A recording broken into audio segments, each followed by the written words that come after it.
The story opens on a secret world, a high-tech realm built among shimmering, crystalline mountains. Within this world lies Balin City, a metropolis of immense wealth where every inch of land is priceless. Yet nestled in this prime real estate is a secluded private estate, a modern citadel surrounded by nature. A massive, mystical fish leaps from the water, a casual display of the magic woven into this land.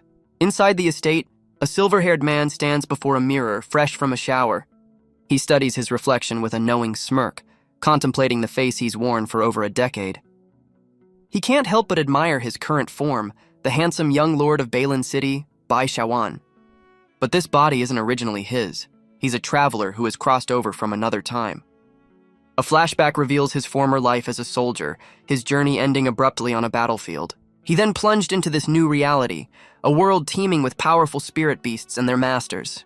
He wasn't just a traveler, he was fully reincarnated, starting from scratch as a baby but with his past life's mind. A shimmering portal ripples open behind him, a mystical fish emerging to greet him through his reflection. This impressive creature, a gold-class red-eyed silverfish, hovers over him with an otherworldly glow. The spirit beast nudges him about breakfast, and Zhaoan responds with a confident smile, promising he's on his way. With a casual wave, he watches the fish dive back into a swirling vortex of water on the floor and disappear. He reflects on the creature, realizing it's his father's powerful gold-level spirit pet, a testament to the man's strength. Descending the stairs, he looks down upon his new family already gathered for their morning meal. His mother greets him with a warm smile, while his adorable little sister eagerly calls for her big brother. He then greets his father, a stern-faced man in uniform who immediately criticizes his tardiness with military-like discipline. But the most powerful man at the table is his grandfather, Bai Jing-chung, the very lord of Balin City, present for a special ceremony. The lord of Balin City confirms that today is Xiaowan's awakening ceremony, an event they will attend side by side. Xiaowan accepts the challenge with a sharp, confident grin, completely unfazed by the pressure. The scene transitions to the massive citywide ceremony where every young person's potential is tested. Success means a golden ticket to the Imperial College, the ultimate training ground for aspiring beast masters. Failure, however, means a life of mediocrity, a fate that crushes the dreams of many. He compares this high-stakes event to the college entrance exams from his past life, a single day that defines one's future. As he eats, his sister notices his intense expression, while he internally scoffs at the idea that failing is acceptable. A sly smirk reveals his true thoughts. He knows those comforting words are just lies for the weak. He understands the brutal truth of this world. Without the talent for beast control, status and wealth mean absolutely nothing. He even worried that without a special cheat from his reincarnation, he'd just be a handsome, rich villain for a true hero to crush. Fortunately, he already has his cheat, a self-awakened A-level talent he unlocked a month prior. A wild, triumphant grin spreads across his face, absolutely thrilled with his hidden power. He recalls his family's praise for his intuition talent, which grants him premonitions and a link to spirit beasts. His grandfather and father discuss how this ability will be a massive advantage in battle and for taming new creatures. Taking a calm sip of tea, he knows the upcoming ceremony is just a formality. His power is already stable. The Lord of Balin City sees this rare talent as a sign that his grandson might achieve things he never could. But a shadow of doubt crosses the old man's face, worrying that Xiaowan's youth makes him vulnerable to the world's true dangers. He decides his grandson's raw power must be forged and tempered before it becomes uncontrollable. The Lord of Balin City suddenly calls out his grandson's name, breaking the tense silence. Snapped back to reality, Xiaowan looks up from his cup, caught off guard by the direct address. The Lord of Balin City warns him not to underestimate the ritual, explaining the awakening stone is a one-of-a-kind treasure. He reveals the stone has a mysterious and powerful origin, linked to an ancient, shadowy entity. A flashback shows a brutal past where monstrous beasts nearly drove humanity to extinction. In their darkest hour, the ancestors discovered the awakening Godstone, which granted the first Beastmaster their talent. This discovery turned the tide, allowing humans to fight alongside beasts and ushering in a new era. The grandfather emphasizes that this single stone is the very foundation of their entire civilization. He then lays out the 3 essential steps to becoming a Beastmaster: awakening, building a space, and contracting a pet. The old man acknowledges that some prodigies from powerful families awaken their talents ahead of schedule. Yet even these early bloomers are required to participate in the public awakening ceremony. This is because the official ritual offers a unique blessing that private awakenings cannot provide. The Lord of Balin City reveals the ceremony's true purpose for prodigies, to construct their personal beast space ahead of time. His father questions if the Kyushu Federation allows such a loophole, leaving the old man to ponder the politics of it all. The Lord of Balin City lets out a booming laugh, admitting the Federation is fully aware but simply turns a blind eye. He explains that as long as every awakened talent is officially registered, the central government is content. This system allows the Federation to maintain control over its beast masters, making the stone's power a worthwhile investment. Placing a reassuring hand on his grandson's shoulder, he emphasizes how much the stone's blessing will benefit him. Xiaoan meets his grandfather's gaze with newfound resolve, promising to give the ritual his full attention. He stretches, confessing that despite his extensive studies, the true nature of the awakening stone was a complete mystery to him. Xiaoan is stunned to learn that this one artifact can connect with millions of minds at once, a truly magical feat. His father then slams the table, passionately declaring that a true man's duty is to succeed in the ceremony and forge his beast space. Xiaoan, looking slightly overwhelmed, quickly agrees with his father's passionate speech. His mother, however, is not impressed and scolds her husband for his overly aggressive tone. The Lord of Balin City breaks the tension with a warm laugh, playfully ruffling the hair of his son and grandson. With breakfast over, their sleek vehicle speeds through the futuristic highways of the city. The car smoothly pulls up to their destination, the bustling Awakening Square. As Yaoan exits, his grandfather instructs him to go ahead while he prepares to give the opening speech. Xiaoan takes a moment to survey his surroundings, shielding his eyes as he gazes at the massive venue. He looks up at the colossal Awakening Hall, where banners hang and crowds of hopefuls are already gathering. A student representative uses a megaphone to rally her fellow students from the Balin City College. Her call is cut short as she looks up in surprise at the imposing figure of Xiaoan arriving before her. His arrival immediately causes a stir among the students who recognize him on sight. An enthusiastic girl playfully jumps on his back while another formally greets the young master bye. He's instantly surrounded by admirers, all questioning his month-long absence and fawning over him. The scene highlights that this is Balin City's most elite college, filled with the children of powerful figures.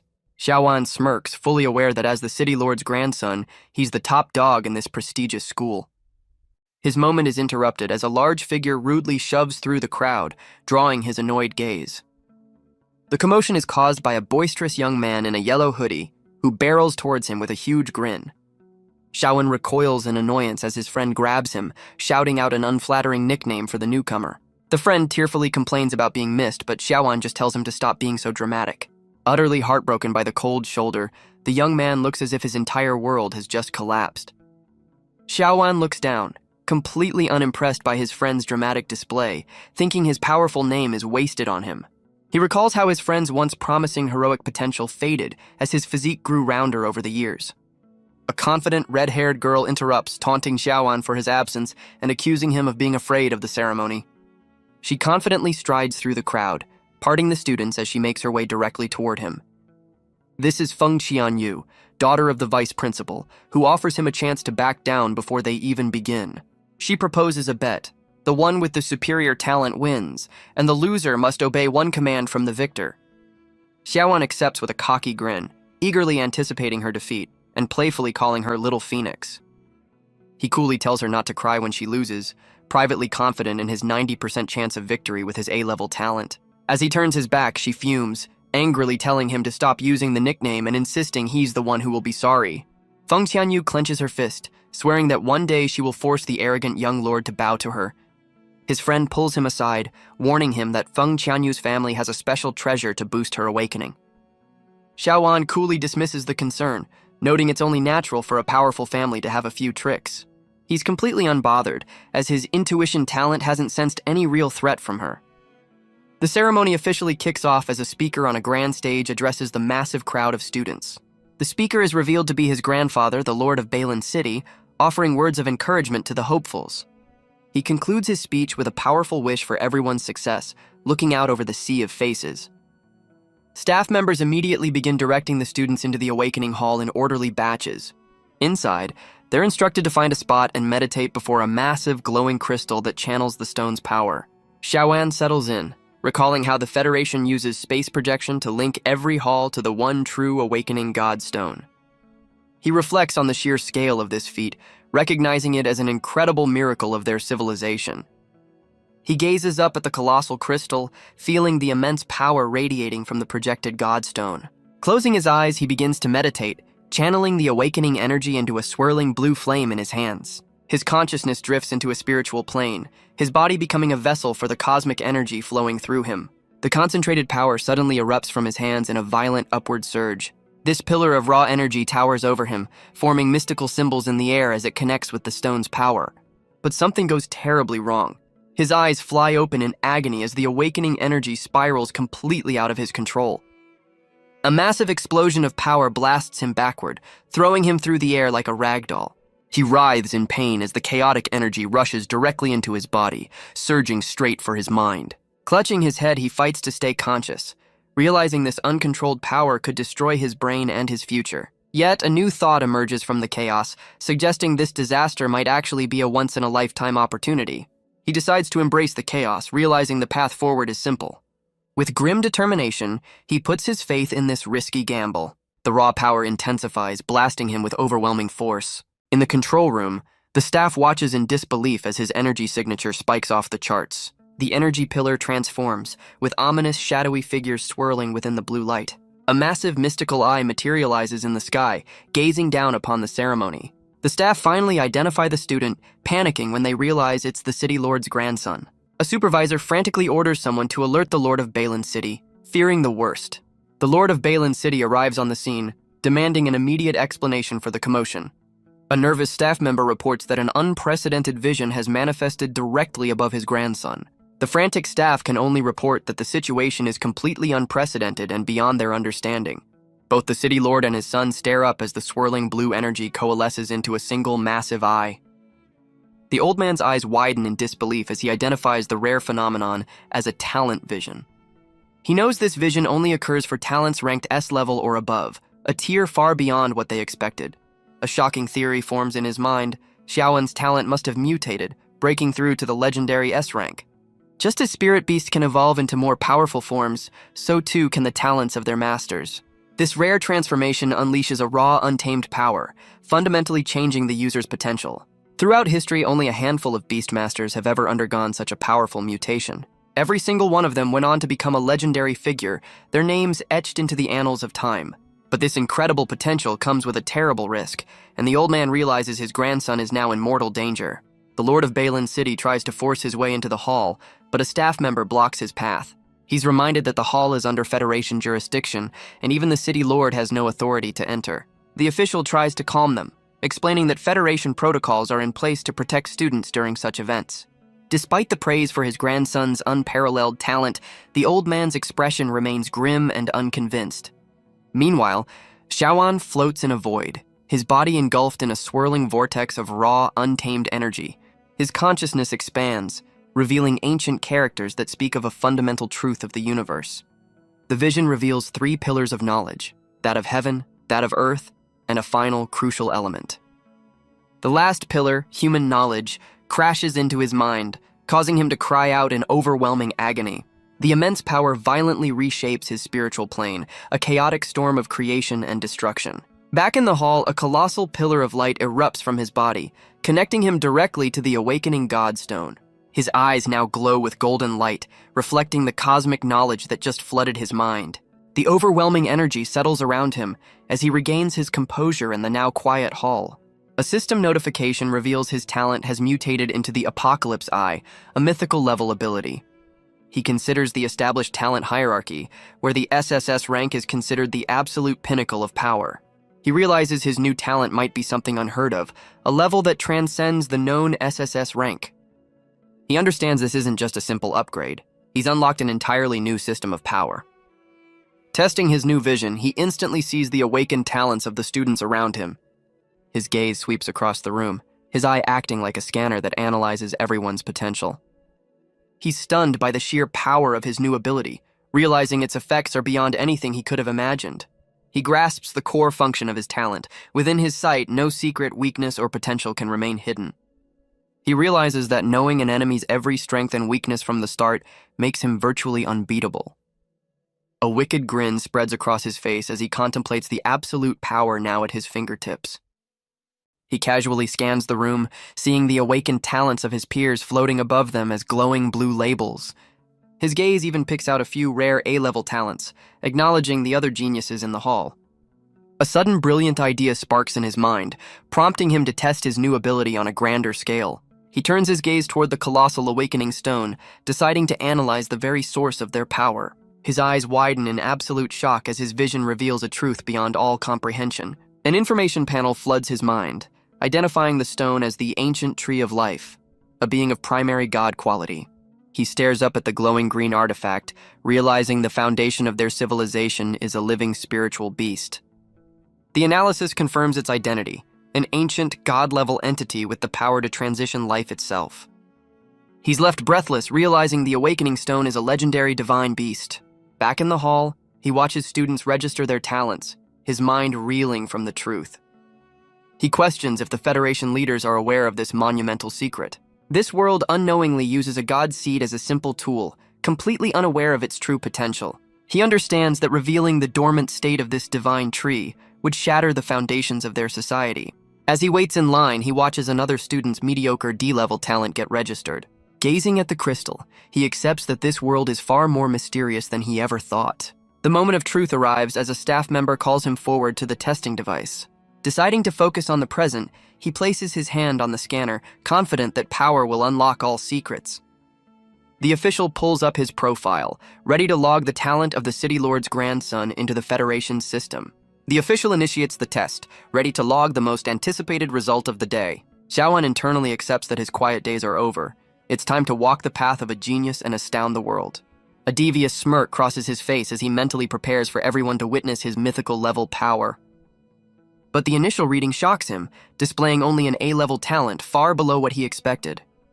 The machine suddenly glitches, flashing an error as it fails to identify a power beyond its A-level parameters. The staff panics, frantically trying to fix the scanner as other officials gather around in confusion. A senior official arrives, explaining their equipment is outdated and simply can't process a talent of S-level or higher. Based on the earlier vision, the man confidently instructs his subordinate to register the talent as the legendary S-level. He glances at Xiaoan, acknowledging that with such a rare ability, the young man's future is limitless. The final result is announced to the hall. Bai Xiaoan possesses an S-class talent, leaving the crowd below in stunned disbelief. He's immediately swarmed by classmates, all praising his legendary S-level talent and his powerful family. Xiaoan just smiles, privately amused that they think S-level is the limit when his real talent is mythical. His peers are already trying to curry favor, reminding him of their friendship now that his future is secured. A staff member has to break up the crowd, telling everyone to clear the area for the next batch of students. Walking away, Xiaoan lets out a weary sigh, finding their sudden fawning a bit much to handle. He reflects on the irony that the Federation's top-tier equipment couldn't even begin to measure his true power. His grandfather suddenly appears, cutting through his thoughts to ask about the talent mutation and his condition. Looking into his grandfather's worried eyes, Xiaoan reassures him that he's fine, but offers a sincere apology. He admits that in the chaos of the mutation, he failed to build his beast space, missing the ceremony's biggest perk. The Lord of Balin City places a comforting hand on his shoulder, the two of them sharing a quiet, serious moment. He looks down, genuinely sorry for failing to secure the ceremony's main benefit. But his grandfather just laughs, brushing it off and saying the S-level talent is a far greater prize. He assures Xiaoan that with the family's resources, building a beast space is a minor issue, but Xiaoan tries to confess his true power. He stops himself, realizing a talent beyond S rank is a secret too dangerous to reveal. Instead, he decides to test the functions of his new Apocalypse Eye, starting with its early warning capabilities. As his grandfather leads him to a private lounge, Xiaoan resolves to keep his mythical talent hidden and experiment in secret. Activating his new vision, the world transforms into a grid of data as he begins to analyze his surroundings. He focuses on a nearby spirit beast, his eye processing the creature's information with a faint blue glow. An info panel instantly appears, identifying the red fire dog and confirming his ability to see through any enemy's secrets. With one function confirmed, he smirks, already aware that his eye has another powerful ability, treasure discovery. He realizes that within a 10-meter radius, no hidden treasure can escape his sight. He immediately tests this by scanning the crowd, his gaze locking onto two unsuspecting girls. His Apocalypse Eye instantly identifies the rare magical artifacts they're wearing as casual accessories. A greedy grin spreads across his face as he imagines how this power will grow with his own strength. He smugly considers the possibility that one day his vision could span the entire world. In his mind, he sees himself as an omniscient god, with his all-seeing eye watching over the city. His power-hungry daydream is shattered by a sudden, violent explosion that shakes the entire hall. A nearby guard stares in horror as a massive inferno erupts just outside the building. The red fire dog barks as the flames coalesce into the majestic shape of a fiery, mythical bird. Xiaoan looks on in stunned recognition, wondering if he's actually seeing a legendary phoenix. The Lord of Balin City looks up, identifying the fiery vision as a rare phoenix phenomenon. He recognizes it as the mark of another S-level talent, crediting the impressive display to the Feng family. Xiaoan glances at a fuming Feng Qianyu, annoyed that his plan to show her up was foiled by her matching talent. Deciding the show is over, he tells his grandfather he's heading home, ready to leave the ceremony. But the old man stops him, calling out two names with a sudden, serious command. Two imposing women appear, assigned as bodyguards to protect him from the enemies his new status will attract. They introduce themselves as Angelica and Peony, both confirmed to be powerful golden-level beastmasters. Flanked by his new protectors, Xiaoan realizes his grandfather has already planned his entire future. The Lord of Balin City then presents him with a glowing, high-tech key. He explains it unlocks the family's treasure trove, giving Xiaoan the resources to build a royal-grade beast space. Xiaoan accepts the key with a look of sincere gratitude, ready to seize his new advantage. The treasure trove holds priceless crystal veins, a resource that can supercharge the growth of a beast space. He and his new bodyguards arrive at the vault, a massive, futuristic gate guarding the family's wealth. With a confident command, he orders his protectors to stand guard and ensure he remains undisturbed. He raises the key, his expression hardening with focus as he prepares to unlock his family's legacy. The key crackles with energy, sending a surge of power through the air to activate the vault's entrance. A series of biometric scans confirm his key, iris, and bloodline, granting him access to the inner sanctum. The colossal doors begin to part, a brilliant light spilling out from the chamber within.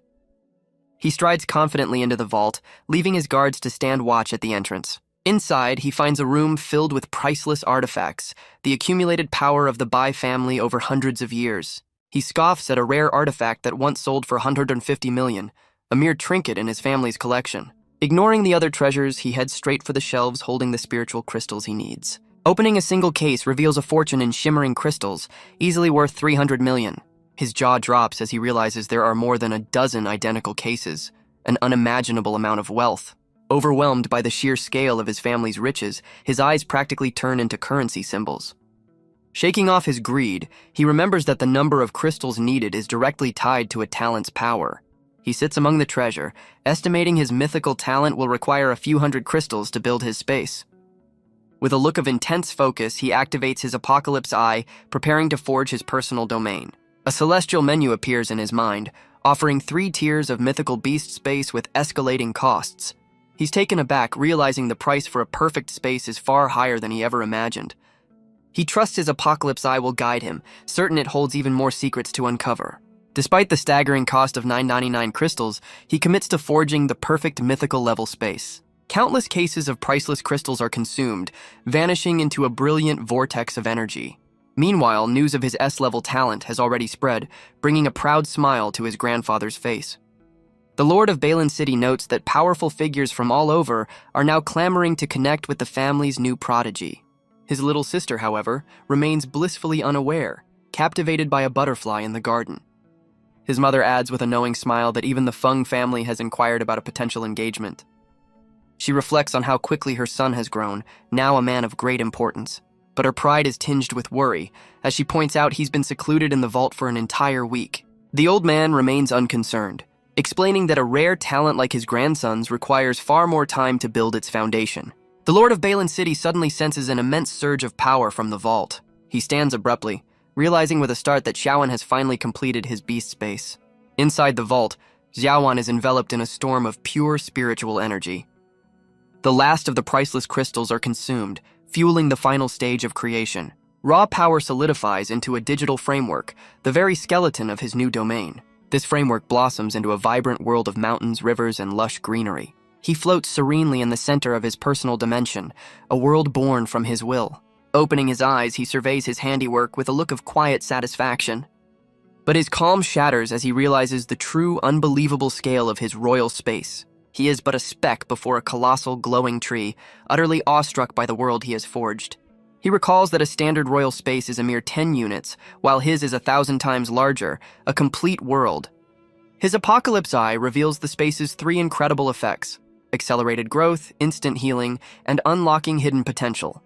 He's completely stunned, realizing his personal dimension comes with game-breaking special abilities. He smirks, knowing that while most spaces are just empty rooms, his is a powerhouse with 3 heaven-defying perks. He considers the first effect, remembering how most masters wait decades for their spirit beast to mature. But with his space's accelerated growth, he can raise a legendary beast from a baby to its final form in record time.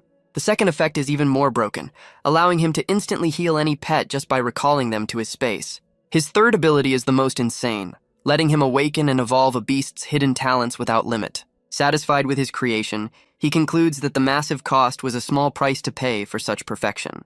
As the vault doors open, he steps out, ready to use the billion-yuan dimension he just forged. He smirks, knowing that fortunately, his family has more than enough money to fund his ambition.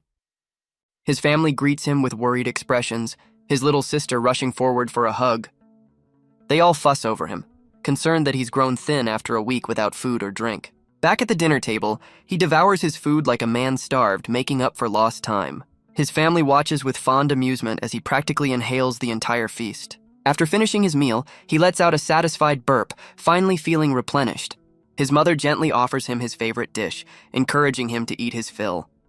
With his hunger sated, he turns to his grandfather with a serious announcement. The Lord of Balin City looks on, puzzled by his grandson's sudden change in tone. Xiaoan calmly reveals he built the Imperial Space and used a staggering 999 crystals to do it. The Lord of Balin City explodes in disbelief, struggling to process the staggering number of crystals used. He collapses back in his chair, dramatically clutching his chest and lamenting his grandson's reckless spending.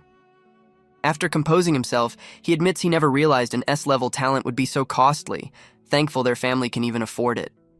With his meal finished, his grandfather offers him the chance to contract a beast from the red-eyed goldfish's recent clutch of eggs. Xiaoan's eyes light up with excitement at the prospect of owning a descendant of a legendary diamond-level spirit beast, but his excitement quickly turns to nausea as the massive meal he just ate begins to catch up with him. He covers his mouth, fighting the urge to be sick while his family watches with a mix of concern and amusement. The scene transitions to the family's high-tech spirit beast egg repository, a sterile lab filled with incubation pods. Xiaoan follows his grandfather through the facility, marveling at the countless spirit beast eggs being carefully nurtured.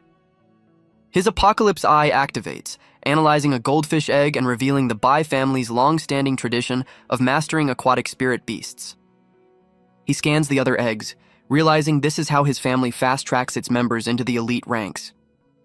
But even the best silverfish eggs, with their gold-level potential, aren't good enough for him. He demands the absolute best. His grandfather summons a colossal red-eyed beast from the icy depths, a creature of immense power. The magnificent creature is revealed to be a diamond-class red-eyed goldfish, the pinnacle of their family's lineage. Xiaoan stares in awe as the beast greets his grandfather, its presence overwhelming. His apocalypse eye reveals a critical flaw. The beast's very origin is damaged, limiting its true potential. The Lord of Balin City formally introduces his grandson, asking the ancient beast to present its offspring. Seeing the creature's hidden injury, Xiaoan vows to one day use his power to heal the family's guardian. The diamond-level beast obliges, producing 2 shimmering, mystical eggs from its own body. One of the eggs, containing a primary diamond-level descendant, floats directly toward him, choosing him as its master. His grandfather presents the 2 eggs, telling him to choose the one that suits him best. But Xiaoan's apocalypse eye reveals the weaker egg has 2 incredible talents, though it's in a life-threatening state. He's internally stunned to find such a rare, dual-talented specimen among the goldfish's offspring. Without hesitation, he points to the sickly egg and declares it as his choice. The Lord of Balin City is completely bewildered by his grandson's seemingly foolish decision. He tries to reason with him, explaining that the egg is congenitally defective and may never even hatch. The old man even apologizes to the mother beast, torn between his grandson's choice and his future. Xiaoan stands firm, trusting his gut, and insisting this is the most perfect partner he could ever find. Seeing his grandson's unwavering resolve, the Lord of Balin City finally agrees to the choice. But he adds one final condition. Xiaoan must get the mother beast's permission first. The colossal mother beast dips its head, acknowledging the young man's surprising choice. It then offers a single glowing golden scale, infusing the sickly egg with its own powerful essence. Xiaoan watches in awe as the mother beast presents the enhanced egg directly to him as a gift. His grandfather explains that this legendary scale can boost the power of any water-type spirit beast. The old man reveals this is the mother's way of thanking him for choosing her weakest child, giving it a fighting chance. Holding the precious egg, Xiaoan's expression hardens with a newfound sense of responsibility. He makes a solemn vow to the mother beast, promising to nurture her offspring into a powerful creature. Following his grandfather's instructions, he places the egg and the scale together in a specialized incubation tank. He then prepares a complex nutrient solution, using his apocalypse eye to select the perfect combination of rare ingredients.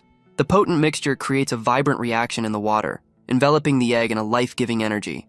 The nutrient solution bubbles violently, its potent essence pouring directly into the fragile egg. The once sickly egg now radiates a brilliant, healthy light, its miraculous transformation complete.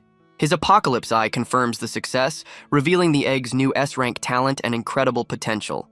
With the egg now in its prime, he confidently begins the ritual to form their spiritual contract. He enters a spiritual plane, preparing to bind his soul to his chosen spirit beast. A complex magical circle materializes around him, channeling immense power for the contract ceremony. Standing at the center of the ritual, he channels his energy into the egg, his power surging. A golden contract scroll manifests from the raw energy, the final step in forging their bond. His eyes glow with power as the scroll wraps around the egg, sealing their fate together. The ritual concludes as the contract is officially established, binding master and beast for life. Just as the contract is sealed, the egg in his hand suddenly begins to crack open. A small, mystical white fish with bright blue fins emerges from the shattered shell, its eyes wide with curiosity. A month later, the newly hatched spirit beast is already locked in a high-stakes training battle. It unleashes a powerful blast of water energy, completely overwhelming its much larger opponent. The little fish nimbly dodges a counterattack, showing off its surprising speed and agility. With a powerful tail slam, it smashes the shark-like beast into the ground, ending the fight decisively. Xiaoan reflects on how his mythical beast space unlocked a new talent in the fish, resulting in a one-blow victory. His pet now possesses S-level yin power and a corrosive water skill, its potential soaring to the mid-level king rank. The opponent and his master are left in complete shock, stunned by how quickly the battle was over. A crowd of onlookers praises Xiaoan's pet, amazed that it could defeat a fifth-order beast so soon after hatching. He realizes his special fish needs a real challenge to grow, as fighting weak water types won't be enough. He contemplates the long path of evolution, from a neutral-level baby to a godlike being. With a surge of determination, he decides the only way forward is to leave the city and train in the wild. His little spirit beast seems to sense his resolve, eagerly awaiting their first real adventure. He turns to his bodyguards, his pet fish swirling around his hand as he prepares to give his orders. Xiaoan announces their destination is Candlelight City, and his protectors immediately agree to the journey. The story pans out to a map of their world, revealing 7 major cities interconnected across the globe. His target is a small town under Balin City's control, a volcanic region known for its fire-type spirit beasts. This fiery landscape is home to candle spiders, the perfect opponents to help his water beast level up.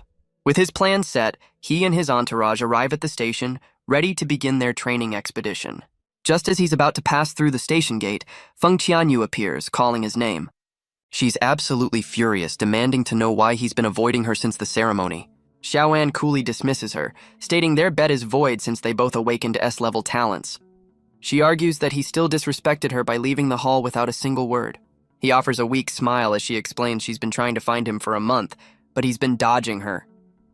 He remains unimpressed as she dramatically calls him a promise breaker, privately noting her poor choice of words. When he tries to walk away again, she grabs his arm, refusing to let him leave. But before she can stop him, his bodyguard Angelica swiftly intercepts her hand. Angelica firmly grips her wrist, calmly telling the vice principal's daughter to back off. The bodyguard gives her a chilling glare, making it clear she won't tolerate any disrespect toward her young master. Feng Qianyu is stunned, realizing the bodyguard is a powerful golden-level beast master. Xiaoan steps in, telling his little phoenix to back down as she glares at him, completely flustered. Not one to be dismissed, she challenges him to a new bet. A spirit beast battle when school resumes. He casually agrees without a second thought, turning his back on her to continue on his way. He internally fumes over her terrible personality, wishing he could teach the fiery girl a lesson. An announcement for the 1,000-blade centipede train breaks the tension as he waits on the platform. He listens to the boarding call for Candlelight City, his expression set with grim purpose. The train itself is a marvel, designed to traverse the dangerous, beast-filled wilds between cities. As the massive transport arrives, he recalls it's a tamed spirit beast, a 1,000-blade centipede. Its body is like steel, with each 100-meter joint transformed into a secure passenger carriage. A professional attendant explains the train's tiered safety system, where higher ticket prices guarantee more protection. Xiaowan internally debates booking the entire first-class carriage before deciding to slum it for the experience. He confidently presents his ticket, expecting to be ushered into the most luxurious cabin available. But the scanner unceremoniously announces his booking, a humble second-class ticket. The attendant promptly blocks his path, directing the stunned young lord away from the first-class entrance. Forced into the economy car, he realizes his grandfather arranged this to teach him a lesson, even separating him from his bodyguards. His foul mood is only worsened by the overly enthusiastic tourist chattering excitedly behind him. He glances around at the other passengers, a motley crew of aspiring beastmasters and superstitious students. With a single look, he identifies a fellow student from a lesser academy affiliated with Balin City. Activating his apocalypse eye, he scoffs internally at their pathetically weak spirit beasts and their low-tier qualifications. He smirks, internally mocking the commoners around him, confident in his own superior cheat ability. The train suddenly jolts, snapping him out of his arrogant thoughts with a sharp lurch. His attention is drawn to a quiet, silver-haired girl sitting a few rows ahead of him. His apocalypse eye reveals she has an S-ranked talent called Astringent Luck, the ability to steal good fortune. As the train lurches again, another passenger stumbles and nearly crushes the girl's small spirit beast. The clumsy passenger erupts in anger, bizarrely blaming the silver-haired girl for being bad luck. The girl apologizes timidly, clutching her pet as it glares defiantly at the accuser. The angry passenger continues her tirade, forcing the quiet girl to shrink back into her seat. Xiaowen's interest is piqued, wondering why a rare S-level talent is stuck in a low-tier academy. As the train speeds toward its destination, he concludes that her mysterious situation warrants a closer look. The massive centipede train finally pulls into the volcanic region of Candlelight City. This fiery landscape is crawling with dangerous beasts, like the menacing, multi-eyed candle spiders. An announcement confirms their arrival, signaling the start of Xiaowan's training expedition. As he disembarks, his bodyguard Angelica finally catches up to him, her gaze following his. She formally addresses her young master, ready to receive her orders after their forced separation. He watches the mysterious silver-haired girl disappear into the crowd, her strange talent still on his mind. With a calculating look, he orders Angelica to dig up every piece of information she can find on the girl. His bodyguard playfully teases him about falling in love, causing him to blush and deny it immediately. He clarifies his true motive. Her S-level talent would be an invaluable asset to the Bai family's future. With his orders given, the scene shifts to the treacherous wilds outside the city, where his real training is about to begin. In the wilds of Candlelight City, Xiaowen's training begins with a flurry of powerful water attacks erupting from the forest. His apocalypse eye instantly analyzes the target, a fifth-order candle flame spider and its brood. Unfazed by the massive beast, he charges headfirst into the fray, ready for a fight. With a confident grin, he summons his white-scaled fish to join the battle. His pet unleashes a powerful torrent of water, slamming directly into the fiery arachnid. The spider is completely engulfed by the high-pressure blast, its fire element no match for the attack. The massive creature is sent reeling backward, knocked off its feet by the sheer force of the blow. As the smaller spiders close in, a protective vortex of water swirls around him, keeping him safe. His eye confirms his pet's incredible growth, its stats and skills already far beyond its age. But the victory is short-lived as a massive, enraged swarm of spiders emerges from the shadows. His little fish pet glares defiantly at the spiders, enraged that they dared to challenge it. It unleashes a series of high-pressure water jets, piercing through the spider's tough exoskeletons. The attack culminates in a massive watery explosion that completely decimates the entire arachnid swarm. Yaoan smirks, impressed by his pet's rapid power-up, having wiped out 4 tough enemies in mere seconds. He reflects on the sheer destructive force, noting a normal attack would have been useless against such creatures. Realizing his pet is already too strong for these grunts, he decides it's time to hunt for a real boss. He considers the skill proficiency system, knowing his pet's 5 skills need to be honed through intense combat. To illustrate his point, he pictures a swordsman standing alone in a bamboo forest, ready to train. A novice swordsman can only slice through a single bamboo stalk, showing the limits of an untrained skill. But a true master, forged by years of practice, achieves a level of power far beyond any beginner. A master's single stroke can cleave a mountain in two, a testament to ultimate skill. He understands this is the vast difference between a novice and a master's proficiency. This system allows the same skill to manifest with different power levels depending on the beast. A sudden realization hits him. He needs to train his pet's skills to their absolute limit. With a clear goal in mind, he and his fish dive headfirst into the spider-infested wilderness. 2 weeks later, the forest floor trembles as a massive spider leg crashes down. His little fish unleashes a concentrated blast of water, showing off its improved combat skills. The once fearsome spider lies defeated, its fiery nature extinguished by the powerful attack. Back at a training ground, the fish hones its precision by piercing a wooden dummy. The top of the training post explodes in a shower of water and splinters, showcasing the fish's devastating power. The fish hones its skills, firing a precise water spear at a new training target. It wraps itself around a wooden post, its body glowing with concentrated spiritual energy. The fish then unleashes a powerful wave, blasting its opponent with overwhelming force. Xiaoan reviews his pet's stats, confirming its rapid growth and newly mastered abilities. He calculates that at this pace, his white-scaled fish will reach the 9th rank in just 1 more week. His training is interrupted by Angelica, who reports she has the information he requested on the mysterious schoolgirl. The report reveals a tragic past. The girl, Xiao Gubei, was orphaned and abandoned by relatives who feared her as a curse. She was left with a mountain of debt, nearly sold to creditors before her talent awakened and saved her. At her academy, she was ostracized by everyone, as misfortune seemed to follow her wherever she went. Xiaoan realizes her astringent luck talent is a cruel joke, bringing her nothing but a pile of bad luck. He smirks, noting her clean background and strong will make her a perfect candidate for his plans. Angelica reveals that on the day of her awakening, the testing machine conveniently broke down right after her turn. He finds it fascinating that her luck-draining talent is so potent it can even affect machinery, leading to her being mislabeled as F-level. With a plan in mind, he orders Angelica to settle the girl's debts and transfer her to Balin City's elite academy. His bodyguard is taken aback by the sudden order, her cheeks flushing as she misinterprets his intentions. She quickly recovers with a playful wink and a salute, eagerly accepting her young master's command. Angelica internally gushes over his domineering boss move, completely misreading his strategic recruitment as a romantic gesture. Their conversation is cut short by a massive explosion that erupts from the nearby forest. The commotion is caused by a monstrous spider beast cornering a terrified Xiao Gubei and her small pet. Xiaoan's eyes widen in recognition as he sees the very girl they were just discussing is in mortal danger. Just in time, Xiaoan and his bodyguard arrive as his white-scaled fish leaps into action. The little beast unleashes a concentrated, high-pressure jet of water toward the monstrous spider. The powerful blast strikes the spider dead center, shattering its tough exterior. The colossal beast is sent flying backward, crashing through the forest in a decisive one-hit takedown. Xiao Gubei looks up in stunned silence, completely bewildered by her sudden and dramatic rescue. His pet fish strikes a smug pose, acting as if defeating the monster was a trivial matter. Xiaoan is utterly mortified by the timing, while Angelica grins, seeing this as a fated encounter. He immediately tries to flee the scene, making up a lame excuse to avoid the awkward situation. But his fish has other plans, floating down to the dazed girl to check on her. Defeated, Xiaoan returns and offers a hand to Xiao Gubei, formally introducing himself as her savior. Xiao Gubei looks up at her rescuer, completely flustered by the sudden, close encounter. Now on her feet, she finally recognizes him as the mysterious young man from the train. He introduces himself and his pet, while she thanks him, privately stunned by his overwhelming power.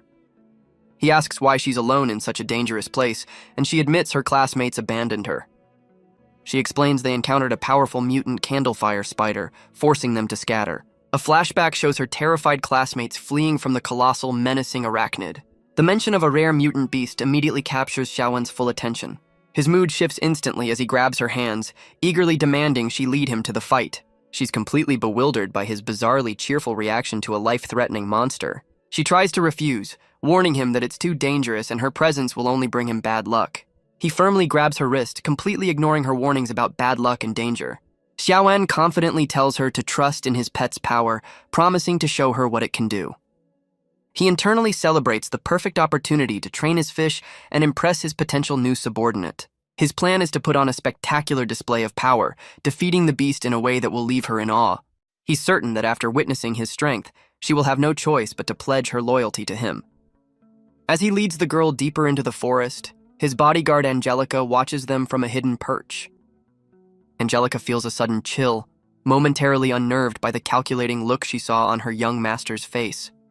They soon arrive at a volcanic cave, where a colossal mutant spider reigns over its brood near a river of lava. His apocalypse eye instantly analyzes the beast, revealing the shocking fact that it possesses two separate talents. He realizes such a rare mutation in a low-level beast means a greater secret must be hidden within the cave. Ignoring the girl's frantic warnings, Xiaowen confidently summons his white-scaled fish for battle. He gives her a cocky grin, telling her to just step back and enjoy the show he's about to put on. He begins his strategy, ordering his pet to first thin out the horde of smaller spiders with a water gun attack. He then instructs it to wait for the leader to move before unleashing a powerful water flow to break their ranks.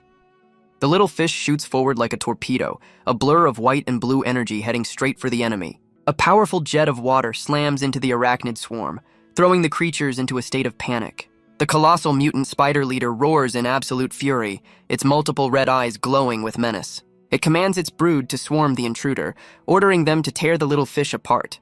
The horde of smaller spiders surges forward in a terrifying wave, ready to overwhelm their target. With a fierce expression, Xiaowen shouts his next command, telling his pet to strike the very center of the swarm. The white-scaled fish acknowledges its master's order with a look of fierce determination. It unleashes a devastating torrent of water, tearing through the swarm of arachnids. The attack culminates in a massive explosion, wiping out a huge chunk of the spider horde. The mutant spider leader stares in disbelief, shocked by the tiny fish's immense power. Its shock turns to pure rage as it prepares to personally deal with the insolent intruder. The colossal beast retaliates, launching a volley of explosive fireballs from its maw.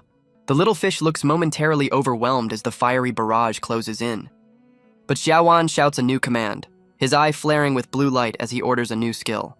The fish's water attack transforms, slicing through the fireballs with incredible speed and precision. This perfected royal flow slams directly into the mutant spider, its power amplified to a whole new level. Xiaowen smirks, finding the spider's attacks laughably easy for his pet to dodge. The mutant beast is pummeled by a relentless barrage of high-pressure water attacks. His white-scaled fish weaves through the chaos, its movements fluid and precise. The fish outmaneuvers the spider, landing a powerful blow directly on its back. A tense standoff ensues as the calm fish faces the enraged, multi-eyed arachnid. Xiaowan orders his pet to ignore the spider's taunts, refusing to fall for its obvious trap. With a look of fierce determination, he commands his fish to clear the field before the real fight begins. A single, sweeping attack obliterates the last of the spider's minions in a watery explosion. The mutant leader erupts in pure fury, its body glowing with fire as it mourns its fallen brood. Xiaowan watches with a knowing grin, realizing he's successfully baited the boss into unleashing its ultimate attack. The enraged spider unleashes its ultimate weapon, a superheated strand of melted silk. His fish nimbly dodges the attack, but the spider's real trap has already been sprung. The silk's incredible heat melts solid rock, a clear demonstration of its deadly power. Seeing an opening, Xiaowen orders his pet to target the beast's legs with a concentrated water burst. The fish unleashes a volley of high-pressure water projectiles, aiming for the spider's weak points. The watery barrage closes in on the colossal arachnid, ready to cripple its mobility. Each blast strikes true, shattering the spider's tough exoskeleton and weakening its stance. Xiaowen senses something is wrong, feeling that this victory is far too easy to be real. His suspicion is confirmed as the spider reveals its trap, ensnaring the fish in a hidden web.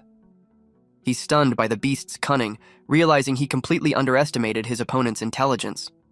He acknowledges the spider's clever plan to slowly fill the cave with silk, restricting his pet's movement. With a look of fierce determination, Xiaowen orders his pet to unleash its corrosive water ability. The fish acknowledges its master's command, ready to end the fight once and for all. It gathers its energy, unleashing a powerful new skill that swirls with destructive potential. The spider glares up from below, annoyed as the fish prepares to counter its web from the center. The attack manifests as a dozen powerful streams of water, raining down from above. The colossal spider roars in defiance, bracing itself for the incoming aquatic assault. The water jets slam into the ground around the beast, creating a massive, chaotic impact zone. The streams then twist into a watery prison, converging on the trapped arachnid from all sides. The corrosive water drills relentlessly pierce the spider's tough hide, overwhelming its defenses completely. The corrosive water melts through the spider's defenses, leaving the colossal beast utterly defeated. Xiaowan pumps his fist in the air, a triumphant grin spreading across his face as he celebrates their victory. As the spider's husk crumbles, his little fish floats down, seemingly exhausted from the intense battle. But as the beast finally collapses, a strange energy begins to emanate from its remains. His celebration is cut short by a sudden cry of alarm as he sees his pet is in trouble. The white-scaled fish is suddenly caught in a mysterious beam of light, pulling it away from him. He looks up in shock as his pet is enveloped in a brilliant golden aura, ascending toward the cave ceiling. A system notification confirms the unexpected event. His fish has successfully been promoted to the 9th grade. His panic instantly vanishes, replaced by a smug grin as he realizes this was the true purpose of the battle. He calmly holds out his hand, his newly evolved pet swirling in a protective bubble of water above his palm. He gently cradles his pet, telling it to rest after a job well done. Xiao Gubei watches with concern, but he assures her the fish is just exhausted from the fight. With the battle won, Xiaowan eagerly leads her toward the defeated spider to claim their prize. They stand before the colossal beast's remains, wondering what kind of treasure a mutant could hold. He pulls out a knife, ready to carve into the creature and find out for himself. But Xiao Gubei suddenly grabs his wrist, stopping him with a surprising show of force. Xiaowan is left momentarily speechless, impressed by her unexpectedly skillful maneuver. She takes the knife and begins expertly dissecting the creature, leaving him to watch in stunned silence. A wild grin spreads across her face as she works, revealing a shocking and deep knowledge of anatomy. She triumphantly holds up a glowing artifact, urging him to use his special vision to analyze the source of the spider's mutation. Xiaowan turns his attention to her, his expression serious as she presents her discovery. His apocalypse eye confirms her find, a rare awakening stone capable of granting new talents. He realizes her luck-based talent is a natural treasure detector, even faster than his own special vision. He's stunned, knowing this is one of only 2 ways in the world to awaken a new talent, the other being his own mythical space. Understanding its immense value, he decides to keep the stone's true worth a secret from her for now. He feigns ignorance about the artifact, suggesting they consult his family elders to maintain his cover. As she eagerly returns to carving up the spider, he sees the perfect moment to make his move. With a calm smile, he extends a formal invitation for her to join the Bai family. She looks up, completely flustered by the sudden offer, asking if he's seriously trying to recruit her. He gives her a disarmingly charming grin, confirming that his offer is absolutely genuine. She looks down, admitting that while he's powerful, she's just a cursed girl. A painful memory surfaces of being called a monster, blamed for her parents' death and ostracized by everyone. He gently takes the knife from her, firmly telling her that she's not what they say she is. With a reassuring smile, he promises to show her the true world of Beastmasters, convincing her she's special, not cursed. When she asks if he's related to the legendary Diamond Master, he confirms it and extends his formal invitation once more. A flicker of hope crosses her face as she considers that maybe, just this once, things could be different. She tentatively reaches out, agreeing to give his offer a try. They shake hands, officially sealing their new alliance within the spider's carcass. With a grateful smile, she promises to work hard to repay the kindness he's shown her. He then stops her, revealing he has a gift for her, the very awakening stone she just discovered. His apocalypse eye scans the spider's nest, revealing the eggs have all inherited their parents' powerful mutation.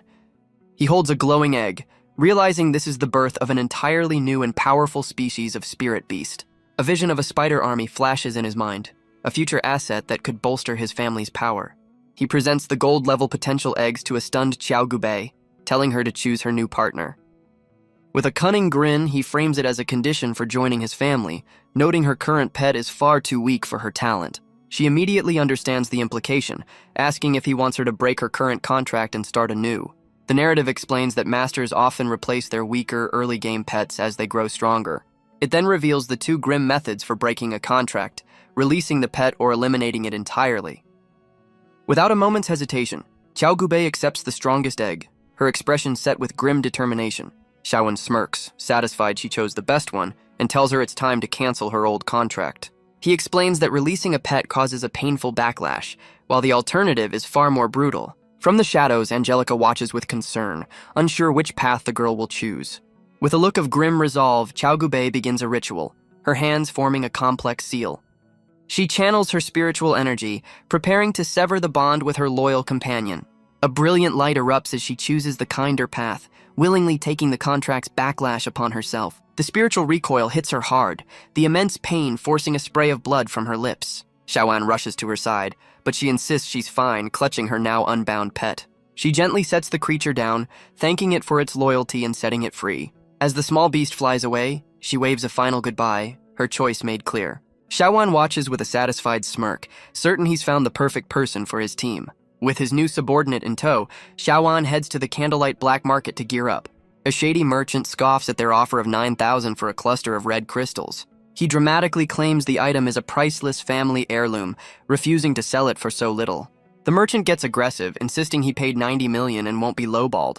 Xiaoan smirks, easily seeing through the vendor's attempt to con a seemingly naive young customer. He calmly points out the crystal's core is broken, but the merchant argues it might still hold a valuable skill. His apocalypse eye confirms the merchant's bluff, revealing a damaged but still useful king-level core with a rare skill imprint. He grins, realizing Qiao Gubei's luck-draining talent has ironically led them straight to a hidden treasure. Now holding all the cards, Xiaoan counters with a confident offer of 900,000. After some theatrical haggling, the merchant caves and drops the price to a mere 100,000. Xiaoan confidently presents his payment, ready to close the deal on the hidden treasure. But just as the transaction is about to complete, an arrogant voice interrupts them from behind. A smug, purple-haired man appears with his fire dog beast, declaring he also wants the crystal core. He immediately doubles the price to 200,000, infuriating Xiaoan with his sudden interference.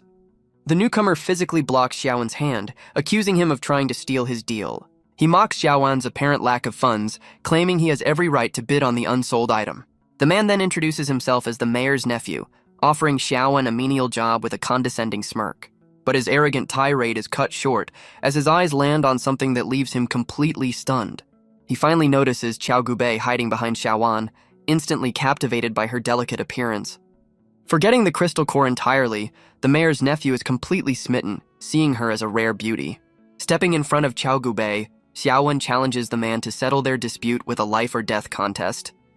His apocalypse eye activates as he smirks, seeing the perfect opportunity to use this arrogant fool as a training dummy. The mayor's nephew fumes, accusing Xiaoan of posturing as his unimpressive fire dog beast growls. With a furious command, he unleashes his flaming pet, ordering it to attack without mercy. The fiery beast lunges forward, its fangs bared as it closes in on its target. Xiaoan effortlessly dodges the attack, pulling Qiao Gubei to safety with a look of complete indifference. He calmly notes that for a sheltered young master like himself, a real deathmatch is a rare and welcome opportunity. The enraged fire dog turns and prepares to pounce again, its eyes glowing with menace. The mayor's nephew watches with a condescending smirk, completely confident in his beast's power. Xiaoan easily sidesteps the lunge and lands a powerful kick, unimpressed by the black iron-level beast. Xiaoan casually holds the snarling beast at bay, completely unimpressed by its aggression.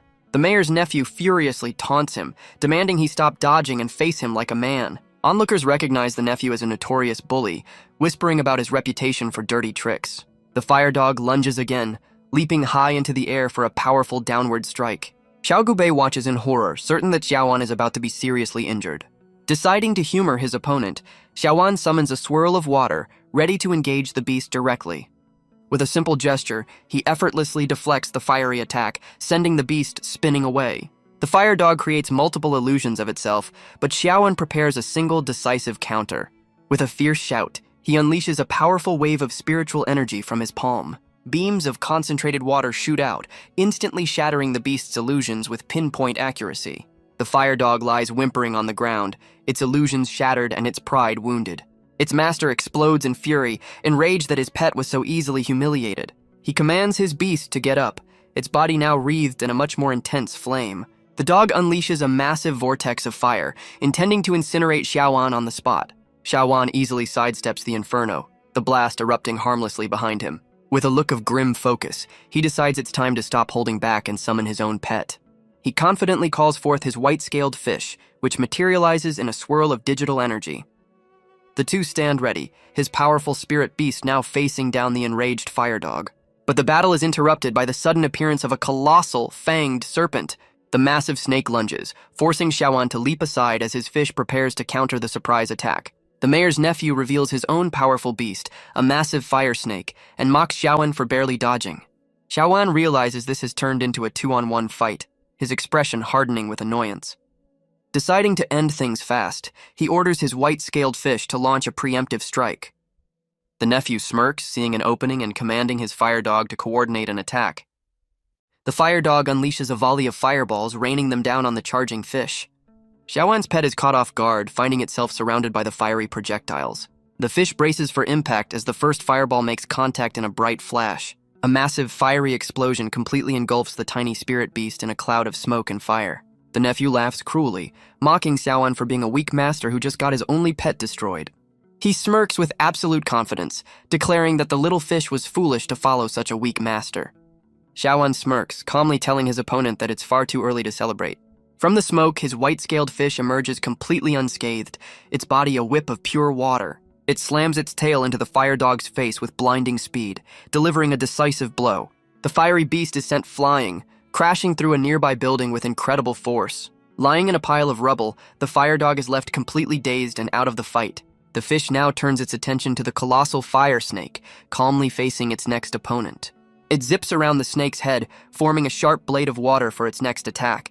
With glowing eyes and a look of pure focus, the fish gathers its immense spiritual power. It unleashes a massive drilling vortex of water that slams directly into the serpent's skull. The mayor's nephew can only watch in disbelief as his second beast is defeated, leaving the little fish victorious. The mayor's nephew stares in utter disbelief, unable to process how his powerful beasts were so easily defeated.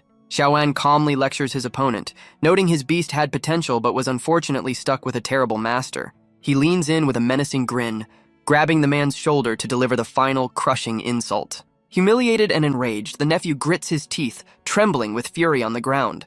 In a last-ditch effort, the desperate man pulls out a combat knife, deciding to settle things himself. He lunges forward with the blade, screaming insults as Xiaowan watches with a look of complete boredom. But Angelica drops in from above, effortlessly kicking the attacker aside before casually greeting her young master. With the situation handled, she presents a glowing message, informing him of a secret letter from his grandfather. As the nephew loses consciousness, his final thought is a desperate plea to the merchant for the crystal core. The scene shifts to a luxurious hotel in the heart of the city, signaling the end of their black market adventure. Back in his hotel room, Xiaowan examines a glowing cube containing the materials he requested. The cube expands, revealing dozens of rare ingredients needed for his pet's evolution. He reads a letter from his grandfather, who supports his risky plan to forge a new evolutionary path. With everything in place, he prepares to evolve his white-scaled fish beyond the black iron level. He rejects his family's traditional method, aiming for a legendary mythological beast evolution revealed by his apocalypse eye. His vision shows a potential future form, a colossal, whale-like creature of immense power. The beast's potential is revealed, capable of ruling the sea as a whale and the sky as a bird. This unique path promises multiple transformations, from a simple fish to a mythical sky ruler. The ultimate goal is a being with 3 distinct forms and 9 powerful evolutions. With a confident smirk, he embraces his ambition to become the undisputed master of both sea and sky. With all the ingredients ready, he summons his white-scaled fish to begin the ritual. But the overeager pet slams into him with the force of a cannonball, sending him reeling. He collapses dramatically to the floor as a worried Chao Gubei rushes to his side. Annoyed, he grabs his pet's head, which gives him a ridiculously goofy grin in return. He dangles the mischievous fish by its tail, his patience clearly wearing thin. Getting serious, he stares his pet down and declares it's finally time to evolve.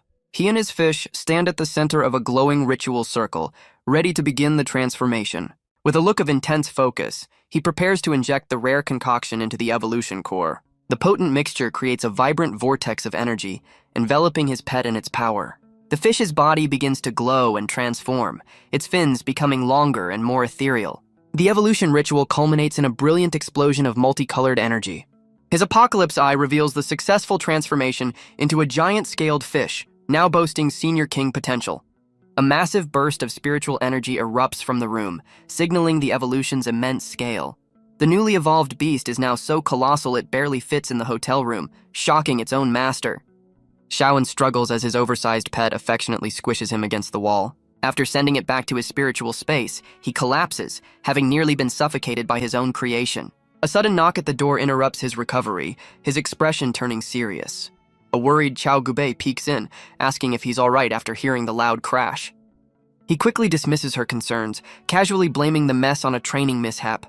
Once alone, he realizes his pet's massive new size is a serious problem he needs to solve. He receives another secret letter, delivered through a high-tech data cube.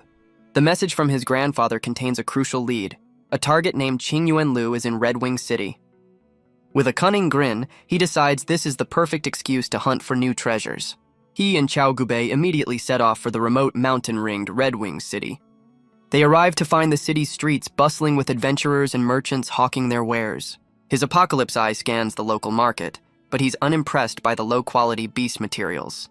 Just as he's about to give up, he overhears talk of a high-stakes auction happening nearby.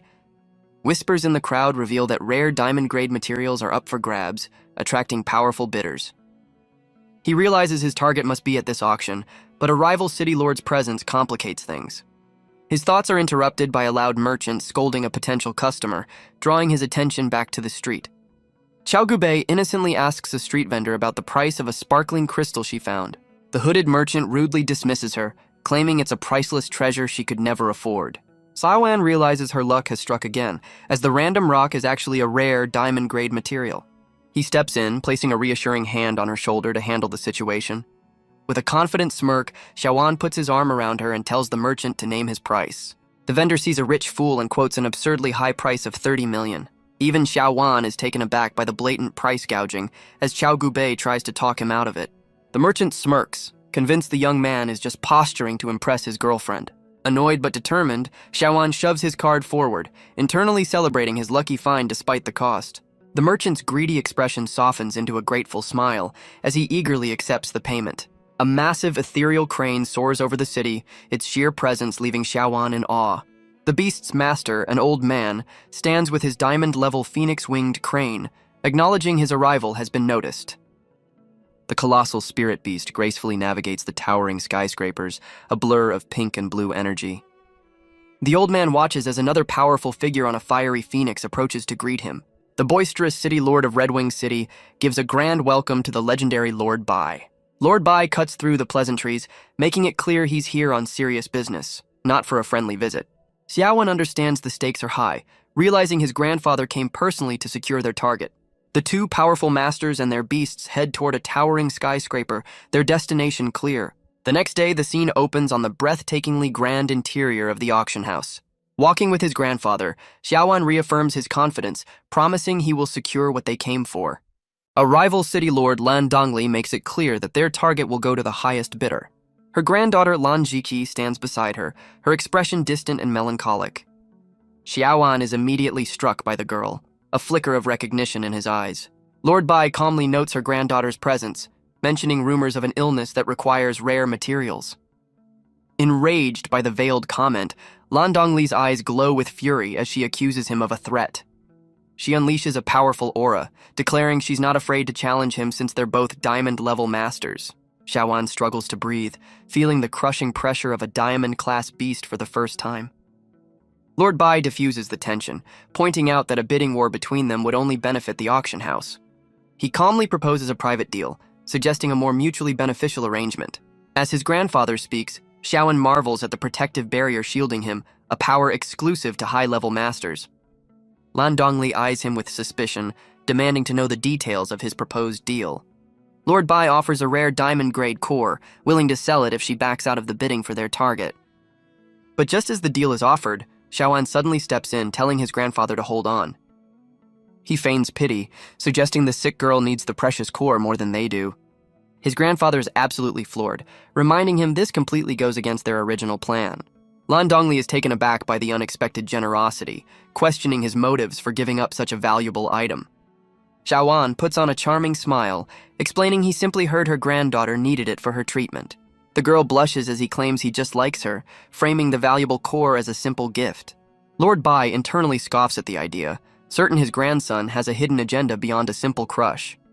He plays along, apologizing for his grandson's directness while suspecting Xiaowan has discovered a crucial secret. Lan Dongli reluctantly accepts the gift, her expression a mix of suspicion and surprise. True to her word, she withdraws from the auction and leads her granddaughter away. The shy girl looks back, her cheeks flushed as she timidly asks for his name.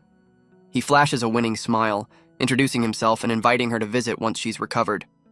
She watches him leave, captivated by the mysterious young man who just helped her. Once they're gone, Xiaoan's charming act drops, revealing a much more calculating expression. With a cunning grin, he activates his apocalypse eye, confirming he's no selfless hero. His special vision reveals the girl's true potential, an SS-level talent that can double a beast's power. He internally celebrates his brilliant move, seeing the expensive gift as a long-term investment in a future ally. With his main competitor out of the way, the scene shifts to the grand auction hall, now filled with eager bidders. A glamorous auctioneer in a striking red dress officially welcomes the eager bidders. With a sharp rap of her gavel, she declares the high-stakes auction has officially begun. The first item is unveiled, a rare gold-level purple thunder eagle egg with a starting bid of 1 million. The crowd murmurs in disapproval, knowing the beast is notoriously difficult to train and a poor investment. Meanwhile, Xiaoan and his grandfather watch from a private suite as a hologram of the egg hovers before them. Xiaoan leans in, his eyes fixed on the glowing purple egg with a look of intense interest. The auctioneer calls for bids, but the entire hall falls into an awkward, resounding silence. Suddenly, a lone bid for 1 million echoes from the VIP boxes, shocking the onlookers below. The auctioneer breathes a sigh of relief, grateful that the first item has finally found a buyer. Lord Bai cautions his grandson about the purchase, reminding him that the beast is famously untamable. He trusts his gut, as his special vision reveals the egg's true amethyst-level potential. With a cunning smirk, he celebrates finding a hidden treasure far more valuable than its gold-level label. The auctioneer's gavel slams down, officially selling the undervalued egg to the guests in Box 3. An hour passes as the auction continues, the crowd buzzing with anticipation for the main event. Finally, the auctioneer announces the last and most anticipated item of the day, the Qingyuan Lu. A glowing blue gem is unveiled to the massive crowd, with the bidding starting at a mere 1 million. The hall immediately erupts into a chaotic bidding war, with prices skyrocketing into the hundreds of millions. Lord Bai calmly holds his grandson back, advising him to wait for the perfect moment to strike. Xiaoan's gaze hardens with resolve, knowing this gem is the key to unlocking his second talent. He recalls the awakening stone from the spider, realizing this new item is his only sure path to more power. He recalls the research on originium, the key to gaining a second talent through heavenly enlightenment. The first method is simple but weak, offering only a small chance at a low-level talent each year. A riskier method involves embedding the stone, which is likely how the mutant spider awakened its second talent. But the ultimate method requires a special liquid, promising a chance to awaken a god-tier SSS-level talent. He knows his family has most of the rare ingredients, but the Qingyuan Lu is the final, crucial piece of the puzzle. Back in the present, the bidding for that very gem has already soared to an insane 500 million. A burly, red-haired master smirks, confident that winning the gem will push him to the diamond level. His confidence shatters as a new bid of 700 million echoes from the VIP suites, leaving him stunned. The master, Tang Di, tries to leverage his reputation, begging the other bidders to back down. When that fails, he defiantly raises the bid to 800 million, while the crowd buzzes about the mysterious VIPs driving up the price. Lord Bai finally makes his move, slamming down a bid that silences the entire hall. The red-haired master pales, realizing he just tried to outbid a legendary diamond-level master. The auctioneer connects the dots, remembering this was the powerful guest the city lord personally welcomed.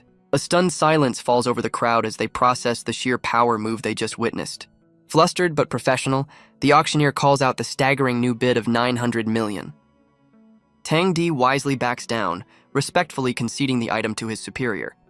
With no other challengers, the auctioneer begins the final countdown for the sale. She smiles, knowing the auction's grand prize has found its rightful and very wealthy owner. An onlooker notes the strange absence of Lord Lan, unaware of the deal Xiaoan orchestrated. The gavel falls, officially declaring the guests in Box 3 the winners of the coveted Qingyuan Lu. The city lord bursts into their suite, demanding to know how Lord Bai managed to outmaneuver their fierce rival. Lord Bai calmly credits his grandson for their success, surprising the armored visitor. The city lord scoffs, openly doubting that the slender young man could be a capable beast master. Xiaoan ignores the insult, grinning as he celebrates his plan to gain a second talent coming to fruition. Impressed by the outcome, the city lord eagerly strikes a deal with Lord Bai, sealing it with a handshake. Xiaoan turns back from the balcony, his expression serious as he asks what they just agreed to. His grandfather reveals the deal, a friendly match between Xiaoan and the city lord's granddaughter in 3 days. The news catches Xiaoan completely off guard, leaving him utterly bewildered by the sudden arrangement. The scene shifts to the grand and imposing mansion of the Red Wing City Lord. A determined figure strides through a brightly lit doorway, ready to answer the call to battle. The City Lord's granddaughter, Chi-Yani, is introduced, a punk rock girl with a confident and mischievous grin. She bursts onto the scene, cheerfully announcing her return to her grandfather. Her cheerful mood sours as she grabs his beard, demanding to know why he interrupted her training. He calms her down by offering her a chance to obtain a diamond-level potential beast. The condition is simple. She just has to defeat the opponent he's arranged for her. Meanwhile, Lord Bai tells Xiaoan that winning this match will grant him access to Red Crow Valley to find a new flying beast. The two parties finally meet, ready to settle the terms of their friendly wager. The City Lord glares, privately hoping his granddaughter crushes the competition. But Chi-Yani is immediately smitten by Xiaoan, eagerly introducing herself with a flirty thumbs up. Xiaoan gives his name, much to the City Lord's visible fury, as he watches his granddaughter cozy up to the enemy. The City Lord officially starts the match, his granddaughter grinning with excitement while Xiaoan looks completely unprepared. Chi-Yani ignites her A-level fire spirit talent, her stats revealing she's a powerful advanced black iron master. She summons her primary beast, a red-winged crow with advanced diamond-grade potential. Following her command, the fiery crow immediately takes flight to establish aerial dominance. From below, Yani taunts Xiaoan, telling him to summon his pet so she can't be accused of an unfair fight. With a determined shout, Xiaoan reaches out, calling forth his newly evolved giant-scaled fish. A massive wave of water materializes, signaling the arrival of his supposedly colossal beast. But instead of a monster, a tiny bouncing fish appears on the ground, leaving Xiaoan utterly confused.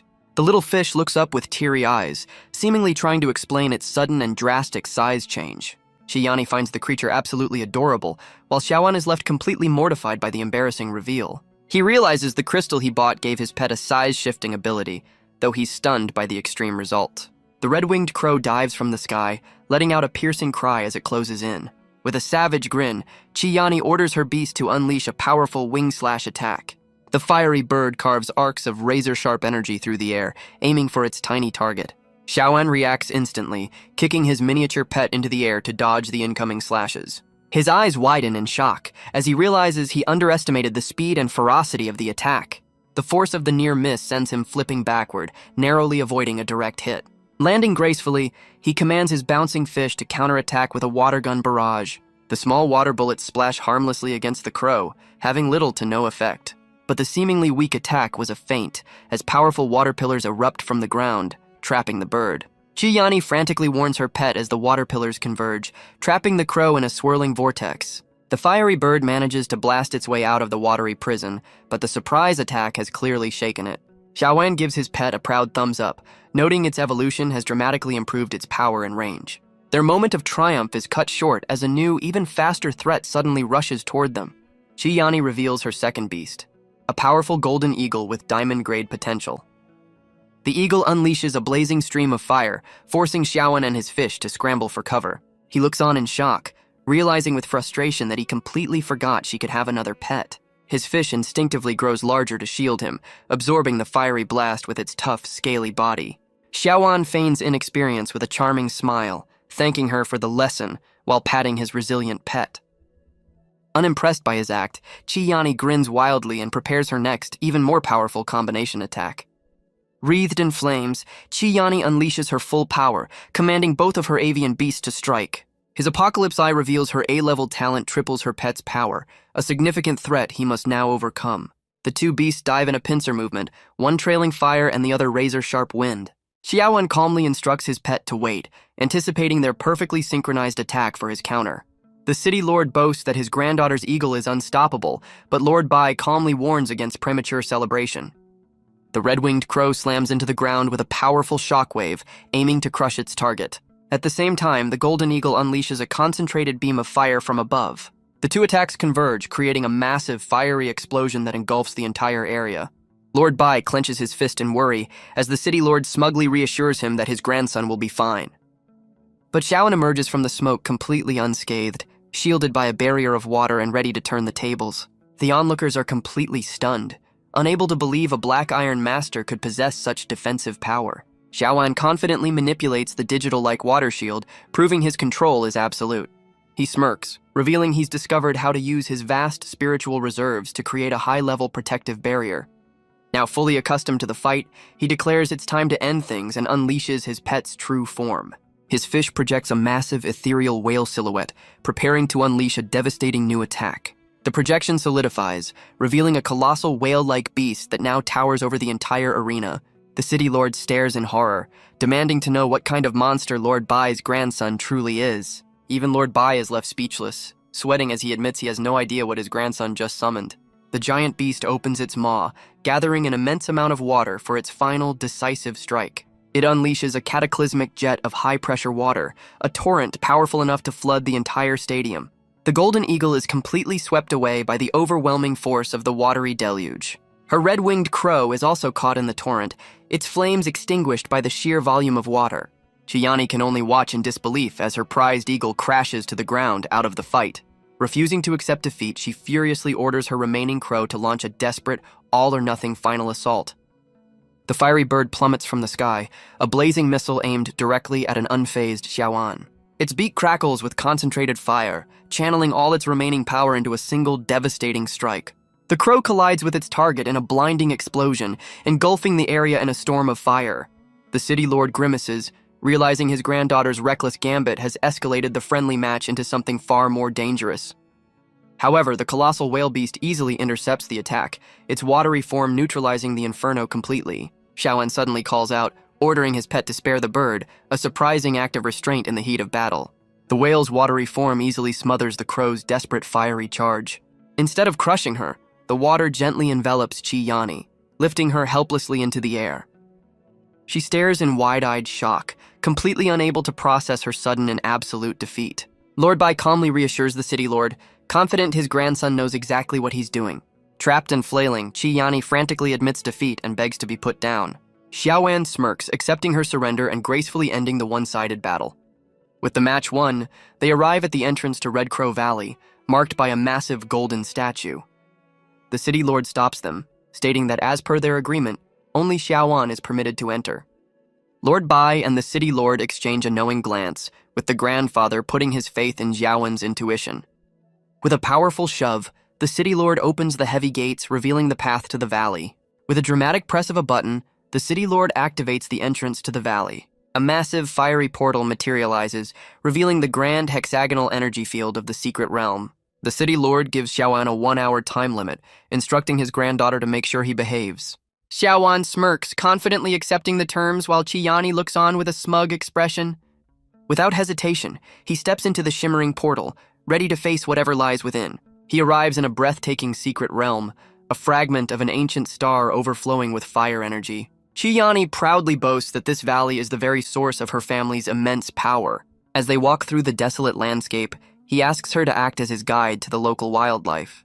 She eagerly points out the first creature, a familiar red-winged crow perched high above them. She warns him that the territorial birds are unlikely to welcome a stranger into their nest. He senses the bird's intense hostility, realizing his water-based energy makes him an unwelcome guest. His suspicion is confirmed as a massive flock of birds takes to the sky, their unified movement a clear threat. The lead bird hones in on his location, its senses detecting the foreign water energy he radiates. Chiyani steps in, projecting a powerful aura to command the aggressive flock to stand down.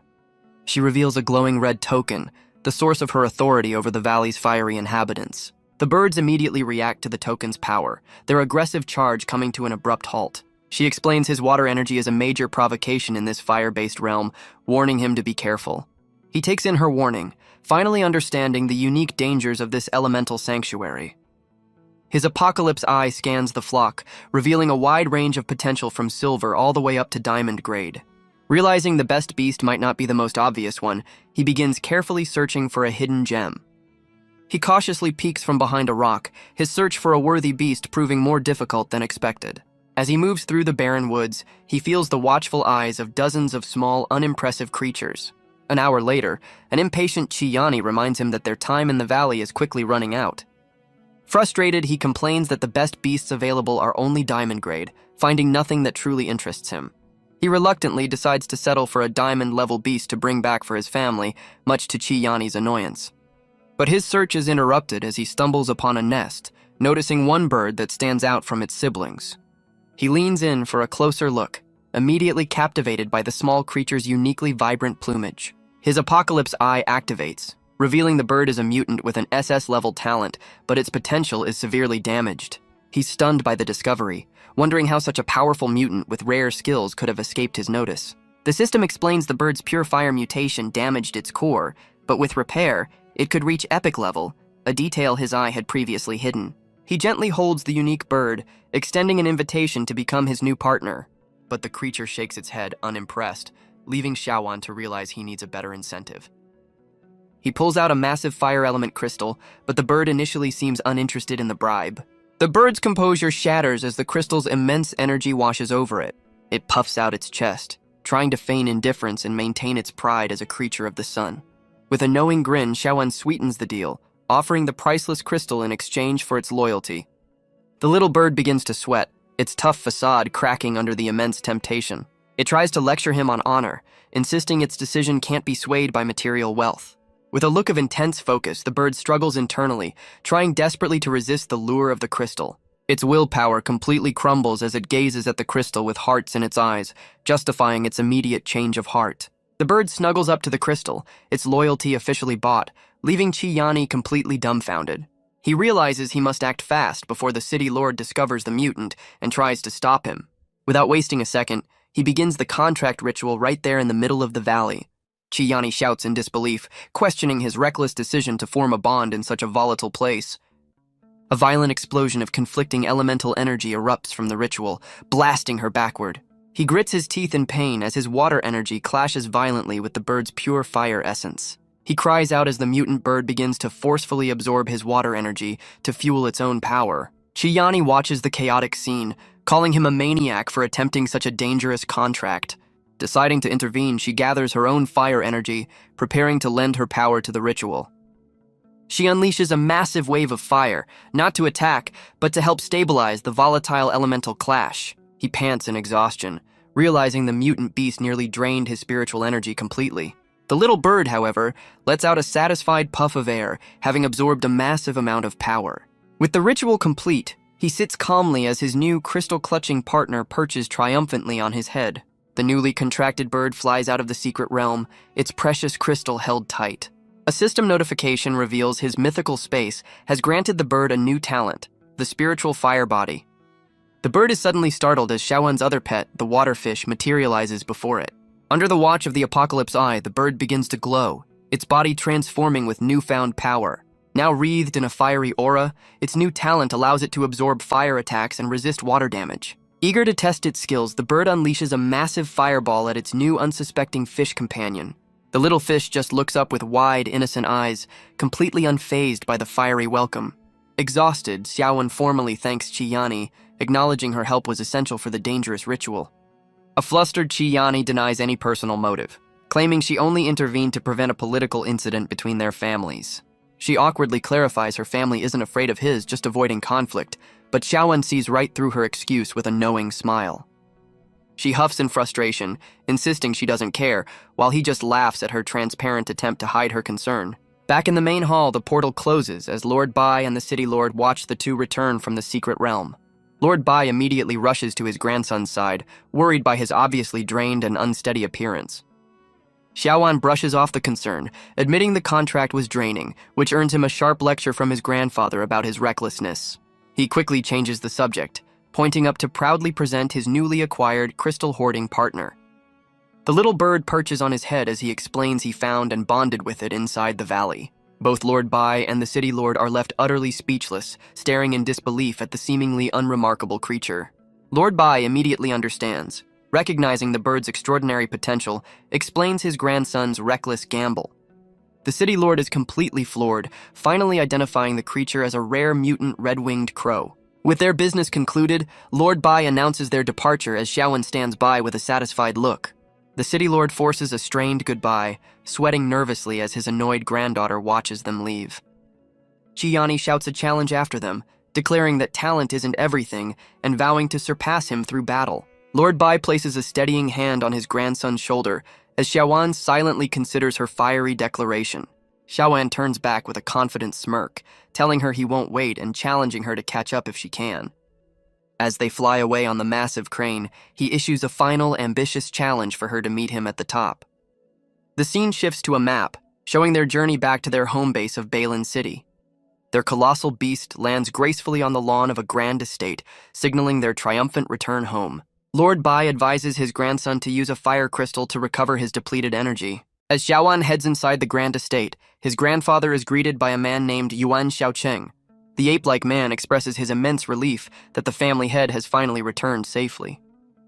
Lord Bai calmly chides his old friend, telling him to take it easy in his old age. He then grumbles in frustration, seemingly annoyed by the younger generation's reckless behavior. Inside the mansion, 2 female attendants stand guard outside a closed door. One of the women remarks that the young master will surely need a long rest after his exhausting trip.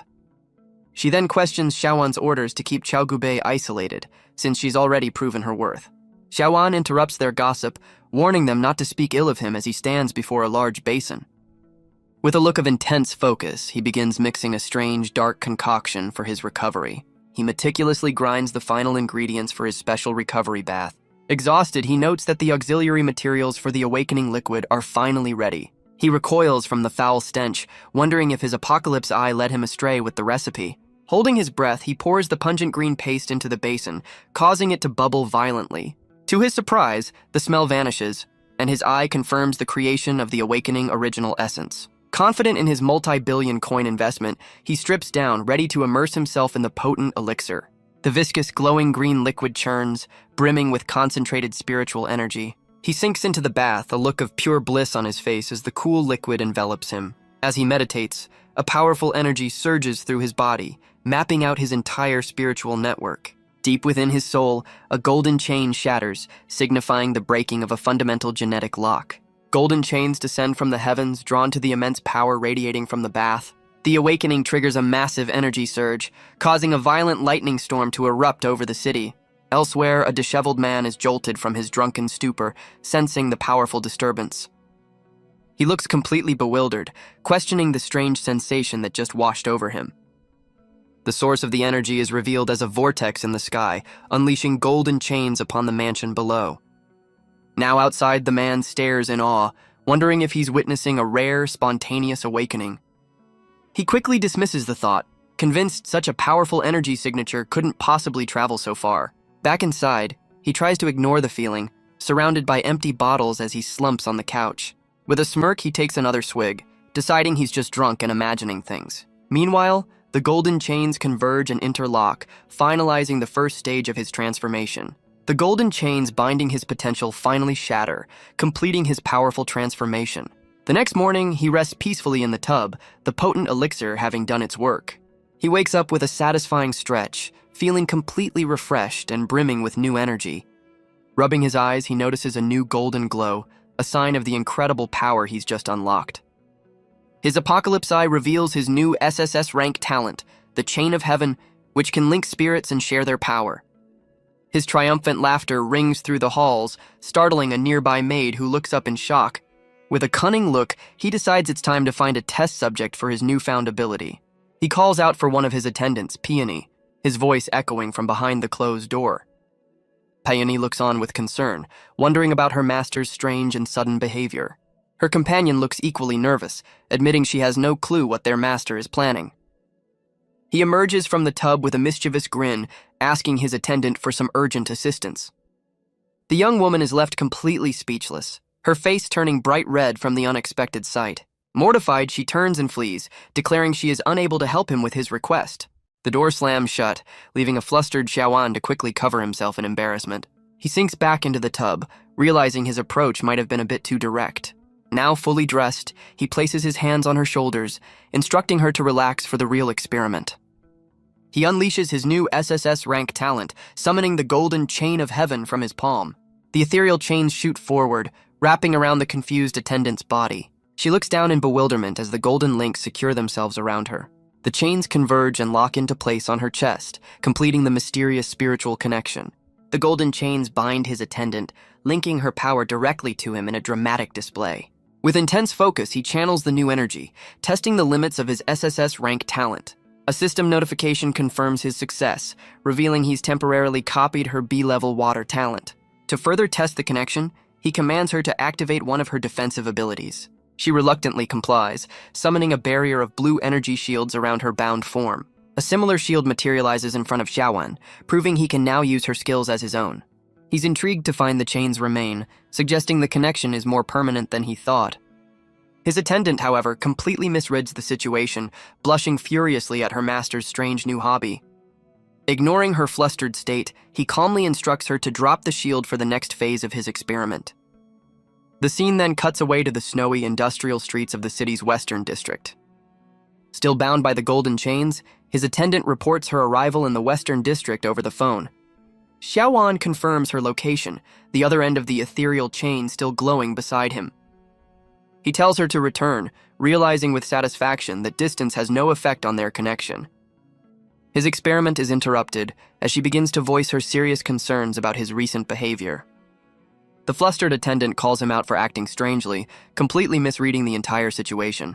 He's left speechless as she lists his bizarre actions, offering him and Angelica's help for his apparent stress. He tests his theory by asking if she sees anything on her, but she's completely oblivious to the chains. Annoyed but intrigued, he hangs up, confirming that the powerful chains are invisible to their target. The call ends, leaving Peony dazed and confused, as if waking from a strange dream.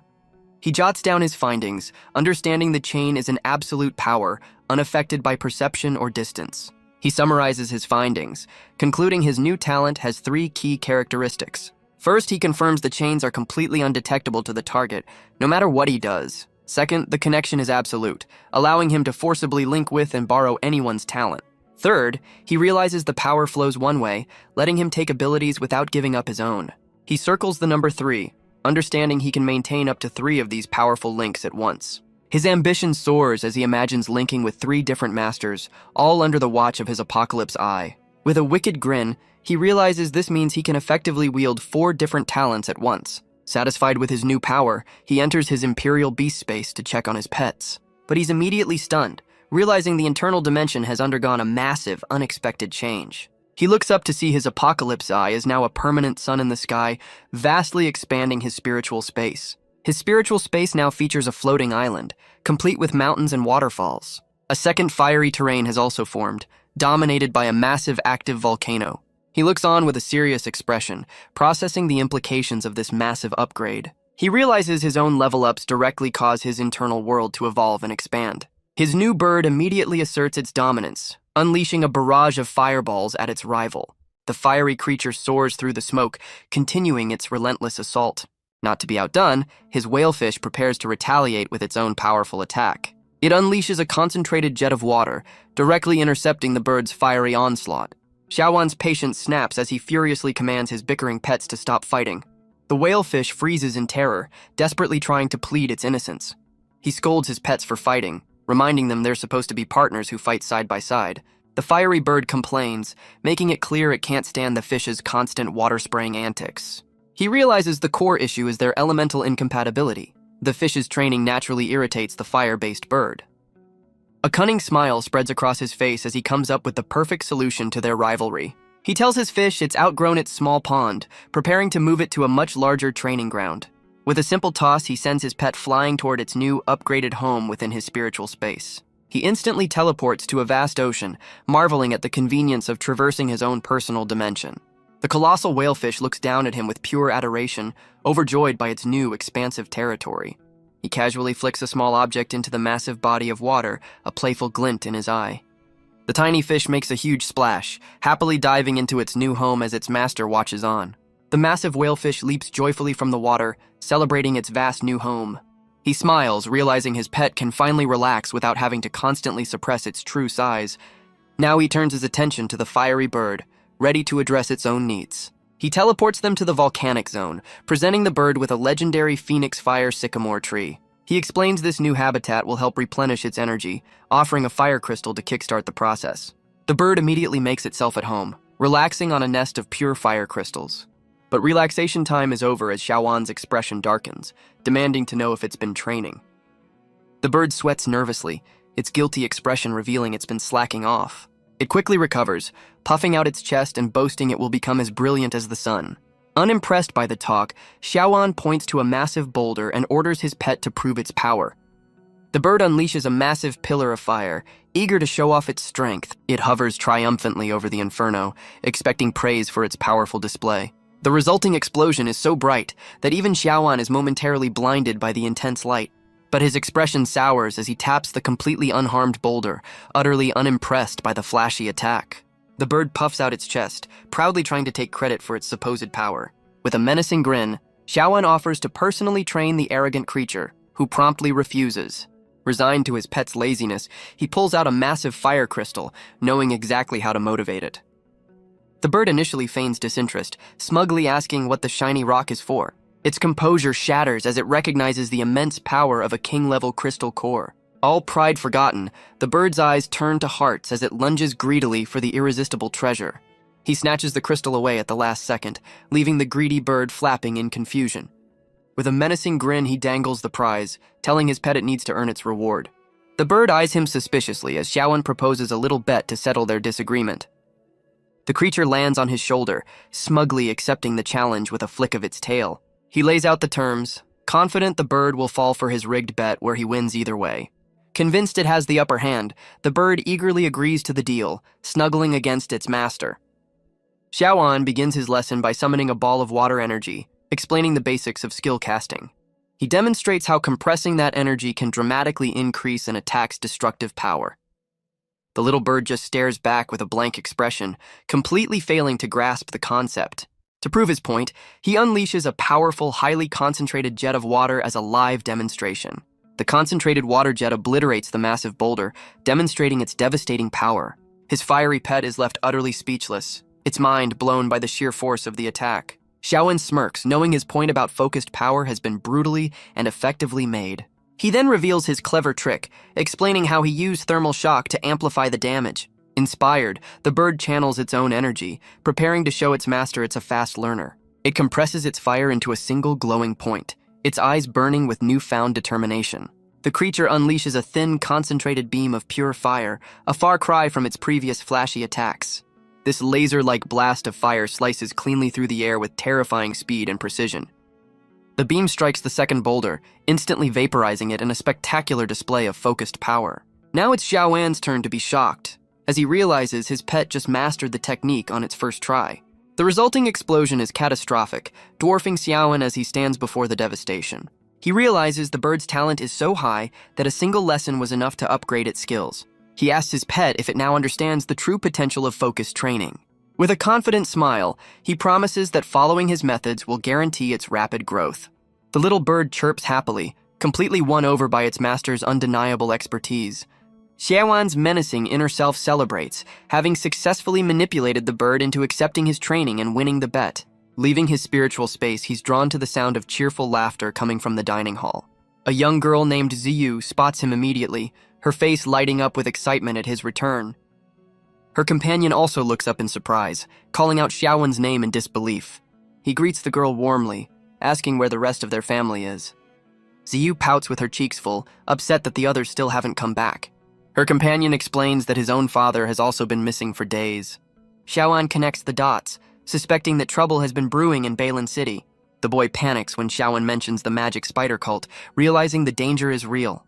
Changing the subject, Xiaoan casually asks his friend why he's visiting so early. His friend explains that school starts today, hoping they can attend the academy together. The news completely blindsides Xiaoan, who had totally forgotten about his student life. Recovering quickly, he orders his butler to prepare the car for their trip to school. Arriving at a scenic overlook, he's greeted by a familiar face waiting by a car. The girl is revealed to be Xiao Gubei, who greets him with a confident smile, calling him master. He looks at her with a hint of a blush, a rare moment of softness for the calculating master. He casually asks Xiao Gubei how she's adjusting to her new life in Bailin City. She blushes, admitting that thanks to his help, she's doing quite well for herself. Their luxury car pulls up, signaling their arrival at the prestigious academy. The imposing Imperial Beastmasters Academy looms before them, a modern fortress of learning. As they walk the school halls, Xiao Gubei follows a few steps behind Xiaoan and his friend. His friend leans in, curiously asking about the unfamiliar girl trailing them. He wonders aloud if she's a transfer student from one of the affiliated cities. They enter a nearly empty lecture hall, the quiet atmosphere feeling strangely tense. A group of students immediately glares in their direction, their expressions filled with open hostility. In stark contrast, another group of students eagerly greets Xiaoan with cheerful admiration. The hostile student scoffs, dismissing Xiaoan as a privileged heir who knows nothing of real effort. He then turns to address the entire class, casually asserting his presence among his peers. The student decides this school environment is a waste of time and plans to suspend his studies. He believes the academy's safe training is no substitute for the brutal lessons of real-world combat. A new, imposing figure in a dark coat steps up to the front of the lecture hall. His stats reveal him as Lung Aotian, a powerful master with a rare SS-level darkness-packed talent. One of his followers whispers that Xiaoan is a privileged fraud who needs to be put in his place. Lung Aotian's eyes glow with rage, his aura flaring as he scorns the idea of unearned status.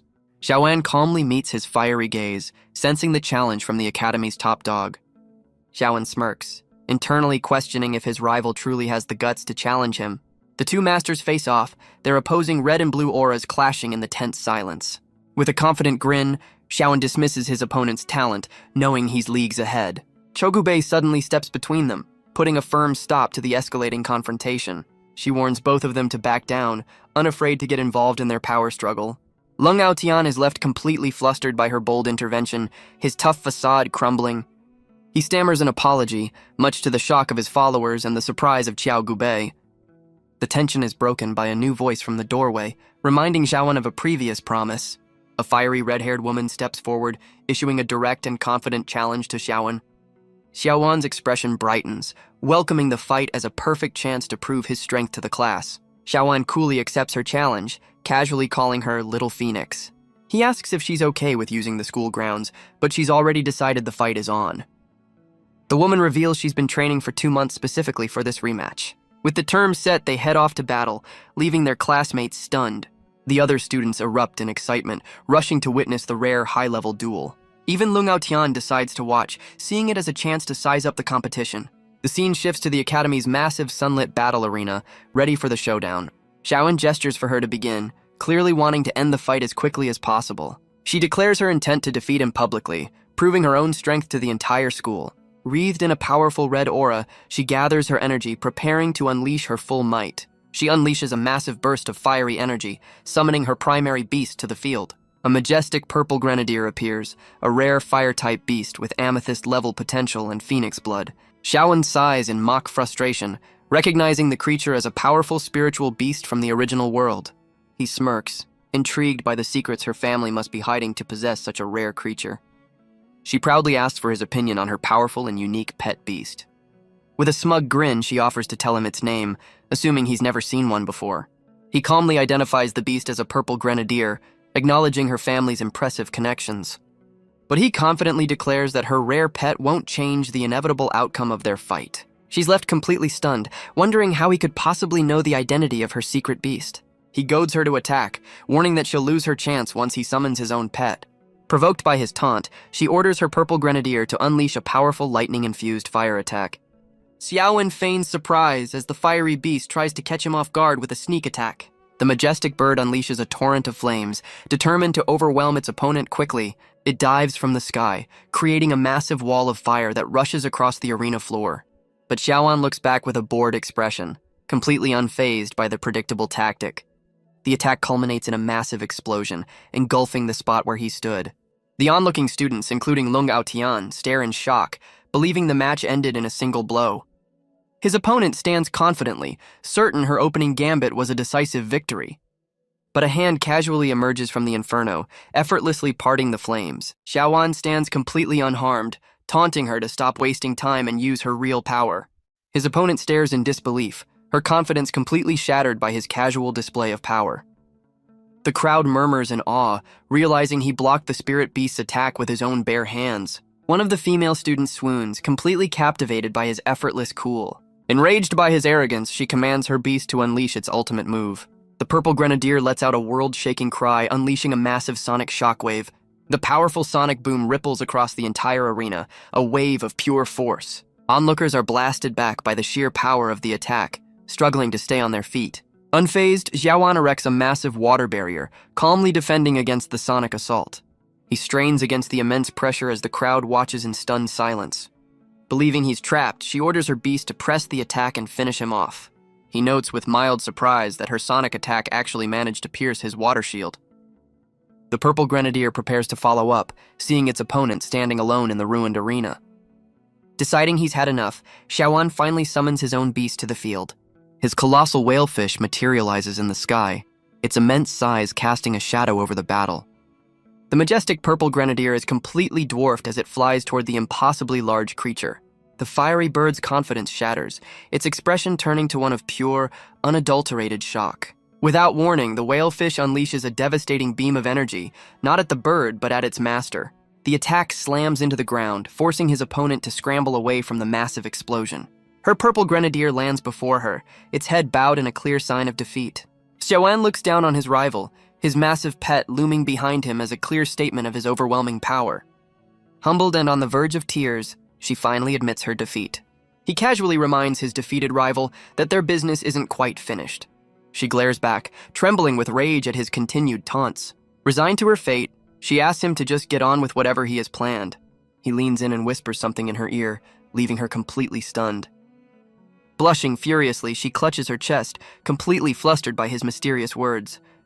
With a satisfied smile, he dismisses the crowd, leaving his fuming opponent behind. Suddenly, a massive tremor shakes the entire city, indicated by dramatic visual effects.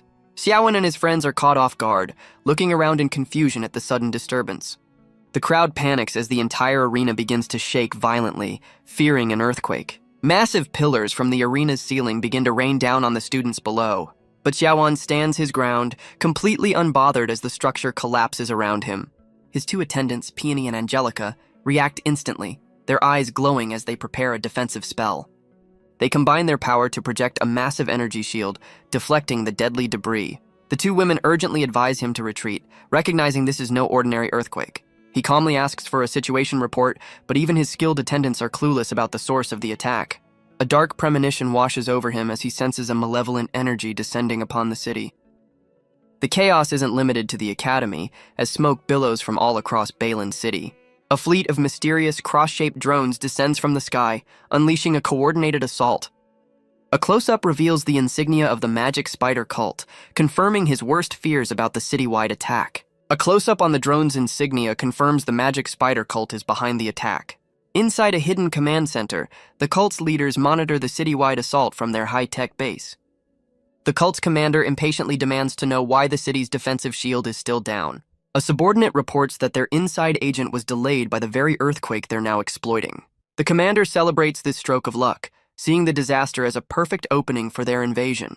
He gives a chilling order to prepare their next wave of attack: explosive fire spiders. The scene cuts back to the city, where the cult's attack continues to wreak havoc on the streets.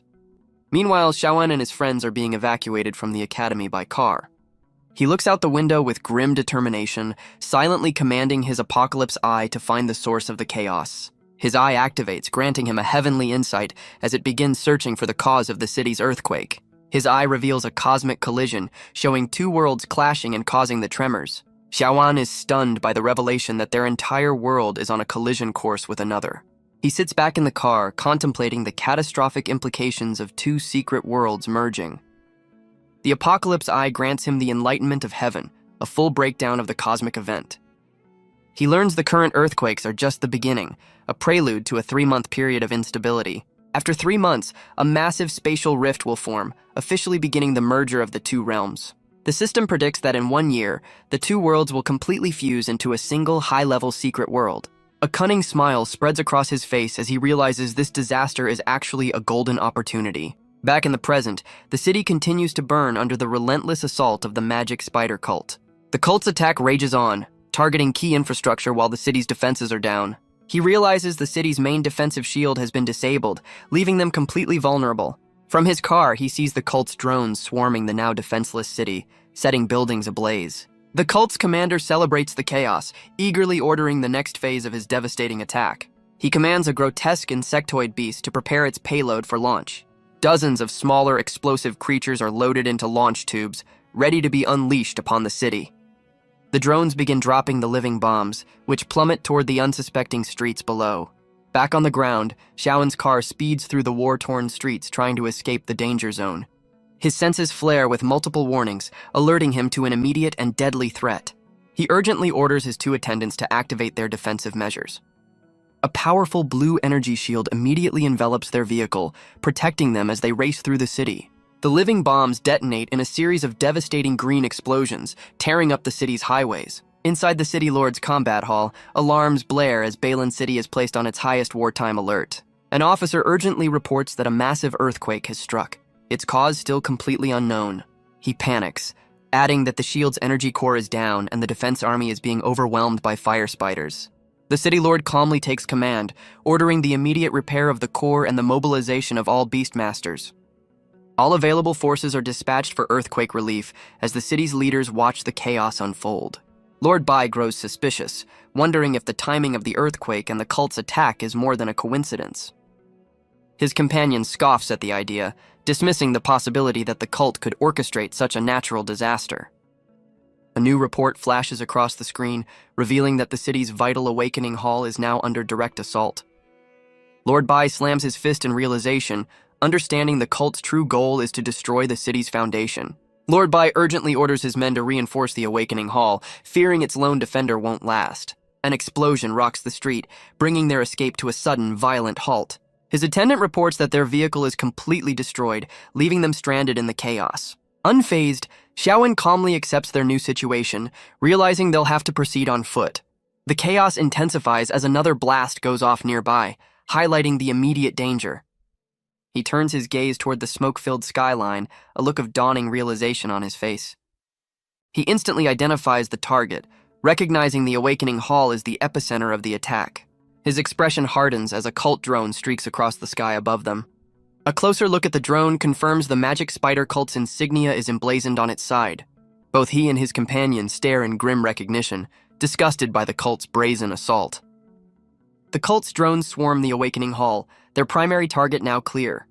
The hall's lone defender, a figure in a red-accented helmet, calmly notes that the time for a confrontation has arrived. Piloting a massive white mech, the defender prioritizes saving the wounded amidst the rubble. The mech's pilot looks up, bracing as another volley of explosive spiders rains down from above. Elsewhere, the city's defense forces prepare to engage the invading cultists. The living bombs detonate across the city, turning the streets into a fiery war zone. The lone mech stands firm, weathering the explosive shockwave of a direct hit.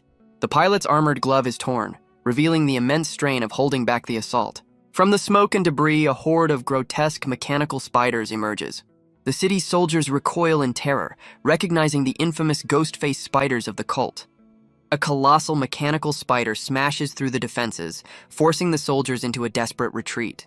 Inside a fortified room, a commander demands to know the source of the chaos outside. His subordinate frantically tries to radio for backup but receives only static in return. Suddenly, the reinforced blast doors begin to buckle under a powerful repeated assault.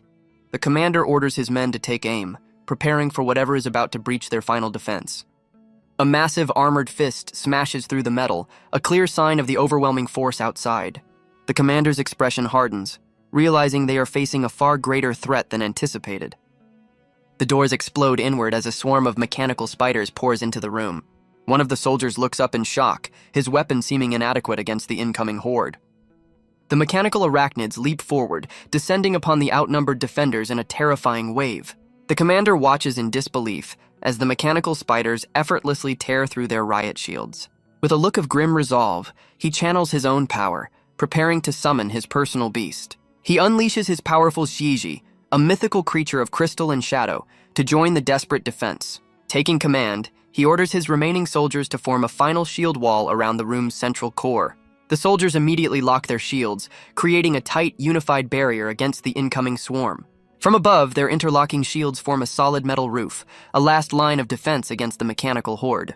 He commands his Jiji to focus its power, determined to protect the city's vital crystal at all costs. The beast slams its hoof, causing a massive wall of earth and crystal to erupt from the ground, reinforcing their position. Now encased within a makeshift fortress, he rallies his troops to hold the core against the overwhelming assault. He quietly instructs his men to simply stall for time, knowing a direct fight would be a losing battle. The hall's commander sighs in frustration, lamenting how this attack is ruining his peaceful retirement plans. Despite the overwhelming odds, the defenders' resolve to protect Balin City remains unbroken. The cult unleashes a new wave of smaller, more agile mechanical spiders to breach their defenses. One of the spiders sacrifices itself, slamming into the ground to create a powerful explosion. The self-destruct attack detonates against the crystal wall, testing the limits of their makeshift fortress. The commander tries to maintain morale, assuring his men that their defenses are strong enough to hold. But his confidence is shattered as a concentrated energy beam blasts clean through their crystal barrier. The powerful attack rips a gaping hole in their defenses, leaving them completely exposed. A spider then unleashes a stream of thick, web-like material directly at the breach. The sticky substance quickly seals the hole, trapping the defenders inside their crumbling fortress. A mechanical spider lunges forward, its bladed legs poised to strike down the defenders.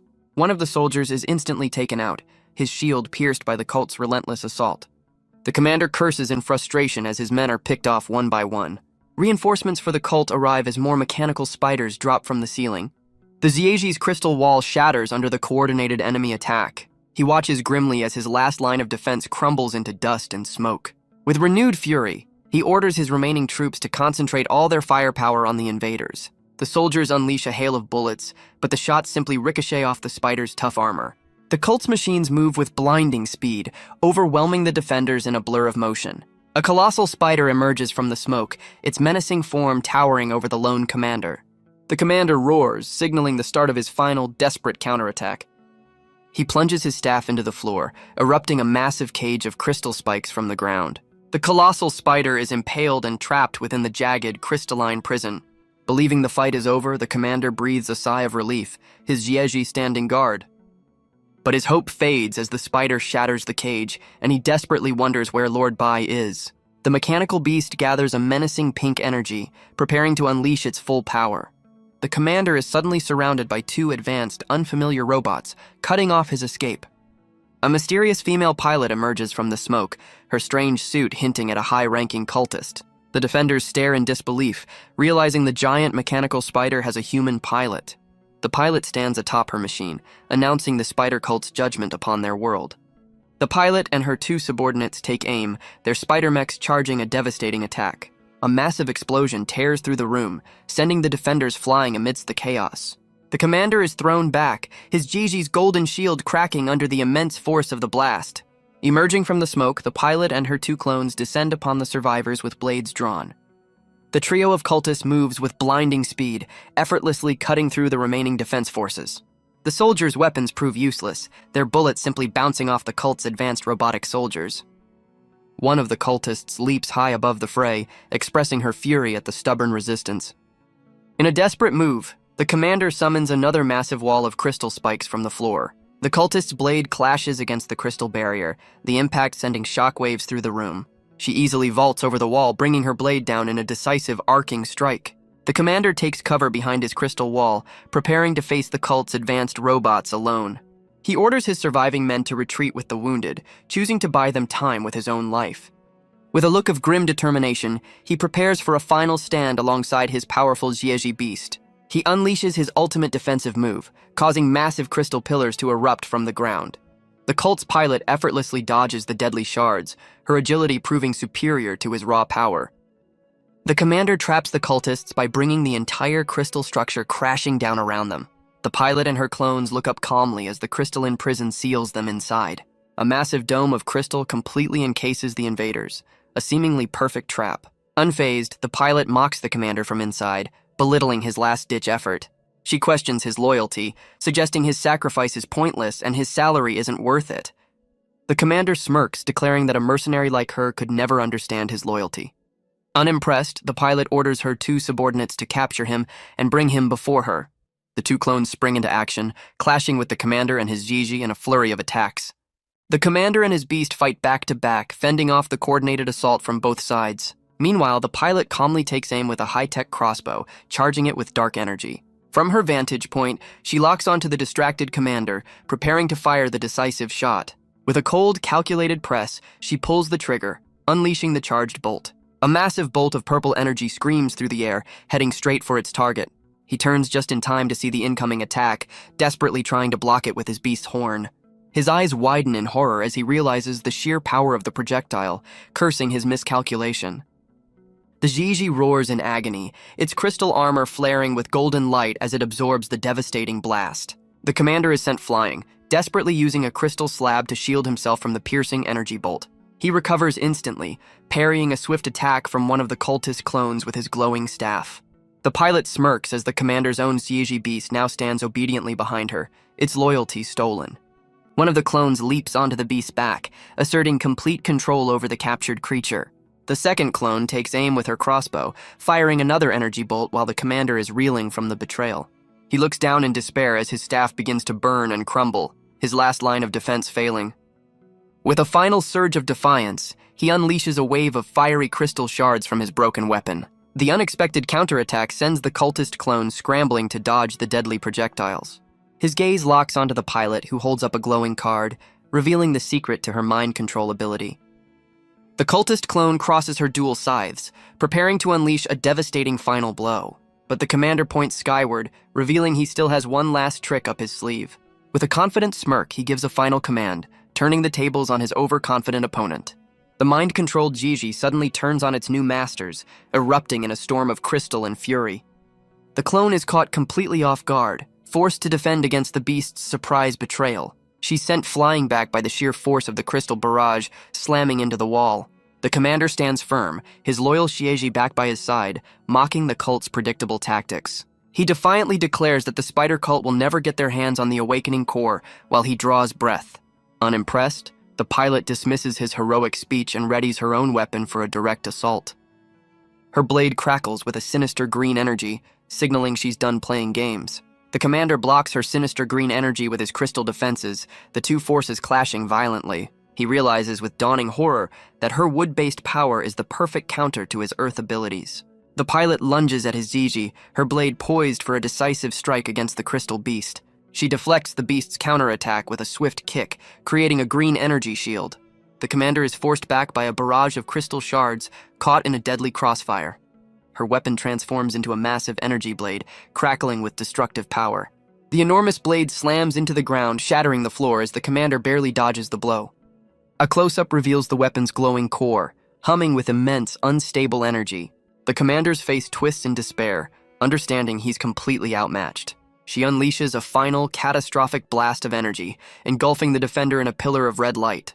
He stands defiantly, declaring his crystal space will endure as long as he draws breath.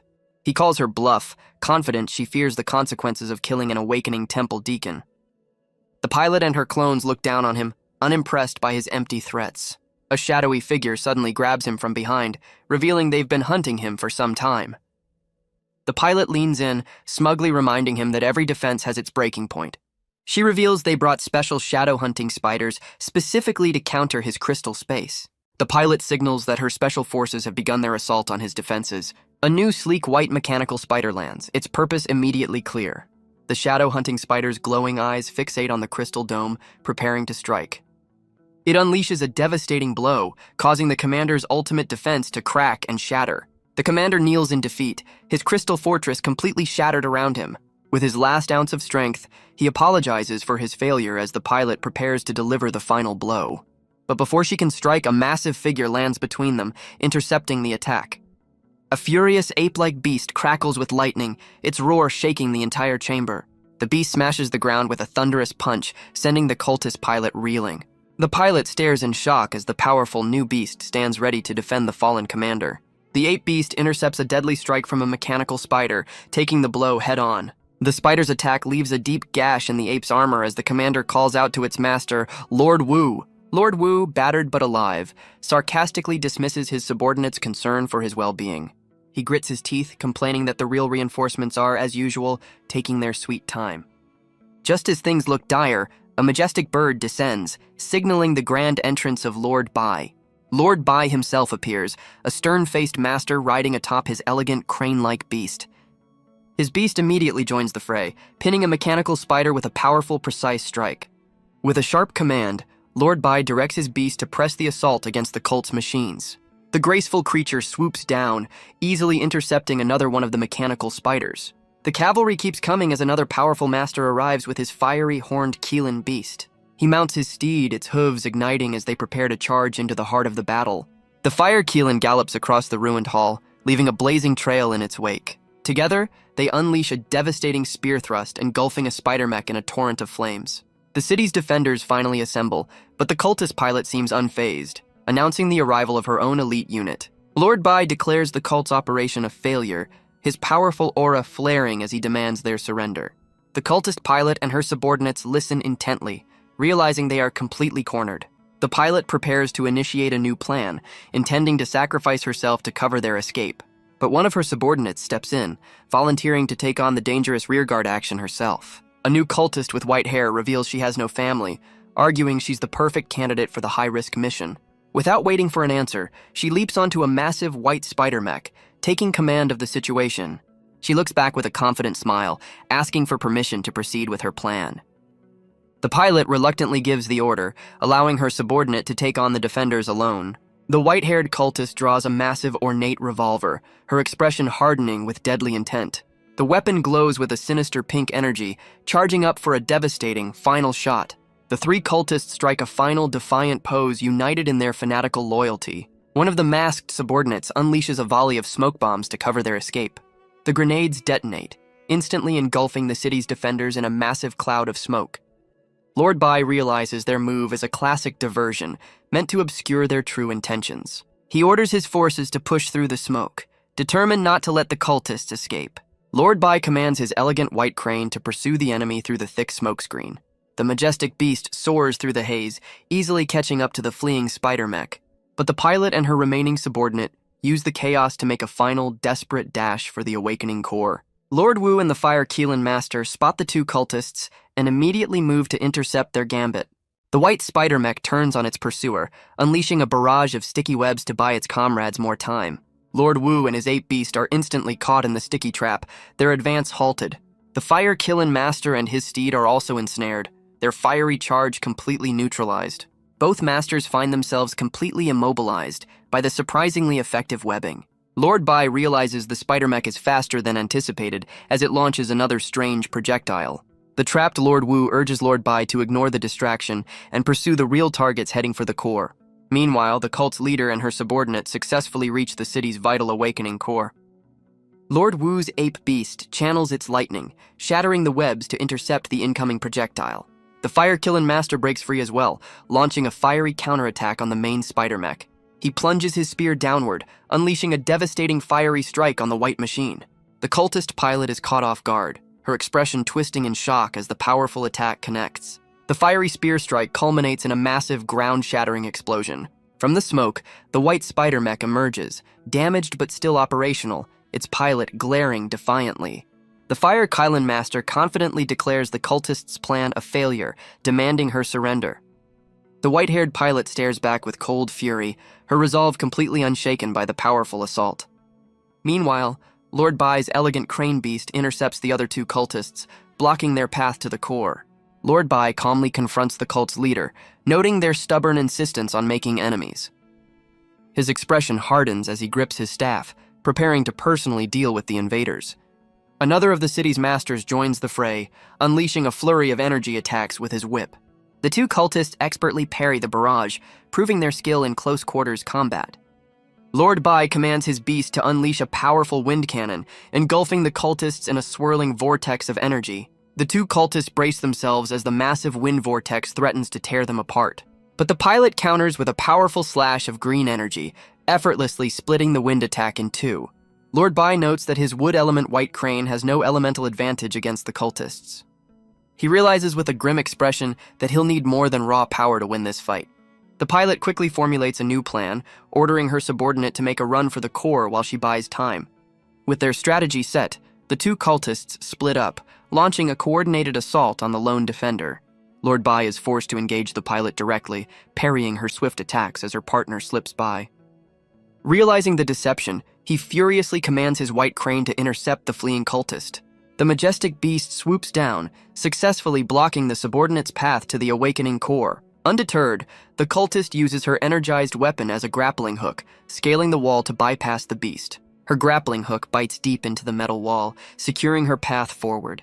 She swings past the white crane's grasping claws, her agility defying the massive beast.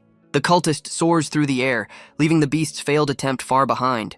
Using the crane's own head as a launch pad, she propels herself toward the final objective. Her hook finds a new anchor point, latching onto the very top of the awakening core.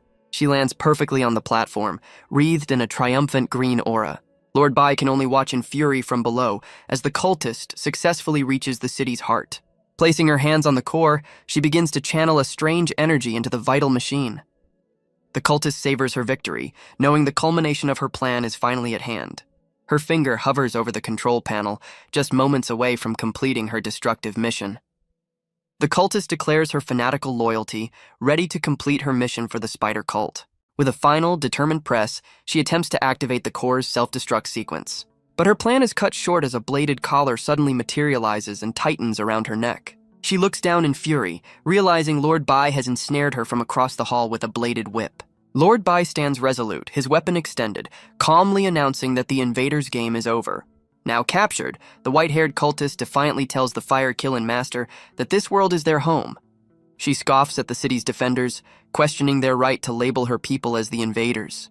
Her face contorts with rage as she accuses them of playing the victim in this conflict. In a shocking move, she whips out her massive revolver, aiming it directly at her captor. She fires a point-blank energy blast, catching the fire-killing master completely off guard. The fire-killing master is caught in the blast, but the cultist pilot's subordinate launches a surprise attack of her own. A deadly bolt of purple energy screams across the hall, aimed directly at the one holding her leader captive. Lord Bai's eyes widen in horror, realizing the attack is too fast to dodge. In a final act of loyalty, his white crane beast throws itself in front of the blast to protect its master. The energy bolt slams into the beast's wing, erupting. With the magical restraint gone, the cultist pilot and her subordinate seize the moment to make their escape.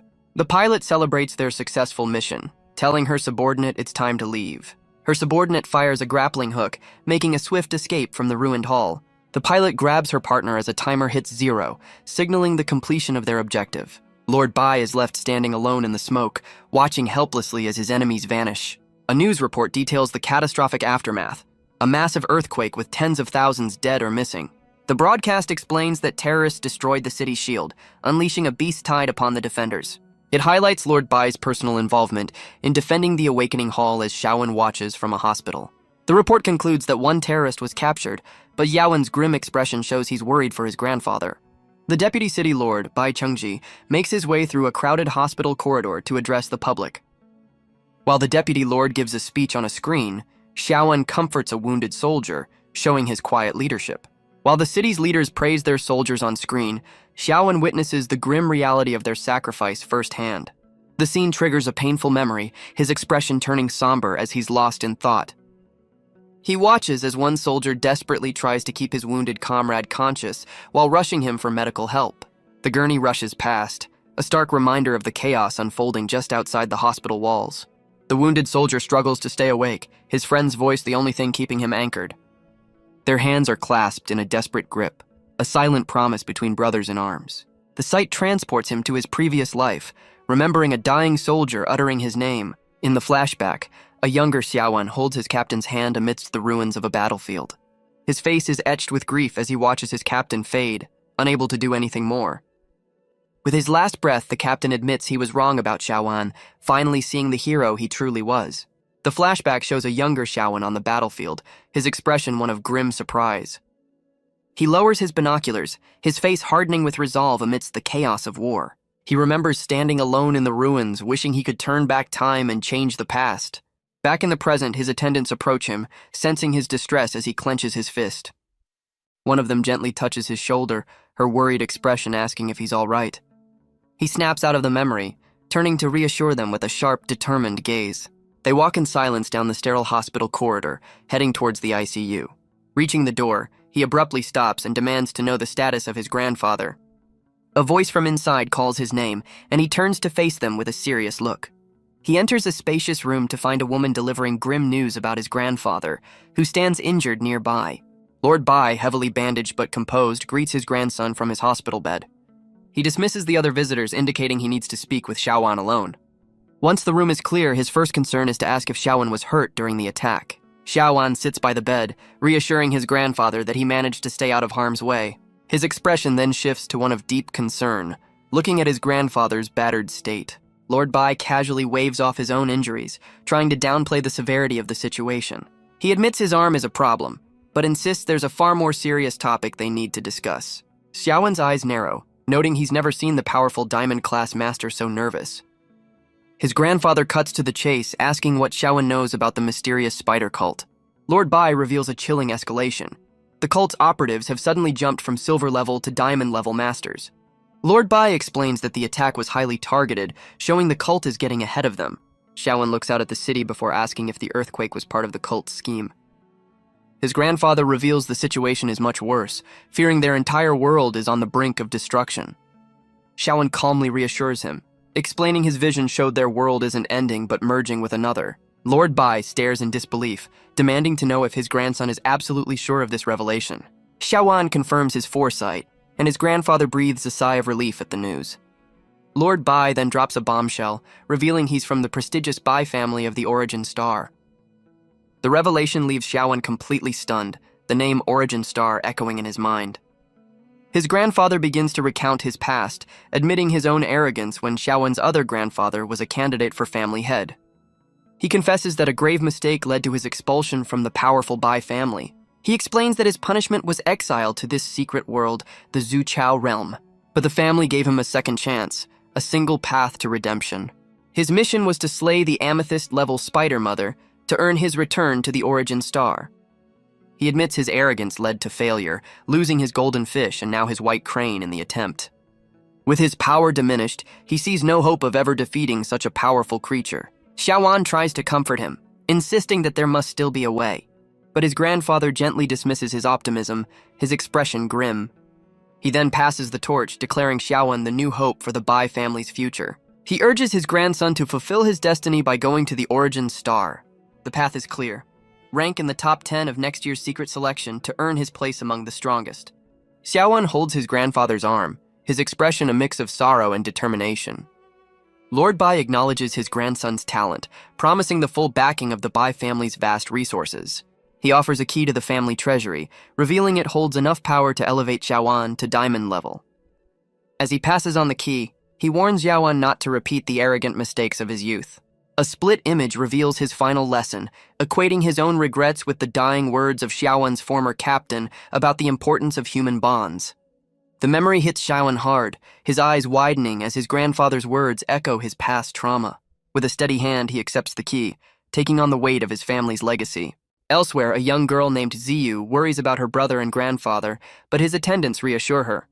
Xiaowen suddenly appears in the doorway, catching the young girl completely by surprise. He holds the key with newfound resolve, understanding that true strength lies in the bonds he forges. Ziyu launches herself through the air, a blur of motion as she rushes to greet her brother. He's completely blindsided as the tiny girl latches onto his head with surprising force. His attendants can only stare in disbelief as Ziyu clings to him triumphantly. He holds his little sister, a rare, gentle smile on his face as she expresses her relief. Ziyu looks up with wide, worried eyes, asking if he was hurt in the attack. He reassures her, internally vowing to cherish the family he has in this new life. A flashback reveals his past trauma, a desperate struggle against the fear of powerlessness and death. But through that darkness, he's had a profound realization about his true motivation. He understands now that his greatest strength isn't just power, but the bond he shares with his family. A symbolic handshake represents him finally accepting this connection, bridging his dark past with a hopeful future. Now dressed for a new mission, Xiaowen stands with a renewed sense of purpose. He entrusts his sister with a box for their parents, telling her they will be home soon. Ziyu accepts her important task with a bright, determined smile. He says his goodbyes, explaining he has to leave for a while on an important matter. His attendant, Chogubai, approaches, ready to receive her orders. He looks her in the eye, asking if she's prepared to join him on a dangerous journey. She answers without hesitation, pledging her loyalty no matter where he leads. As they walk off, he tries to get her to drop the formalities, but she insists on following his lead. The scene shifts to the desolate, ruined landscape of the city, a testament to the recent attack. Standing amidst the destruction, he admits to his companion that he's still searching for their next destination. He declares his new mission is to gather materials and level up, but first, he needs to do some research. Using his Apocalypse Eye, he immediately seeks a cure for his grandfather's shattered arm. The eye reveals the answer, a rare concoction known as the Water of Life. He then asks for a way to restore his grandfather's lost beast, the red-eyed golden fish. The system identifies another rare item, the spiritual water of Tianshui, as the only solution. With his two objectives clear, he begins searching for information on both mystical waters. The results of his search leave him completely stunned. His device finds plenty of data on the water of life, but draws a complete blank on the spiritual water. He realizes that while one ingredient is attainable, the other is a complete mystery with no information available. Changing tactics, he turns his all-seeing eye to the city's damaged awakening core, seeking a way to repair it. His eye reveals the core is from the Origin Star's awakening temple and cannot be repaired here. He recalls leaving behind a powerful beast egg, hoping it would help, but now sees the real solution is on the Origin Star. Frustrated, he wonders where to even begin searching for the mysterious spiritual water of Tian Shui. Suddenly, his body freezes, and a shadowy hand grips his shoulder, leaving him completely paralyzed. He glances back, suspecting his own apocalypse eye is the source of this strange compulsion. The eye forces his hand to move, pointing to a specific location on his holographic map. His companion approaches, asking if he's found a lead, oblivious to his recent struggle. Snapping out of it, he points toward the city's east gate, declaring it's time for them to leave. She looks worried, realizing their path leads directly through the treacherous wasteland. He reassures her with a confident smile, suggesting they can join an adventure group for safety. He explains his plan to join a mercenary group heading into the wilderness for safety. They arrive at the east gate, only to find a massive traffic jam of citizens trying to flee the city. Xiaowen is completely stunned by the chaotic scene, realizing this won't be as easy as he thought. He admits to his companion that her concerns about the mass exodus were spot on. Suddenly, a heavily armored truck comes barreling through the crowd at high speed. He yells a warning, his instincts kicking in as the vehicle heads straight for them. Without a second thought, he pulls his attendant into his arms, shielding her from the oncoming truck. The vehicle screeches to a halt just inches away, leaving them locked in a protective embrace. The two are left blushing, caught completely off guard by the sudden and intimate moment. He quickly lets go, trying to play it cool as he asks if she's all right, both of them clearly flustered. His attendant questions the mass exodus, wondering why so many are fleeing the city so soon. He scoffs, explaining it's just the wealthy elite who've lost faith and are hiring mercenaries to escape. This panic has created a domino effect, causing the massive traffic jam at the city's main gate. Meanwhile, a stern officer commands her troops to maintain order and check all departing vehicles. Strict security protocols are in place, forcing everyone to disarm and submit to a thorough inspection. Xiaowan questions the city's open gate policy, suspecting it's a deliberate move to create a false sense of calm. Their identities are scanned and approved as they pass through the final security checkpoint. They proceed down a long, sterile corridor, an automated voice reminding them to don their masks. Both activate their high-tech protective masks, their expressions hardening for the journey ahead. The massive city gates slide shut behind them, leaving the two of them alone in the vast, empty wasteland. His attendant takes the lead, her expression grim as they step into the unforgiving wasteland. Xiaowen's gaze hardens, his eyes scanning the desolate landscape for any signs of danger. They walk past the wreckage of old battles, a grim reminder of the countless beasts that fell here. He activates his high-tech visor, searching the horizon for the adventure group's outpost. His visor locks onto a distant structure, confirming he has successfully found their target. With their destination in sight, he points the way forward, ready to move out. They arrive at a bustling makeshift camp, a hive of activity in the middle of nowhere. The rough-and-tumble atmosphere of the camp catches the inexperienced Xiaowan completely off guard. They navigate the chaotic settlement, making their way toward a large tent at its center. Reaching their destination, he confirms this is the adventure group's headquarters, ready to make contact. A tattered flag bearing the insignia of the Red Ape mercenary group flaps in the wind. Inside, two mercenaries, Lao Duan and Feng Lang, size up the new arrivals with predatory interest. One of the men approaches them with a condescending welcome, calling them children. He leans in with an intimidating gaze, questioning if they've wandered into the wrong place. His attendant whispers her concern to Xiaowan, noting the mercenaries' threatening demeanor as one looms behind them. Xiaowan internally notes that his companion's presence seems to be drawing unwanted attention from the rough crowd. The other mercenary gets uncomfortably close, causing his attendant to recoil in fear. A blue aura flares around Xiaowan's hand as his patience wears dangerously thin. The tattooed mercenary lunges forward with a leering grin, offering his protection in the dangerous wasteland. Xiaowan instantly moves to shield his companion, his cold expression showing he's ready for a confrontation. With lightning speed, Xiaowan grabs the mercenary's arm, stopping his advance cold. The tattooed man grabs his chin, trying to assert dominance, completely unaware of the danger he's in. His attendant can only stare, her expression a perfect mix of horror and awe at the sudden escalation. The mercenary mocks his anger, oblivious as Xiaowan's eyes begin to glow with a menacing blue energy. In a single fluid motion, he effortlessly flips the much larger man over his shoulder. The bully's face contorts in shock as he's unceremoniously thrown to the ground. Xiaowan pins him with a painful arm lock, forcing the man to cry out for his partner's help. Surrounded by a flaring blue aura, he turns his cold gaze to the second mercenary, issuing a silent challenge. The other mercenary, a blonde man with a massive rifle, sizes him up, noting his intense killing intent. But before the standoff can escalate, a loud siren blares from a nearby speaker, interrupting the tense moment. The blonde mercenary walks away, ignoring the scuffle as the siren continues to wail. A woman named Sasha emerges, demanding to know the source of the commotion. Her spiky-haired superior, Qi Ming, correctly assumes the alarm signals an incoming beast attack. Another team member, Jiqing, confirms their fears, reporting a thermal scan shows hundreds of beasts approaching. From a watchtower, a voice radios in, asking the blonde mercenary for a status update. Now in position with his sniper rifle, Feng Lang grimly reports that the situation is not looking good. Through his scope, he spots a massive dust cloud on the horizon, confirming the beast will arrive in minutes. The pinned mercenary tries to de-escalate, arguing they're all on the same side against the coming threat. Xiaowan's cold gaze remains fixed on him, weighing the man's words against his actions. He finally releases the bully with a forceful shove, issuing a final, non-negotiable warning to keep his distance. The tattooed mercenary scrambles to his feet, yelling for the deputy leader amidst the growing panic. A figure wreathed in a fiery aura appears atop a container, commanding the panicked crowd to remain calm. He declares that retreat is impossible, and their only hope for survival is to stand and fight together. The other mercenaries look up in surprise, recognizing their spiky-haired superior, Qi Ming. Xiaowan watches with a flicker of approval, glad to see someone taking charge of the chaotic situation. Qi Ming introduces himself as a silver-level beastmaster and calls for volunteers to help defend their position. Xiaowan scans the crowd, noting that most of the fighters are low-level and the truly skilled ones are holding back. Suddenly, a young man in a suit steps forward, confidently announcing that he is also a silver-level master. Xiaowan's expression twists in disbelief, wondering if this newcomer truly grasps the danger they're facing. The young master of the Ming family smirks, promising to hold the line if they provide him with enough firepower.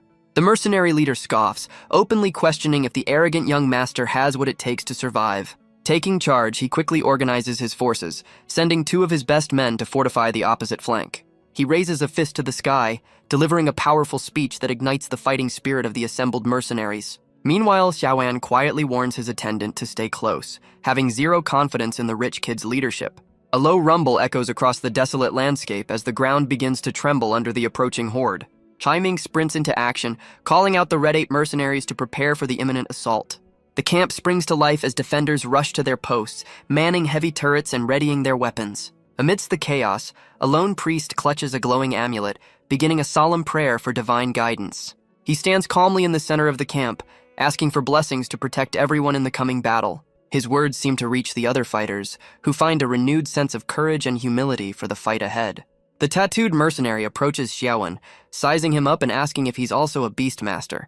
He compliments Xiaowan's earlier display of skill, suggesting he's far more competent than the arrogant young master. Xiaowan fires back a witty insult, unimpressed by the mercenary's attempt at camaraderie.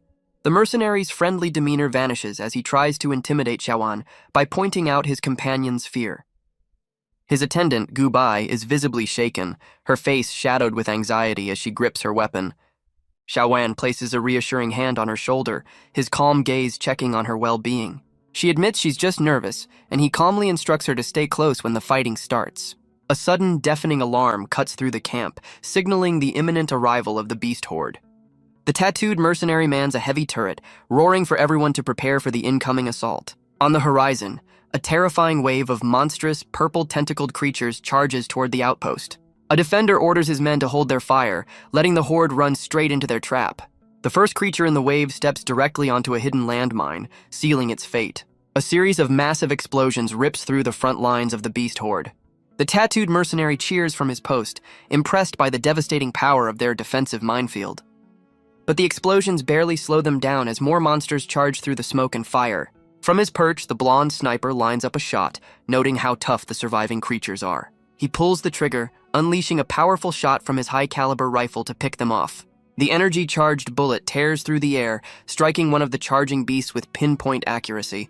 A massive shell casing is ejected from the powerful rifle, highlighting the force of the shot. The sniper's round pierces clean through the monster, proving their defenses can still pack a punch. The sniper radios a warning to his comrade on the ground, alerting him to beasts breaking through the line. Automated turrets pivot and unleash a relentless volley of energy blasts at the charging horde. One of the mercenaries spots a creature slipping past the automated defenses and calls out his teammate. The green-haired defender, Ji Qing, yells back in frustration, annoyed at her comrade's unhelpful observation. The tattooed mercenary scoffs at the small turrets, carrying his own ridiculously oversized weapon. He proudly hefts his massive gun, declaring that a bigger caliber is always the better choice. Leaping into the fray, he unleashes a devastating stream of fire from his personal cannon. The heavy rounds easily shred through one of the charging monsters, stopping it in its tracks. The creature is slammed against the defensive wall, its body riddled with damage from the overwhelming firepower. Xiaoan's expression hardens as he announces the arrival of a new, more dangerous wave, the bronze-level beasts. The arrogant young master smirks, eagerly rubbing his hands together as he prepares to finally join the battle. The tattooed mercenary unleashes another volley, ordering his team to drop gasoline barrels into the fray. Following his command, defenders roll massive, spiky barrels off the wall and into the horde below. The charging beasts are caught among the barrels, one even foolishly trying to use a can as a weapon. From his high vantage point, the blonde sniper takes aim and fires a single precise shot at the volatile trap. His bullet strikes a barrel dead center, creating a brilliant spark that ignites the fuel within. A massive inferno erupts, engulfing the front lines of the beast horde in a wall of roaring flames. The tattooed mercenary looks on with satisfaction, impressed by the effectiveness of their fiery strategy.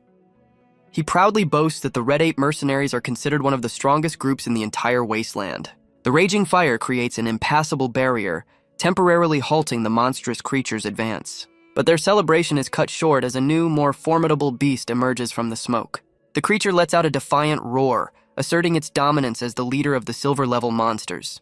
The tattooed mercenary shouts a warning, confirming that the boss of the horde has finally arrived. Xiaoan activates his Apocalypse Eye, his glowing gaze instantly analyzing the powerful new foe. His analysis reveals a high-grade silver beast, detailing its formidable stats and dangerous abilities. Before they can react, another type of monster appears, its body glowing with a sinister red energy. A whole pack of these new red-tendrilled beasts joins the charge, escalating the danger significantly. The blonde sniper calmly lines up a shot, his crosshairs settling on the lead monster amidst the chaos. He radios in a grim update, reporting that they're facing not one, but nearly a dozen silver-level threats. His comrade on the ground reacts with pure shock, struggling to comprehend the overwhelming odds they now face. The tattooed mercenary points to the arrogant young master, telling him it's his time to shine and hold the backline. The young master adjusts his glasses with a smug grin, confidently accepting the challenge as Xiaoan watches skeptically. With a dramatic flourish, he summons his beast, a massive holographic golden-horned frog appearing behind him. The frog materializes with a comical pose, its stats revealing it's a respectable intermediate silver-level creature. Qiming identifies the silver-level beasts as the priority targets, realizing they're empowering the entire horde. He fiercely commands his own beast, the red flame ape, to unleash a powerful fire fist impact. The ape's fist ignites with roaring flames, its face a mask of pure fury as it prepares to strike. It smashes its fiery fist into the lead monster, the powerful blow sending a shockwave through the battlefield. Qiming decides to escalate, ordering his red flame ape to use its ultimate move to finish the job.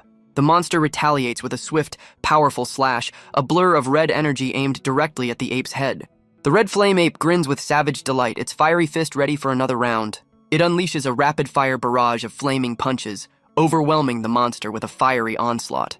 The final blow connects, completely obliterating the silver-level beast in a spectacular explosion. Qiming receives a call, learning that military reinforcements are just minutes away from their position. He rallies the defenders, urging them to hold the line as he announces that help is on the way. One of the mercenaries celebrates the news, oblivious to a red blur that zips past his friend. He watches in horror as his comrade is suddenly struck down, the turrets behind them exploding. Another defender feels a chill as a menacing scythe-wielding shadow falls over him. The shadowy figure strikes with blinding speed, cutting down the unsuspecting mercenary from behind. Xiaoan's expression hardens, his hands glowing with power as he prepares to face this deadly new enemy. He unleashes a powerful blast of blue energy, intercepting one of the shadowy assassins mid-air. but he's immediately swarmed by the other monsters, realizing he's completely surrounded. Before they can strike, a white silk-like projectile rips through one of the creatures, saving him. Xiaowan gathers his own power, a swirling vortex of blue energy erupting around him. He unleashes the energy in a massive wave, blasting another one of the monsters away. He looks up in surprise as a massive spider leg slams down, asking his attendant if her beast has leveled up. Gubai proudly presents her newly evolved lava spider, explaining she used black market materials for the upgrade. Xiaowan can only stare in disbelief, completely floored by her incredible brilliant flash of freezing power. As the sniper complains about his now broken rifle, the others watch the aftermath of the blast. The tattooed mercenary hopes the powerful shot was enough, but the deputy leader senses otherwise. Emerging from the smoke completely unscathed, the monster glares back with renewed fury. Through his scope, the sniper sees the creature has not only survived but is now looking directly at him. The monster begins to gather a terrifying amount of purple energy, aiming its counterattack. The sniper's confidence shatters as he realizes the beast's next attack is aimed right at his perch. A devastating beam of purple energy shoots from the monster, racing towards the helpless sniper. The sniper freezes in terror as the monster appears directly in front of him, having closed the distance in an instant. The watchtower erupts in a massive explosion of purple energy, completely obliterated by the attack. The devastating blast echoes across the camp, signaling the loss of their sniper support. Xiaowen watches the destruction, grimly acknowledging the terrifying speed of a gold-level beast. The creature reappears on the ground, its bladed hand crackling with dark energy as it seeks a new victim. It looks up, seemingly absorbing the lingering life force of the fallen defenders. Xiaowen confirms the sniper's position is lost, realizing the monster's true threat is its impossible velocity. In a flash, the monster materializes directly behind him, its menacing form looming over him. He reacts instantly, throwing up a holographic shield just as the creature strikes, barely registering the blur of motion. The monster's claws slam into the barrier, the immense force causing it to crack and splinter under the strain. The monster's full, terrifying form looms over Xiaowan as his defensive barrier shatters completely. A glob of white webbing suddenly shoots through the air, aimed to intercept the deadly creature. But the web misses its target, instead latching onto Xiaowan and yanking him backward with surprising force. He's pulled to safety just as the monster's attack pulverizes the ground where he just stood. His attendant Gubai catches him midair, her quick thinking saving him from the devastating blow. The two are left flustered by the sudden close-quarters rescue, both blushing from the unexpected intimacy. Now safely on her lava spider, Gubai commands her beast to unleash a powerful counterattack. The spider slams its legs into the ground, channeling a massive surge of energy into the earth below. Jagged spikes erupt from the ground, but the sleek monster dodges the surprise assault with impossible agility. Xiaowan watches the beast evade another attack, a grim realization dawning on him about its true abilities. He realizes the monster is vulnerable to physical attacks, yet it easily dodges all their energy-based assaults. Xiaowan deduces the creature is blind to light, but can perfectly sense spiritual power, giving it a unique advantage. With a plan forming, he calls out to the mercenaries ready to share it as a system prompt, explains the A-level talent. Xiaowan grudgingly admits the grotesque transformation is surprisingly useful, a sentiment his disgusted attendant clearly shares. The newly formed frog-human hybrid confidently leaps into the fray, eager to demonstrate its power. It launches itself like a living cannonball, a slimy green projectile streaking toward the gold-level beast. The hybrid's physical attack slams directly into the sleek monster, catching it completely off guard. A massive impact sends the creature reeling, confirming its vulnerability to non-spiritual assaults. From his vantage point, Xiaowan's theory is proven correct. The monster is blind to anything without a spiritual signature. He turns to his attendant with a determined glint in his eye, realizing their strategy might actually work. Gubai looks terrified, her confidence wavering as she doubts her ability to execute the dangerous plan. Xiaowan grabs her hands, his unwavering belief in her abilities giving her the courage she needs. With his team's resolve solidified, he prepares to act, now 100% certain of their success. Xiaowan stands atop a container, calmly getting the attention of the deadly gold-level beast. He flares his spiritual energy, his eyes glowing as he openly challenges the monster to attack. Just as he predicted, the creature teleports directly behind him for a sneak attack. He's already anticipated its momentary hesitation, a fatal flaw in its otherwise perfect speed. He unleashes a massive pillar of blue spiritual energy, creating a brilliant beacon. The monster is instantly drawn to the overwhelming spiritual power, its senses completely focused on the flare. It becomes trapped within the blinding light, unable to perceive anything else around it. With the beast's vision completely obscured, Xiaowen signals for the real attack to begin.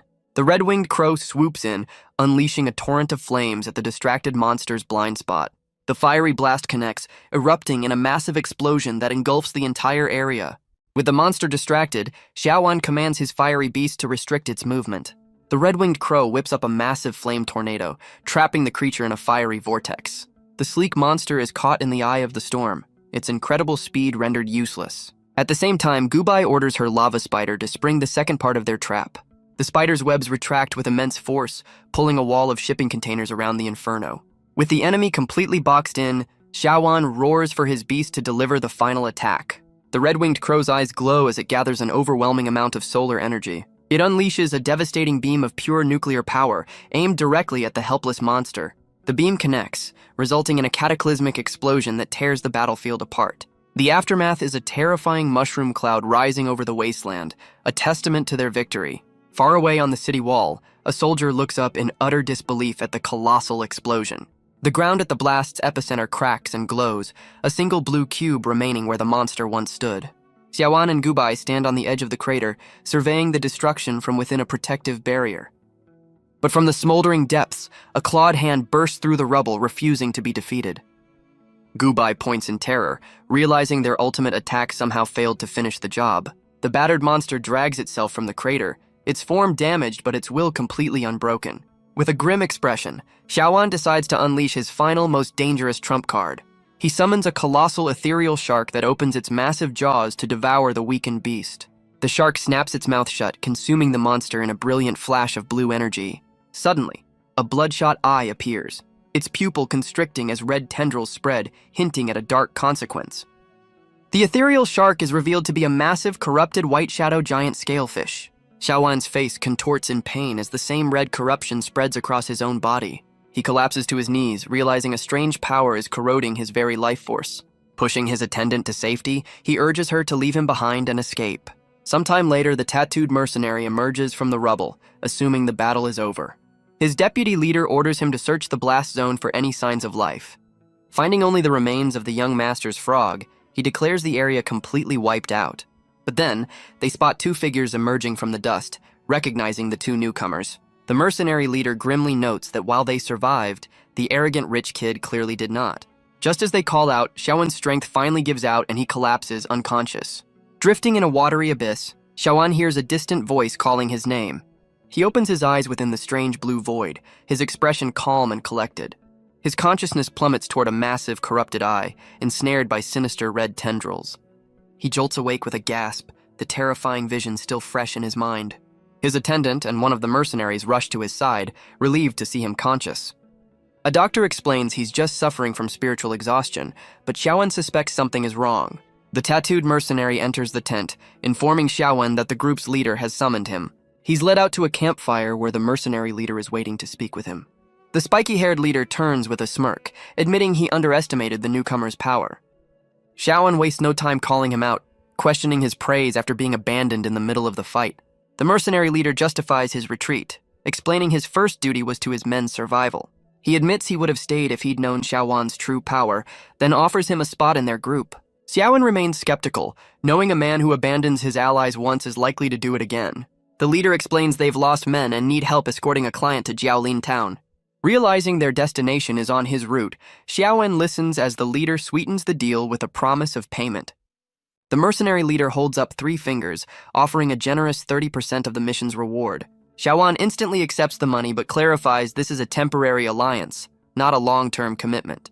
The leader smirks, amused by Xiaowen's clear and immediate focus on the financial gain.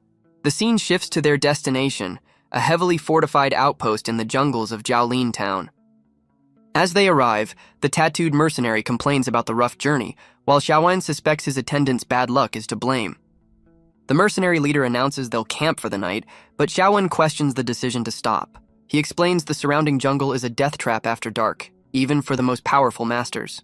An impatient voice suddenly cuts through the air, complaining loudly about the delay. The group turns in confusion, trying to locate the source of the disruptive outburst. An irate woman emerges, berating the mercenaries and calling them trash for the rough journey. A female mercenary coldly warns the client that her shouting is a beacon for nearby beasts. The woman tries to intimidate them, boasting that her brother is the gold-level mayor of Jiaolin Town. Her nervous companion attempts to calm her down, agreeing that they should be more cautious. She throws a tantrum, insisting she didn't pay for such hardship as Xiaowan watches with disdain. He scoffs at her foolishness, realizing she's antagonizing the very people paid to protect her.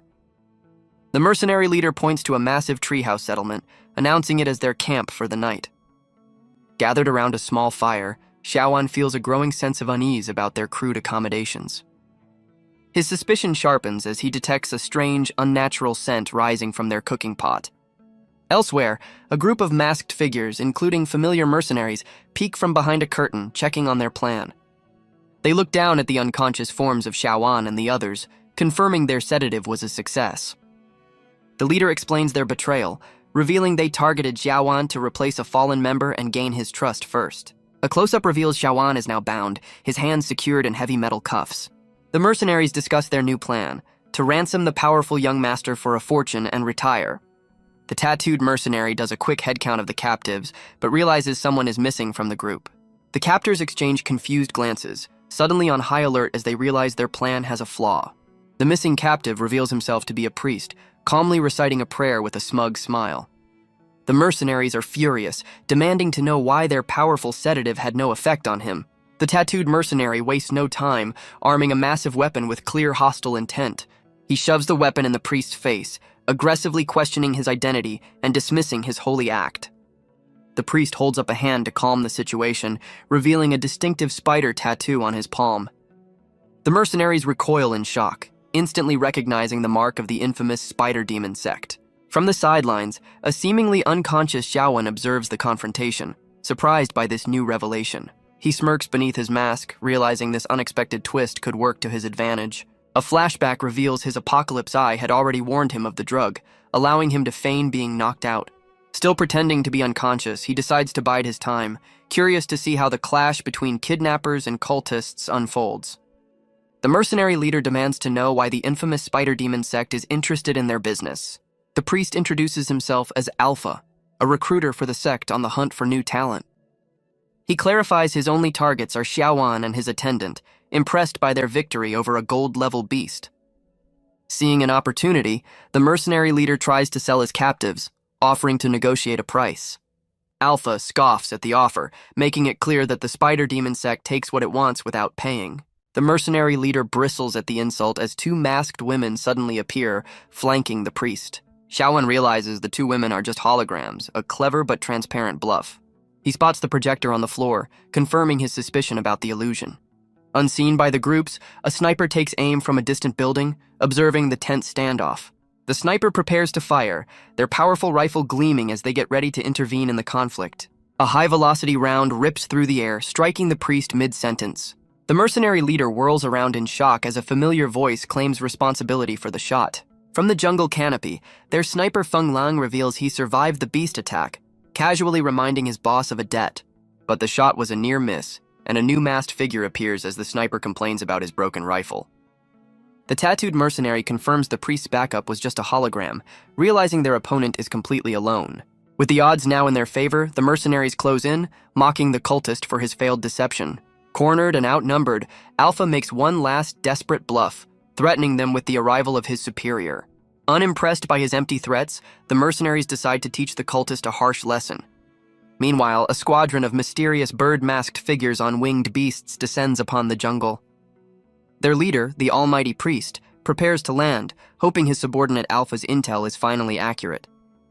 The winged beasts and their masked riders descend upon the camp, their shadows falling over the jungle. The sudden sound of their approach puts the mercenaries on high alert, their standoff instantly forgotten. Alpha grins maniacally, boasting that his powerful superior has finally arrived to turn the tables. A massive shockwave rips through the treehouse as the newcomers make a destructive entrance. Still feigning unconsciousness, Xiaowan peeks out, trying to assess the new, chaotic situation.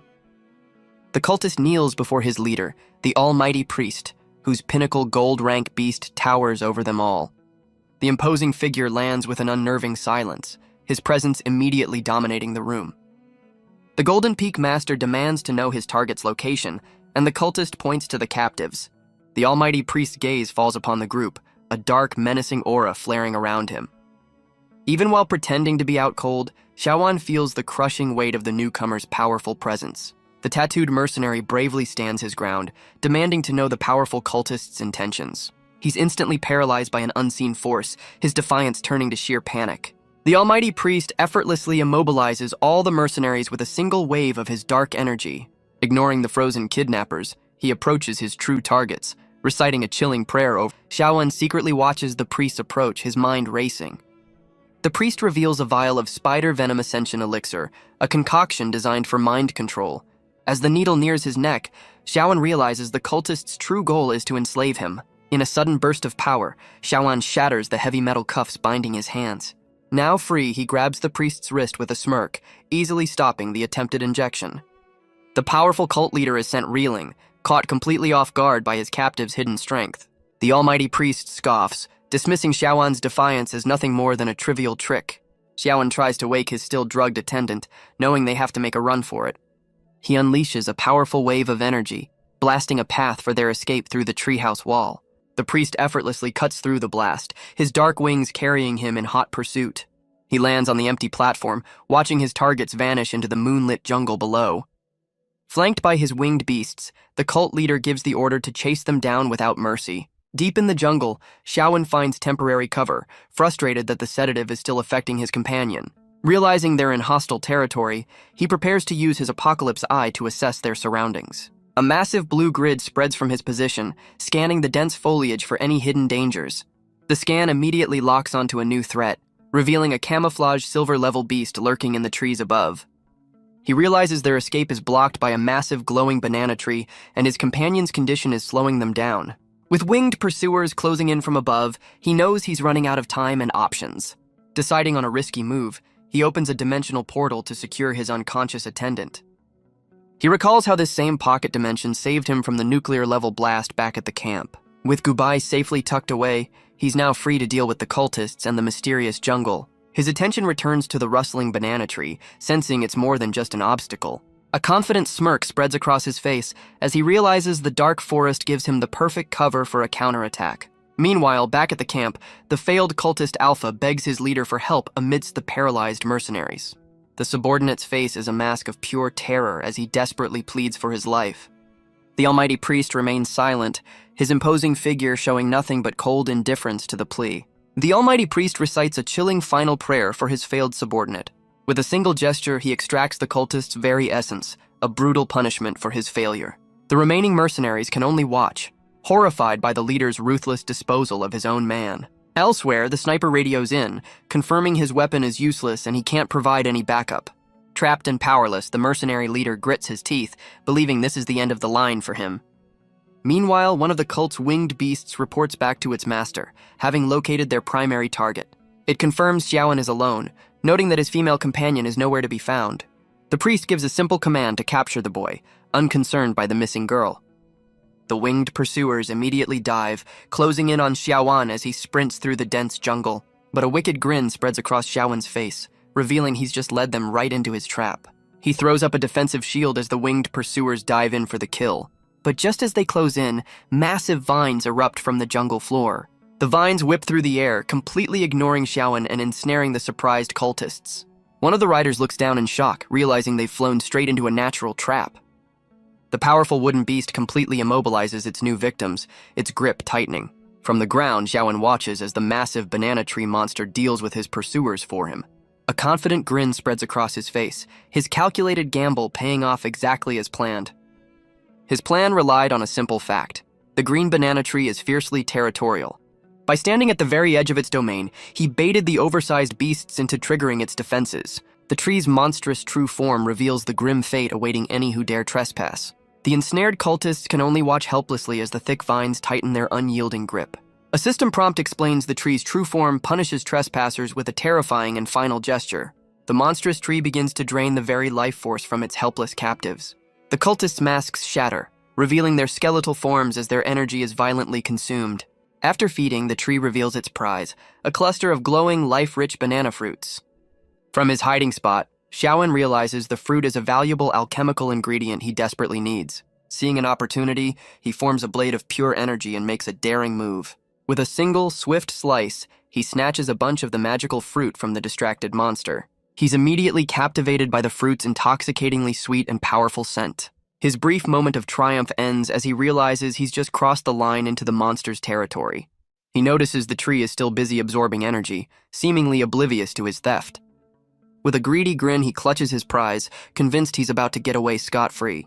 His escape is comically cut short as he trips over a tiny frog that's latched onto his foot. He furiously kicks the amphibian away, his focus entirely on the bizarre interruption. Landing in the grass, he finds another frog on his stolen fruit, wondering if he's cursed. His moment of annoyance is shattered as the massive, glowing face of the tree monster looms over him. Looking back with a nervous grin, he realizes his fatal miscalculation has put him in mortal danger. The scene shifts to the dark jungle canopy as birds flee, hinting at the escalating conflict below.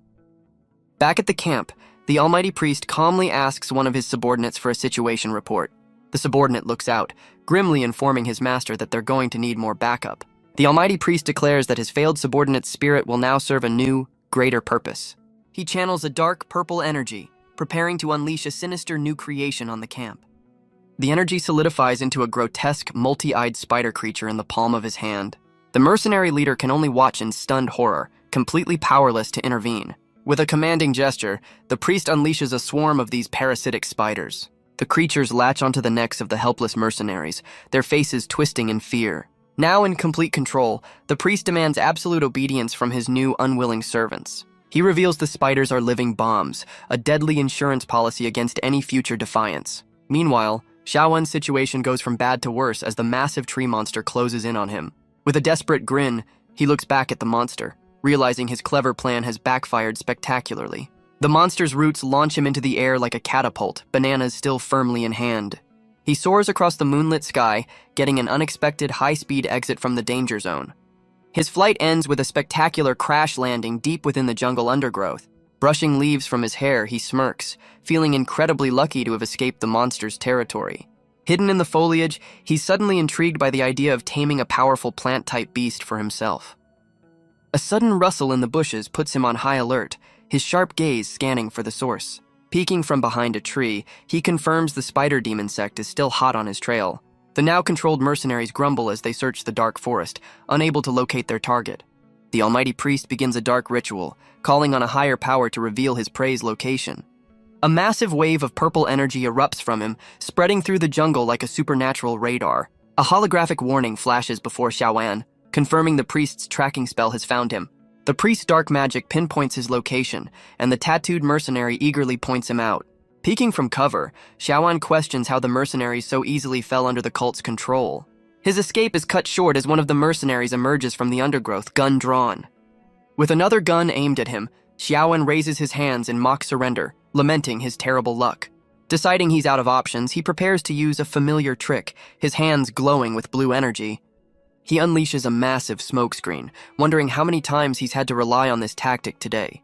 The blast provides the perfect cover, allowing him to slip away unseen into the jungle. As the smoke clears, the mercenaries realize their target has vanished without a trace. The almighty priest furiously orders his new minions to stop dawdling and continue the pursuit. The mercenary leader defiantly reminds the priest of the bomb on his neck, questioning his authority over true beastmasters. The priest scoffs at the threat, looking down on the controlled mercenaries and dismissing their leader's right to negotiate. As his sniper radios in, the mercenary leader glares back, silently challenging the cultists' arrogance.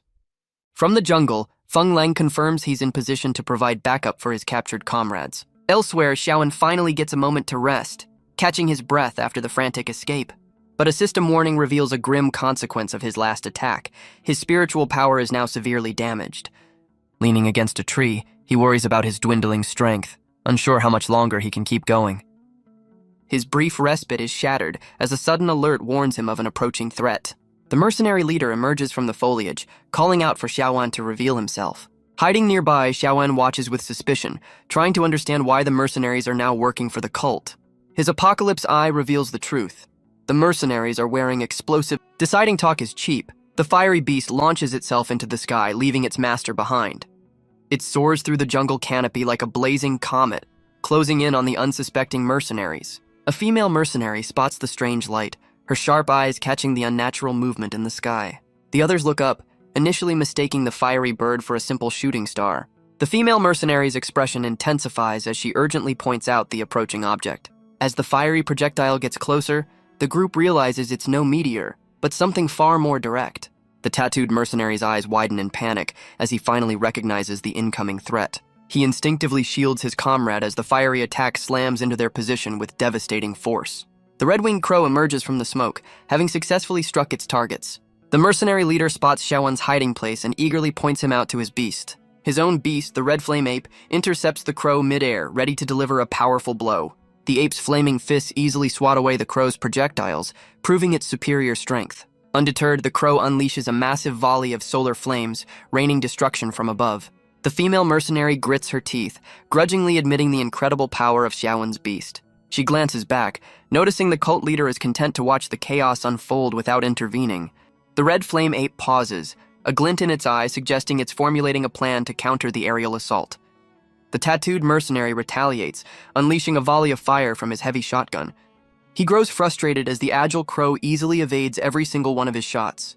The fiery bird dives with incredible speed, effortlessly weaving through the ineffective barrage. It closes the distance in an instant, slamming into the mercenary with a powerful fiery tackle.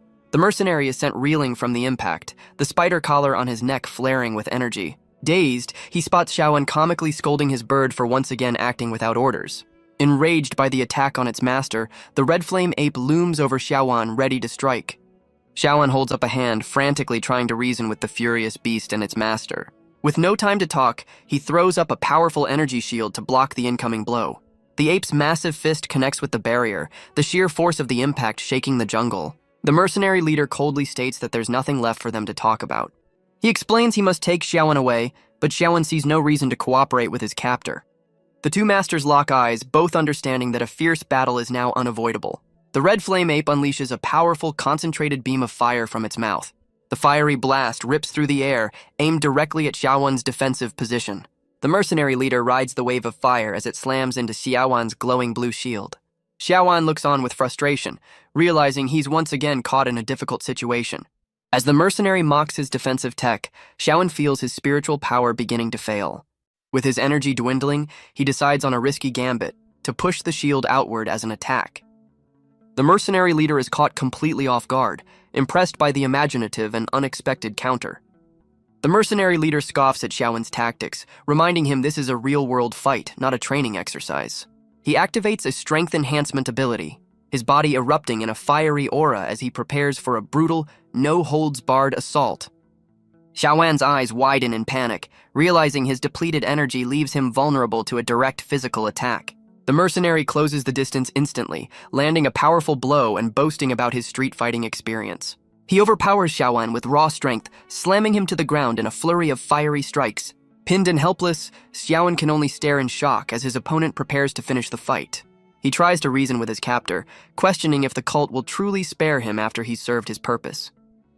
The mercenary leader furiously dismisses the warning, his desperation overriding his logic. But his resolve shatters as he suddenly clutches his head in agony, the spider collar flaring with energy. Seizing the momentary opening, Xiaowan retaliates with a vicious headbutt, turning the tables on his distracted foe.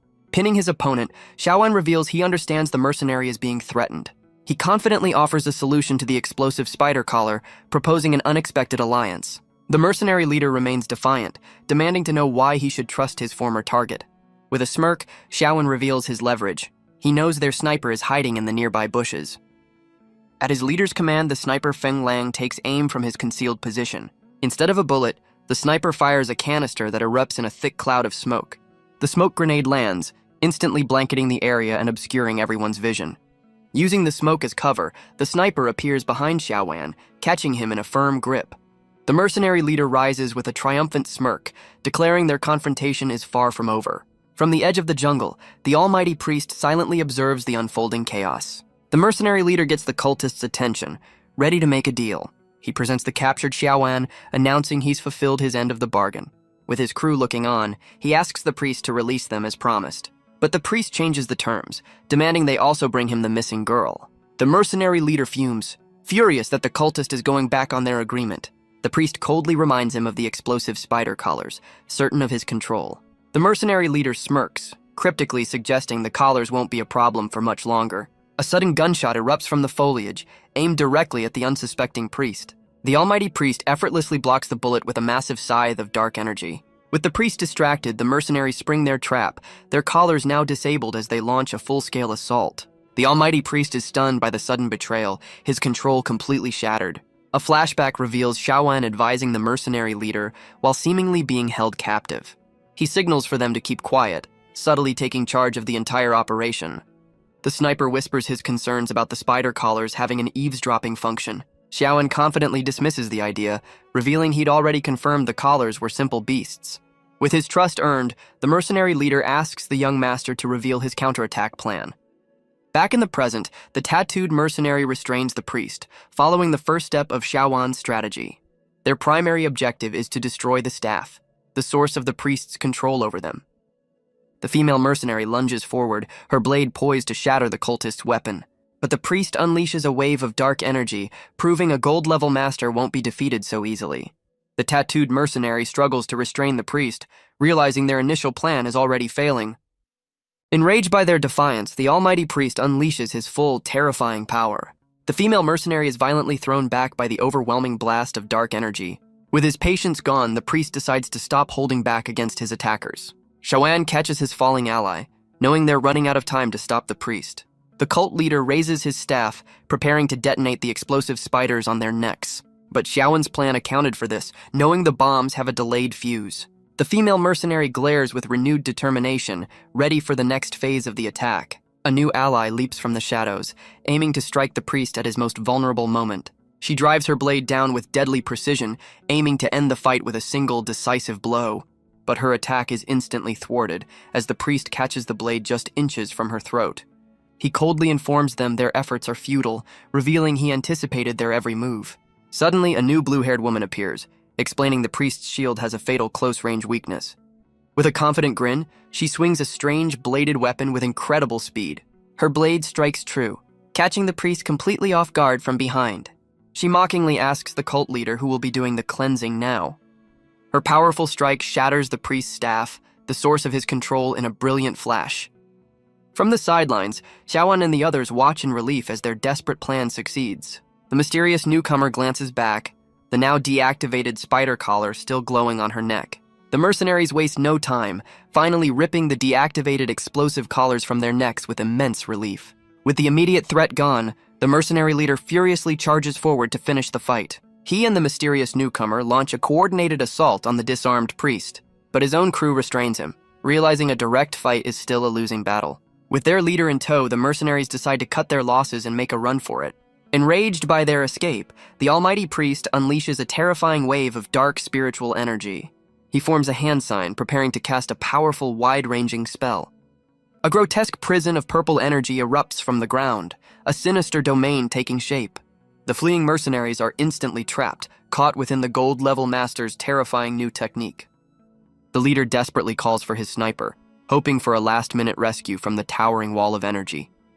But Feng Lang's communications are dead, leaving him isolated and unable to help his trapped boss. Cut off from his team, the sniper resorts to a makeshift antenna, determined to get a message out. He desperately tries to establish a connection, knowing his comrades' lives depend on his call for help. Elsewhere, his urgent report finally breaks through, interrupting a meeting with a fiery, red-haired woman. The woman, clearly a leader, snaps into her radio, annoyed by the sudden and disruptive call. Her subordinate relays the dire news. The team is trapped by the spider demon sect and is calling for aid. The leader's annoyance instantly turns to rage as she demands to know why the cult is targeting her people. A mysterious hooded figure at the table calmly suggests the conflict might be a misunderstanding. But the captain's fury ignites, her eyes glowing as she promises a grim fate for anyone who crosses her crew. The scene flashes to the source of the cult's power, a terrifying ritual before a multi-eyed, otherworldly being. Surrounded by his most powerful beasts, the almighty priest gives the chilling command to capture his prey. Surrounded by the priest's domain, Xiaowan grits his teeth, unimpressed by the cultist's flashy spirit beasts. He turns to his red-winged crow with a sly grin, deciding it's time to cash in on all the power he's invested in it. In a brilliant flash of fire, Xiaowan initiates his own possession ability, merging his essence with his fiery companion. Flames erupt around him as his body begins to transform, taking on the armored characteristics of his beast. His hand morphs into a powerful clawed gauntlet, crackling with the crow's immense solar energy. A menacing bird-like mask materializes over his face, completing the first stage of his powerful fusion. Now a fiery warrior, he boasts that his damaged talent is still more than enough to handle this fight. He scoffs at the memory of the frog hybrid, vowing to show everyone how a true possession talent is used. The almighty priest looks down from above, acknowledging the rare ability but remaining completely unfazed. Through his imposing helmet, the cult leader coldly dismisses the display, judging his opponent as far too inexperienced. With a click of his tongue, the newly transformed Xiaoan glares back, his fiery aura radiating pure confidence. The priest commands his massive beast to unleash a paralyzing beam, trapping Xiaoan in a field of countless menacing eyes. Xiaoan's confidence shatters as he feels his body lock up, completely immobilized by the strange attack. Dark energy binds him in place, the priest's horror beam proving to be a powerful restraining technique. But as he's held captive, his Apocalypse Eye activates, a brilliant blue orb materializing above him. The almighty priest looks up in confusion, completely baffled by the sudden appearance of the mysterious eye.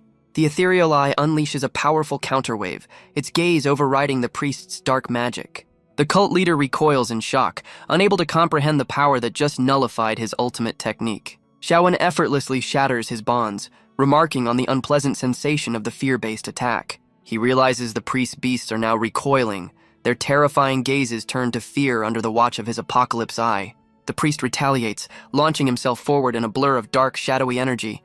Not to be outdone, Xiaoan meets the charge head-on, his body wreathed in explosive flames. Their powerful attacks collide in a spectacular explosion of fire and shadow, shaking the very foundations of the domain. The two warriors stand off, the priest dismissing his opponent's arrogance as Xiaoan warns him the real fight is just beginning. Meanwhile, the trapped mercenaries can only watch the cataclysmic battle, dwarfed by the sheer power on display. The leader grimly accepts their fate, deciding to just watch the show since escape is impossible. But his attention is suddenly drawn to a strange sensation, a drop of purple goo landing on his shoulder. The entire group turns in confusion, sensing a new presence has joined them within the prison. A grotesque three-headed monster materializes from the domain's walls, looming over the terrified mercenaries. As countless smaller creatures swarm them, the leader orders his team to flee while his beast buys them time. The priest's beast unleashes a massive energy blade, but Xiaoan's fiery form easily blocks the assault. He dodges a follow-up strike and counters with a powerful explosive blast of his own. The shadowy beast recoils from the impact, its jaws crackling with dark purple energy. Now free from the restraining spell, Xiaoan smirks, ready to unleash his full power without interruption. He turbocharges his gauntlet, channeling an immense amount of fiery energy into his fist. With a confident glare, he prepares to deliver a devastating supercharged punch. He unleashes a massive pillar of fire, meeting the beast's descending blade of dark energy head-on. Gritting his teeth, Xiaoan decides to push his spiritual output to its absolute limit. The two opposing forces collide in a brilliant flash, a fiery beam clashing against a wave of dark power. The priest's beast pours more energy into its attack, determined to overwhelm its fiery opponent. Xiaoan's fiery blast completely overwhelms the dark energy, erupting in a massive explosion. But the immense power comes at a cost, as the crow's spiritual energy begins to overload his body. The almighty priest is stunned, unable to believe his attack was so thoroughly defeated. He realizes the bronze-ranked fighter he dismissed has far more secrets than he imagined. His shock turns to intrigue, admitting his opponent has finally captured his full attention. With his own mask cracking, Xiaoan glares back, sensing the priest is about to drop his act. The priest agrees, declaring Xiaoan has earned the right to witness his true, unrestrained power. He begins a dark chant, his aura swelling with countless eyes as he prepares to merge with a higher power. His form twists and contorts, fusing with his otherworldly master into a grotesque new being. The transformation completes, revealing a terrifying, skeletal, spider-like monster ready for battle. The priest's new form is a grotesque fusion of his most powerful beasts, a true monstrosity. The trapped mercenaries stare in disbelief as the priest's domain transforms into a horrifying, pulsating mass of dark energy. They realize the priest is now at the heart of this chaotic storm, a tiny figure wielding immense power. The swirling purple energy begins to coalesce, taking on a more solid and menacing shape. From the chaos, a new, terrifying entity with glowing eyes prepares to emerge. The priest's true form is revealed, a colossal demonic being that towers over the battlefield, ready for the next round. Xiaoan is instantly blasted back, his fiery form no match for the priest's newfound power. Pinned by the overwhelming pressure, Xiaoan can only look up in frustration at the monstrous cultist. The priest's new form looks down on him, dismissing his efforts as the work of an amateur. With a single swift motion, the monster effortlessly snatches Xiaowen from the air, ending the fight in an instant. The priest's new form smashes Xiaowen against the domain wall with overwhelming force. A massive clawed hand descends, ready to crush the defeated warrior in a pool of dark energy. Pinned and submerged, Xiaowen glares up, his fiery will refusing to be extinguished. The towering monster gloats, emphasizing the insurmountable gap between their power levels. With a sinister grin, the cultist demands his target's surrender, intent on taking him alive. But Xiaowen scoffs, his defiant gaze promising this fight is far from over. A sudden explosion rocks the priest's head, catching the monstrous cultist completely by surprise. He turns with a snarl, annoyed that his grand display has been so rudely interrupted. From the shadows, a colossal draconic beast emerges, with Xiaowan standing proudly on its back. Now riding his powerful new ally, Xiaowan prepares to even the odds, ready for round 2. The almighty priest roars in disbelief, realizing his captive has somehow slipped from his grasp. The two colossal beasts now face each other, dwarfing the trapped mercenaries below in a truly epic standoff. Seeing an opportunity, the mercenary leader orders his subordinate to assist Xiaowan, forming an impromptu alliance. He bravely steps forward, preparing to distract the monstrous priest to buy his new ally some time. Meanwhile, the other mercenaries tend to Xiaowan, who questions him. They deduce his fusion is incomplete. His spiritual energy flow is somehow blocked, preventing him from reaching his full potential. The solution is simple. If they can clear the obstruction, he'll be able to unlock his true power. The two women suddenly appear behind Xiaowan, announcing it's time to begin a surprise operation. Still interested, Xiaowan clenches his fist, ready to unleash the absorbed energy. A system prompt confirms his sacrifice is complete, activating the first stage of his new power, Solar Blaze. He's surprised to find his skills have been enhanced and renamed, granting him a whole new arsenal of attacks. The monstrous priest finally admits he's underestimated his opponent, his arrogance completely shattered. Enraged, the cultist charges a massive ball of destructive energy, preparing to end the fight with one last blast. But Xiaowan cuts him off, rocketing forward to silence the monster before it can attack. He flies straight for the colossal beast's chest, his small frame radiating immense power. Gathering a sphere of pure solar energy, he declares that the priest's reign of terror is over. He unleashes the attack, a concentrated beam of fiery radiation aimed directly at the monster's core. The beam connects with devastating force, erupting in a massive explosion against the priest's grotesque form. The resulting explosion is so massive it lights up the entire jungle canopy, visible for miles. From a nearby helicopter, the mercenary captain senses the diamond-level power, wondering why her team is caught in such a fight. As her chopper lands, the sniper Feng Lang rushes to greet her, clearly relieved to see backup arrive. She demands a report, and he explains their leader is trapped after a run-in with the spider demon sect. The captain grimly notes that such a massive disturbance has likely awakened the legendary Lord of the Rainforest. Back at the battlefield, the priest's domain has completely collapsed, leaving a smoking, barren crater. The freed mercenaries stare at the devastation, their leader wryly commenting on the day's repeated chaos. Through the smoke, they spot a lone figure standing in the epicenter, recognizing the bronze boy who caused it all. The mercenary leader calls out, concerned for Xiaowen's well-being after the incredible display of power. But the victory came at a price, as Xiaowen suffers from the severe physical backlash of his ultimate attack. Xiaowen glares at his mysterious helpers, annoyed they failed to mention the painful side effects of their power-up. The dark-haired woman offers a wry smile, casually dismissing his complaint by saying they were short on time. Before they can argue, massive tendrils erupt from the ground, ensnaring the entire group in a new, terrifying trap. The mercenary leader recognizes the legendary Lord of the Rainforest as the writhing vines close in completely, sealing their only escape route. The tendrils merge and solidify, forming the base of a colossal ancient tree that pulses with green energy. The monstrous tree reveals its true form, a glowing core of power radiating from its upper branches, watching its new captives. The legendary jungle lord of the wild bananas reveals its terrifying skeletal form, radiating immense power. The group finds themselves trapped within the very body of the colossal beast, a prison of living wood. The mercenary leader anxiously asks his subordinate for a status update on their communications. She confirms their signal is almost non-existent, completely cutting them off from their sniper. To make matters worse, she reveals their oxygen is limited, giving them only 30 minutes to escape. Overwhelmed with frustration, the leader slams his fist against the unyielding wall of their prison. He blames himself for their predicament, consumed by guilt for leading his team into another dead end. Xiaoan calmly advises the agitated leader to conserve his energy, pointing out that panic will only deplete their air faster. The leader lashes out, dismissing Xiaoan's advice and reminding him of the heavy burden of leadership. Xiaoan challenges the leader's despair, asking if he's considered how his attitude affects the team that puts their faith in him. Xiaoan reminds the leader that in a crisis, the most important thing is to remain calm. Wiping his lip, he adds that a true leader must also trust the people who follow him. Meanwhile, the mercenary captain's helicopter arrives, dwarfed by the colossal jungle lord below. Her subordinate questions the wisdom of fighting the legendary beast, but she scoffs at his lack of faith. She explains that her missing team was last tracked here, making a confrontation with the monster inevitable. The sniper's urgent voice crackles over the radio, confirming her team is trapped inside the beast. A wicked grin spreads across her face as she decides on a simple plan: just smash it open. She summons her own spirit beast, a small but fierce-looking crimson demon ape, bringing her supercharged weapon down in a devastating arc toward the monster. The powerful strike slices clean through the jungle lord's trunk, tearing a massive hole in its body. Inside, the trapped mercenaries stare in awe as a massive crack of red energy shatters their wooden prison. The leader's shock turns to recognition as he realizes who's behind the familiar red lightning. The captain appears in the opening, casually greeting her subordinate and revealing she's his older sister.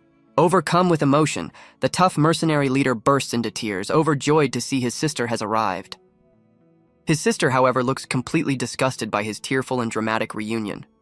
Instead of a warm hug, the mercenary leader is met with his sister's cold, unimpressed stare. She cuts the reunion short with a powerful punch, sending her emotional brother flying. Standing over him, she scolds her subordinate for his embarrassing and childish display.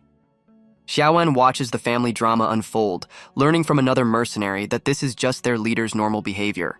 The captain quickly shifts back to business, ordering everyone up the rope ladder before the jungle lord regenerates. From the helicopter bay, the sniper Feng Lang prepares to winch his comrades to safety. He grips the lever, ready to start the extraction and get his team out of the danger zone. As the team scrambles aboard, they realize their captain is still outside, covering their escape. She yells at the pilot to take off immediately, knowing they're running out of time. Below them, the colossal jungle lord's wounds seal with green light, its immense power returning with terrifying speed. The jungle lord's skeletal face glares with renewed fury, its glowing green eyes fixed on its attackers. The captain grits her teeth, realizing the legendary beast's regeneration is far quicker than she anticipated. With a silent roar, the monster unleashes a wave of pure, concentrated life energy. A massive beam of green light erupts from the jungle lord, aimed directly at the escaping helicopter. But the beast's tendrils are faster, ensnaring the captain midair before she can react. From the safety of the chopper, her brother watches in horror, crying out as his sister is captured. Annoyed by his panic, she glares back, reminding him she's far from defeated. She uses the monster's own vines as leverage, pushing back with all her might to create an opening. With a triumphant grin, she successfully halts the crushing force of the tendrils, holding the beast at a stalemate. Channeling her own power, she prepares to unleash a devastating counterattack of crimson lightning. She unleashes a powerful burst of crimson energy, propelling herself back towards the helicopter. With a final surge of power, she lands safely back inside the chopper, her escape a success. Xiaoan and the blue-haired mercenary watch in awe, both clearly impressed by the captain's incredible display. With a confident smirk, she gives the monster a defiant parting gesture as they fly away. The helicopter pulls away, leaving the colossal jungle lord behind as they make their clean getaway. Now safe, the captain formally introduces herself as Qi Xiaoxia, a gold-level master, and asks for Xiaoan's name. He calmly replies that he is Bai Xiaoan, a simple bronze-level beast tamer. Xiaoan internally connects her surname and power, suspecting she's from the famous Chai family of Red Wing City. The captain has a similar realization, asking if he's from the Bai family, to which he confirms his grandfather's identity. Her tough demeanor shatters, her eyes widening in shock as she realizes she's just rescued the grandson of the legendary Lord Bai. Her shock quickly turns to suspicion as she pins Xiaoan to his seat, demanding answers. She explains that while his grandfather is a valued client, they've dealt with plenty of imposters trying to use his name. With a menacing grin, she reveals the grim fate of the last person who tried to deceive them. Getting uncomfortably close, she prepares to use her own unique method to verify his identity. To his utter confusion, she begins sniffing him intensely, as if trying to catch the scent of a lie. She pulls back with a satisfied smirk, confirming he is indeed the real young master of the Bai family. Her brother watches in horror as his sister's professional demeanor dissolves, and she casually sits on Xiaoan's lap. Changing the subject, she asks about the girl he was with, and Xiaowen realizes he'd completely forgotten about her in the chaos. He excuses himself and walks to the open helicopter door, spotting a strange anomaly on the ground below. He finds himself standing before a glowing portal, a pocket dimension held together by massive purple crystals. He finds himself completely bewildered, questioning how he ended up in this strange new dimension. He then spots the missing girl, Gubai, suspended and trapped within a web of crystalline energy. Emerging from his beast space with the girl in his arms, he shocks his mysterious allies with the impossible feat. He lays her down, revealing she's now covered in sharp purple crystals as he desperately asks for help. His allies are furious, explaining that storing another person in one's beast space is an unheard of and dangerous act. The dark-haired woman theorizes the crystals are a defense mechanism, a reaction to the powerful energy within his beast space. The pilot cuts in, stating they lack the proper equipment for an analysis and must return to base immediately. With a new objective, the helicopter flies towards the sunrise, leaving the chaotic jungle behind. The scene shifts to a grand otherworldly arena where a mysterious figure stands at the center of a cosmic void. This cloaked figure addresses a council of powerful individuals, announcing the start of a very important meeting. The High Priest Solaris begins the meeting by confirming the death of their subordinate, Arthur. She turns to her council, asking for their thoughts on who could be responsible for the incident. The other High Priests speculate, wondering if a powerful city lord was involved since Arthur was nearly diamond level. Solaris considers the possibility, noting the Lord of Giantwood City is the only one strong enough after a recent defeat. Another priest suggests a rival faction. The Moonveil sect might be the culprits, as the incident occurred on their turf. With a grim expression, Solaris vows revenge and tasks the fifth High Priest Asmodan with the investigation. Asmodan and her hulking beast accept the dangerous assignment without question. Solaris shifts the topic to a more pressing concern. Solaris agrees it's a good idea but urges caution, reminding him their rivals are not to be underestimated. The masked priest confidently dismisses her concerns, certain their enemies are powerless without the queen's favor. The council concludes their meeting with a unified chant, pledging their eternal loyalty to their spider deity. After the meeting, the masked priest awkwardly tries to start a private conversation with a silent, white-haired colleague. The white-haired priest Dan telepathically shuts him down, prompting the masked man to complain about the cold shoulder. As Dan walks away with their beast, the masked priest grows frustrated, wondering why they'll talk to their monster but not to him. The masked priest continues his taunts, questioning the suspicious circumstances of their predecessor's demise. His white-haired colleague, Dan, remains completely silent, their icy gaze fixed forward. He suggests that sending Dan on this mission is less an honor and more of a death sentence from the High Priest. The priest frames the assignment as a test of survival during chaotic times, not a sign of trust.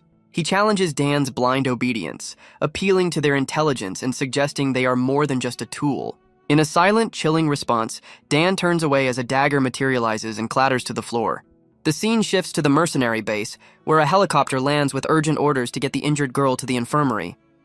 Medics rush Gubai, still covered in sharp purple. The dark-haired woman tries to snap him out of his trance, demanding he respond to her. He struggles to regain his composure, agreeing with her through gritted teeth as the cursed vines pulse with energy. Seeing his condition worsen, she drags him down the hall, desperately calling for someone named Hussein. A man in a blue hoodie turns around, clearly annoyed that his quiet time has been interrupted. But the white-haired man's eyes lock onto the spider emblem on the hoodie, his expression twisting with pure rage at the sight of the cult's mark.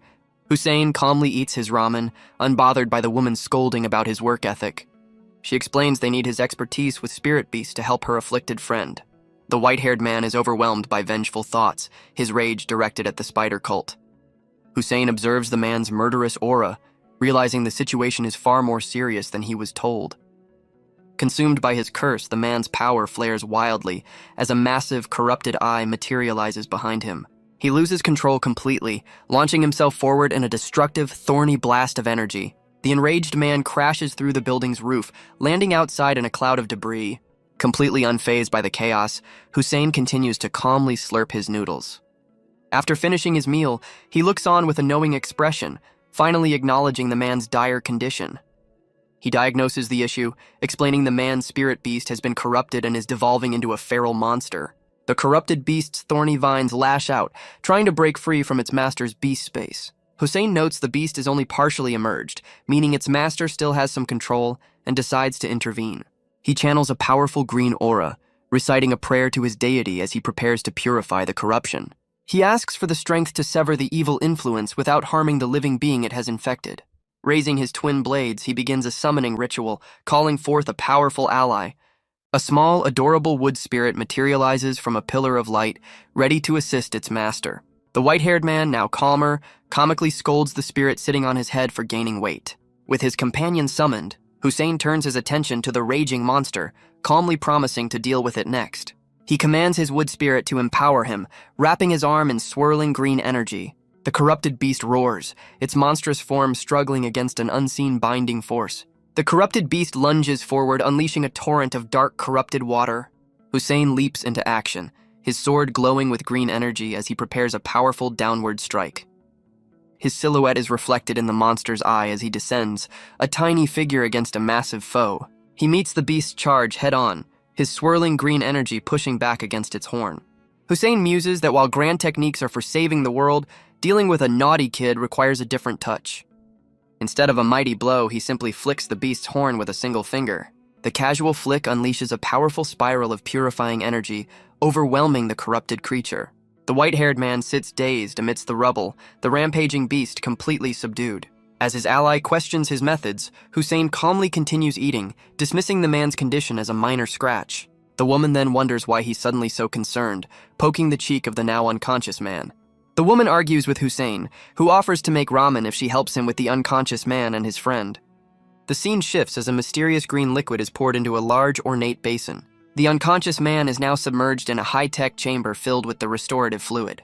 Submerged in the glowing green essence, his eyes slowly begin to flutter open. Two mysterious figures in strange attire watch over him, wondering if he has regained consciousness. Losing patience, one of them reaches in and gives his face a rough pinch to wake him up. He jolts awake with a start, ripping the attached tubes from his back as he sits up. Confused, he looks around as a system prompt identifies the liquid as a powerful healing agent called Nature Essence. He listens in confusion as his strange hosts discuss him in a language he can't understand. A large man suddenly looms over him, slurping noodles and casually asking if he's finally awake. The white-haired man recognizes his host as a member of the spider cult, but the man casually corrects him on the name. Ignoring the man's urgent questions, his host cheekily points out his current state of undress. A woman appears, offering him a cloth to cover himself with a concerned expression. He stammers his thanks, completely flustered by the woman's kind, yet teasing gesture. Now dressed, he regains his composure and demands to know who his mysterious hosts are. He turns to confront the noodle eater, only to find the man has vanished into thin air. Something small is suddenly thrown, hitting him squarely on the back of the head. He whirls around in frustration, seeing his strange host standing by a glowing doorway. The woman peeks out from a doorway as a new blue-haired man welcomes the young visitor in a foreign tongue.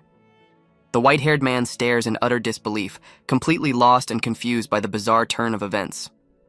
He finds himself in a massive, high-tech underground city, wondering where on earth he's been taken. His strange hosts suddenly grab him, trying to drag him deeper into the mysterious complex. The woman points towards a distant temple, explaining that a priest is expecting his arrival. His eyes land on the imposing structure, topped with a massive, intimidating spider statue. She then presents him with a strange gift, a mechanical spider with a glowing green crystal. Demonstrating on her own arm, she instructs him to wear the device like a wristband. He reluctantly puts on the spider, feeling an odd sensation as green runes light up on his hand. The male host playfully yanks him forward with a green energy tether, eager to get moving. His hosts then use the devices to swing through the city, navigating the structures with incredible agility. Realizing how it works, the white-haired man activates his own device, preparing to join the high-speed tour. The white-haired man is baffled when the device shows no reaction, much to his host's amusement. She explains he must first attune with the mechanical spider before he can use its power. He learns this attunement is a heart-to-heart connection, a bond of trust rather than a command. Unlike beastmasters who use contracts, her people connect telepathically, sharing thoughts and feelings. But her lengthy explanation is completely lost on him, as he still can't understand a word she's saying. Suddenly, his apocalypse eye activates, translating her words and revealing the concept of connecting through pure spiritual power. Intrigued by this new method, he closes his eyes and attempts to channel his energy into the device. His consciousness is transported to a spiritual plane, where he introduces himself as Bai Xiaoan to the device's entity. His glowing blue avatar assures the strange green consciousness that he comes in peace. Reaching out, he offers a gesture of friendship, hoping to form a genuine bond with the mechanical creature. A system prompt confirms his success, granting him the new skill Sympathetic Resonance. With a confident grin, he activates the device, unleashing a tether of blue energy, ready for action. He effortlessly swings through the massive underground city, quickly mastering the new technology. The group lands at the base of a colossal staircase, dwarfed by the sheer scale of the temple. Xiaowan stares up in awe, admitting the structure is far more spectacular than he imagined. His female host explains only the invited may enter the sacred temple, leaving him to proceed alone. He walks a solitary path across a glowing green causeway, heading towards the heart of the mysterious complex. Inside the temple, he remains suspicious, questioning why an enemy of the spider cult would be brought to their inner sanctum. A familiar face appears, impressed that Xiaowan grasped the concept of sympathetic resonance so quickly. The man reveals his true identity, Albre van Hussein, a high priest of the Spider Queen clan. Hussein acknowledges Xiaowan's suspicion, preparing to explain why the so-called spider cult is helping him. He flexes his advanced prosthetic hand, a symbol of the complex history he's about to share. The priest begins his tale, revealing this planet is the ancestral home of his people, who lived in harmony with its creatures. But one day, extraterrestrial visitors arrived in massive ships and began colonizing their world. Initially, the two groups formed a partnership, trading the natives' spiritual knowledge for the visitors' advanced technology. The natives even trusted the newcomers enough to introduce them to their revered deity, the Spider Queen. But the visitors' greed took over, and they tried to enslave the goddess using the very techniques they were taught. The queen's immense power resisted their control, but the attempt left her severely wounded and weakened. The backlash from the failed taming destabilized the entire planet's spiritual energy, limiting everyone's potential. This betrayal sparked a centuries-long war between the natives and the colonizers, a conflict that rages on. Hussein reveals the colonizers' superior technology devastated the native tribes, forcing the Spider Queen clan to split into two factions. The first group, the Solar Dawn, sought violent revenge and eventually became the extremist spider cult Xiaowan knows. The second faction, the Moon Veil, longed for peace and hoped to end the war through diplomacy. Pausing his history lesson, the priest invites Xiaowan to ask his pressing question one more time. Instead of a straight answer, Hussein gets emotional and asks Xiaowan if he believes in destiny, much to his confusion. A startled Xiaowan instinctively pushes the priest back with a burst of energy, demanding some personal space. Hussein calmly warns him against using his power, reminding him that his spiritual corruption is still dangerously unstable. As if on cue, cursed red vines erupt from Xiaowan's arm, a painful reminder of his unresolved affliction. Unfazed, the priest takes hold of Xiaowan's arm, ready to continue his explanation despite the dangerous flare-up. He explains that all high priest candidates must undertake a sacred pilgrimage to meet the current Spider Queen. Hussein recalls his pilgrimage, where he arrived at the Holy Land only to find the Spider Queen missing. Instead, he discovered a young man and his draconic beast lying injured near the sacred nest. The man was consumed with guilt, repeatedly apologizing to his wounded companion for his failure. Hussein was deeply moved by the outsider's genuine love for his spirit beast, a rare sight. So, he decided to rescue the pair and bring them back to his tribe for healing. Over time, the two men who should have been enemies formed an unlikely and powerful friendship. Eventually, the mysterious young man revealed his true identity to the priest. He was none other than Baijing Cheng, Xiaowan's own grandfather in his youth. Hussein explains this long-held connection is the reason he's willing to help his old friend's grandson. Xiaowan is completely thrown, questioning how Hussein can look so young if he was friends with his grandfather decades ago. Hussein casually explains that his people age very slowly, then offers to take a stunned Xiaowan to see his friend. On the way, he lectures Xiaowan on the dangers of storing people in a beast space, a place meant only for contracted creatures. He admits the girl was accept responsibility for Gubai's fate and agrees to enter the tomb. Hussein is moved to tears, impressed by the strong sense of duty shown by his old friend's grandson. Later, Xiaowan is led towards the 1,000-year-old tomb, located within a city that's even more ancient. His guide explains the entrance is heavily guarded not just to keep people out, but to keep the horrors inside from escaping. Hussein greets the stoic guards, thanking them for their service before ordering them to open the massive doors. As the ancient gates grind open, the priest turns to Xiaowan with one last piece of information. With a sly grin and a thumbs up, Hussein cheerfully admits that everything he just said about the tomb's dangers was a complete lie. Xiaowan glares back in disbelief, realizing the priest's entire story was a fabrication. Before he can react, the massive stone, the final confrontation of his past life waiting just beyond the door. But he snaps back to the present, questioning why he's getting so invested in a memory. He tries to refocus on his real mission, reaching for the door to move forward. Yet, as the door opens, he finds the very soldier from his memory sitting inside. The soldier is now an undead creature, its hollow eyes questioning Xiaowan's presence. Xiaowan stares back, completely bewildered by the surreal and impossible sight before him. A mysterious voice echoes in his mind, telling him he's still trapped by his past as he clutches his head in confusion. The undead soldier lunges forward, screaming that it is a reflection of Xiaowan himself. Xiaowan pushes back in disbelief, unable to comprehend how a dead man is attacking him. The creature insists they are one and the same, its mouth spewing corrupted red energy. Pinned to the floor, Xiaowan glares up at the manifestation of his past, which demands his demise. The undead soldier easily overpowers him, a pistol lying tantalizingly out of reach. With a surge of defiance, Xiaowan rejects the creature, declaring it's just a memory, not his true self. He desperately reaches for the nearby handgun, his fingers closing around the grip. His hope fades as he realizes the weapon is completely out of ammunition. Deciding to end it, he shoves the empty gun into the creature's mouth, severing his connection to the past. He roars with renewed purpose, remembering he is now a condition. Hussein reveals the artifact can also cure Xiaowan's own corruption, but it only has a single use. The priest presents him with an impossible choice: save his companion or save himself.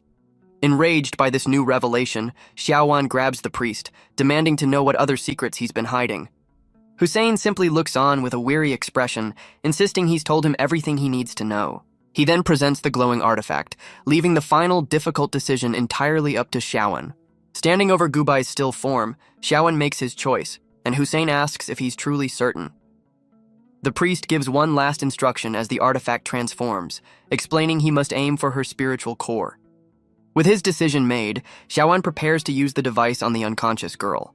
Hussein watches with a faint, knowing smile, seemingly proud of the young man's selfless choice. Focusing his energy, Xiaowan prepares to use the artifact, searching for the girl's spiritual core. He locates the precise spot on her abdomen, ready to administer the life-saving cure. But instead of a reaction to the healing, Gubai suddenly giggles, complaining that it tickles. Xiaowan freezes in shock as he realizes she's been awake the whole time, with Hussein snickering in the background. Whirling around with a furious expression, he roars the priest's name, feeling completely played. Hussein tearfully admits the whole ordeal was just a joke to test the character of his old friend's grandson. He then throws Gubai under the bus, revealing the prank was actually her idea. Gubai sheepishly confirms her part in the scheme, looking at Xiaowan with a determined gaze. Completely disarmed, a blushing Xiaowan stammers that he's not upset, just relieved she's all right. Hussein awkwardly interrupts the tender moment, reminding them there are still serious matters to attend to. Hussein explains the artifact is a versatile medical terminal, with a one-time healing charge that provides a lifetime of support. Xiaowan realizes this means he'll be dependent on the device to constantly suppress his spiritual corruption. He accepts his fate, deciding this is the only viable option to manage his dangerous condition. With a surge of determination, he activates the device, ready to face the consequences. Glowing blue runes spread across his skin as the artifact's treatment module begins to load. The energy surges through him, inscribing intricate patterns across his entire body. A system prompt confirms the treatment is working, showing his spiritual erosion rate steadily decreasing. Once the corruption reaches a manageable level, the device enters a standby mode, its task complete for now. With his own crisis averted, Xiaowan immediately turns his attention to the well-being of his spirit beast. He steps through a portal into his beast space, calling out for his whale on a serene tropical island. He stands on the shore of his inner world, confused by the eerie silence where his whale should be. He tries to use his apocalypse eye to scan the area, but a system prompt interrupts, detecting new data displays and functions. The system confirms the installation is complete, signaling a major upgrade to his abilities. He's baffled by the new interface, unsure if the native's tech or his own power is responsible for the change. A sudden noise from the ocean snaps him out of his thoughts, putting him on high alert. His whale erupts from the water, its colossal form dwarfing him as it crashes back into the sea. He's completely overwhelmed by the resulting tidal wave, thrown back by the sheer force of the splash. Soaked but unharmed, he stays on with its overly affectionate and bizarre behavior. After getting an unwelcome lick to the face, he decides something is very wrong and orders his apocalypse eye to run a diagnostic. The system asks for confirmation, and he impatiently demands a full report on his beast's condition. He's hit with a wall of data, revealing his whale's mental state is the result of a flawed evolution that can't be easily fixed. He quickly deduces that the new artifact must have supercharged his Apocalypse Eye talent. Intrigued by the upgrade, he turns the powerful new scanning ability on himself. A comprehensive data sheet appears, detailing everything from his past life to his current spiritual corruption. He notices a new display on his arm, a monitoring scale for his source erosion, and questions its purpose. The system explains the scale tracks his corruption in real time, warning that he'll go berserk if it ever maxes out. The system explains his corruption is a double-edged sword, boosting his physical power while permanently damaging his spiritual potential. He realizes the artifact acts as a switch, allowing him to tap into this dangerous power for a controlled, temporary boost. Thanks to his upgraded eye, he can now monitor the corruption in real time, turning a deadly flaw into a valuable tactical tool. Despite his recent victories, he's frustrated that his main objectives remain unfulfilled, and now his whale is acting like a complete fool. The scene shifts to a lab where a researcher analyzes the fallen priest's remains, discovering a strange crystal embedded in his across the screen. Her eyes widen in disbelief as the results reveal an incredibly rare energy signature, pure Yang spiritual power. This unexpected discovery excites her, realizing she's found a clue to a legendary power she's been hunting for years. A wicked grin spreads across her face as she connects the dots, realizing Arthur was defeated by this legendary individual.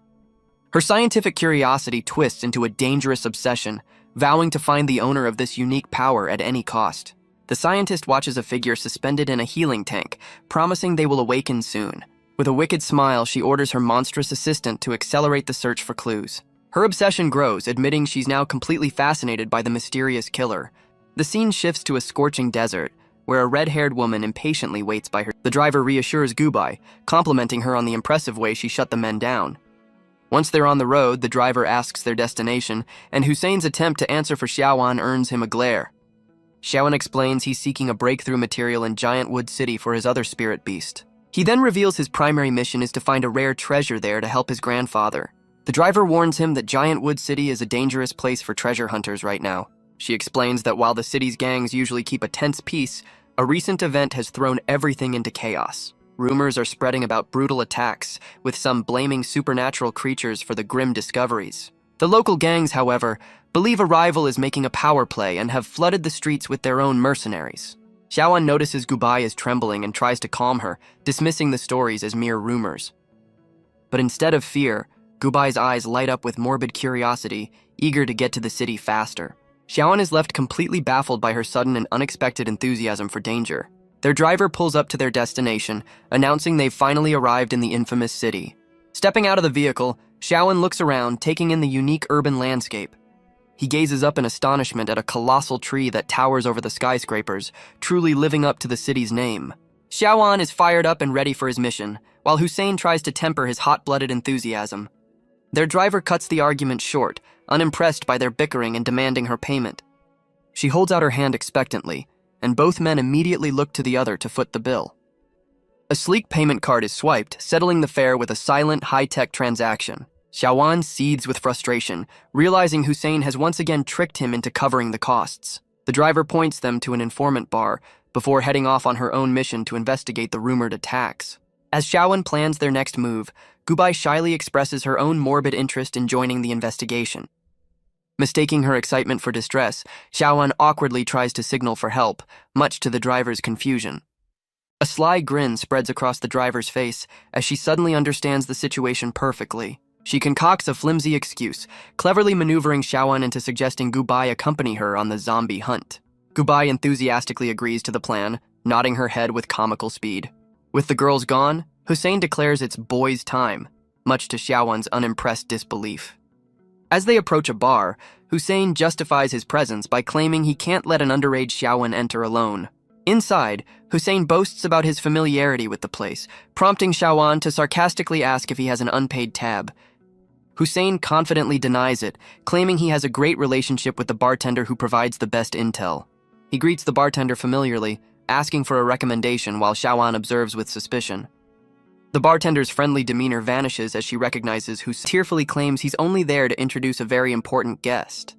He presents Xiaowan as a wealthy client, while Xiaowan internally laments needing an informant in the first place. The bartender interrupts their conversation, announcing Xiaowan has a caller, though she seems less than thrilled about it. She explains to a confused Xiaowan that the caller is a persistent online acquaintance she met the day before. Showing them the phone, she reveals a history of aggressive and unwanted messages from the arrogant stranger. Just then, a man with silver hair and a blindfold enters the bar, calling out directly to the bartender. The newcomer strikes a dramatic pose in a bizarre outfit, demanding to know if she's considered his offer.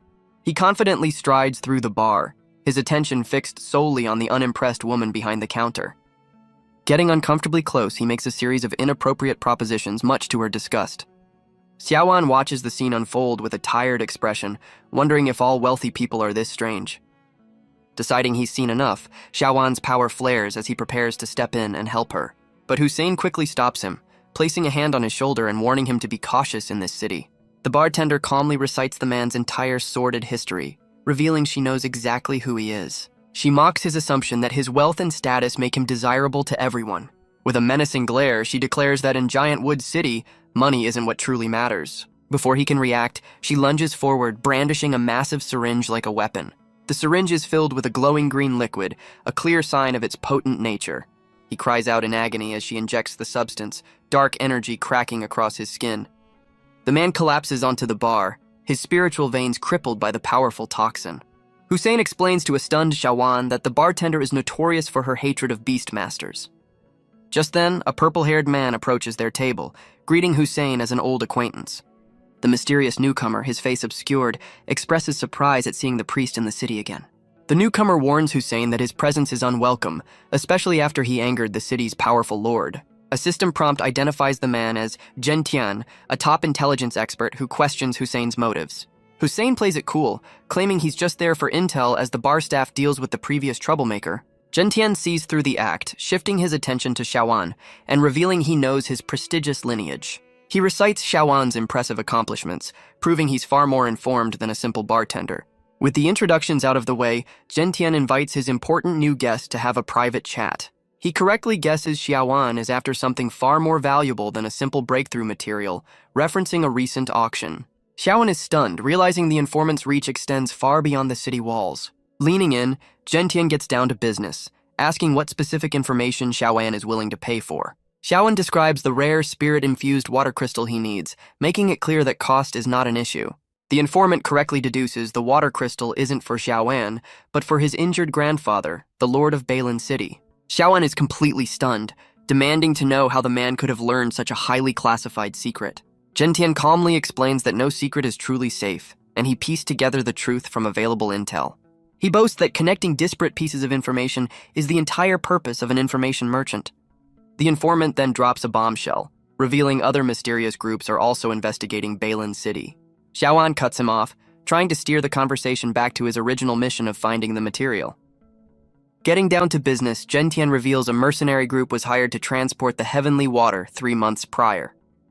He explains they entered the treacherous Windhowl Mountains and vanished without a trace, along with anyone who went looking for them.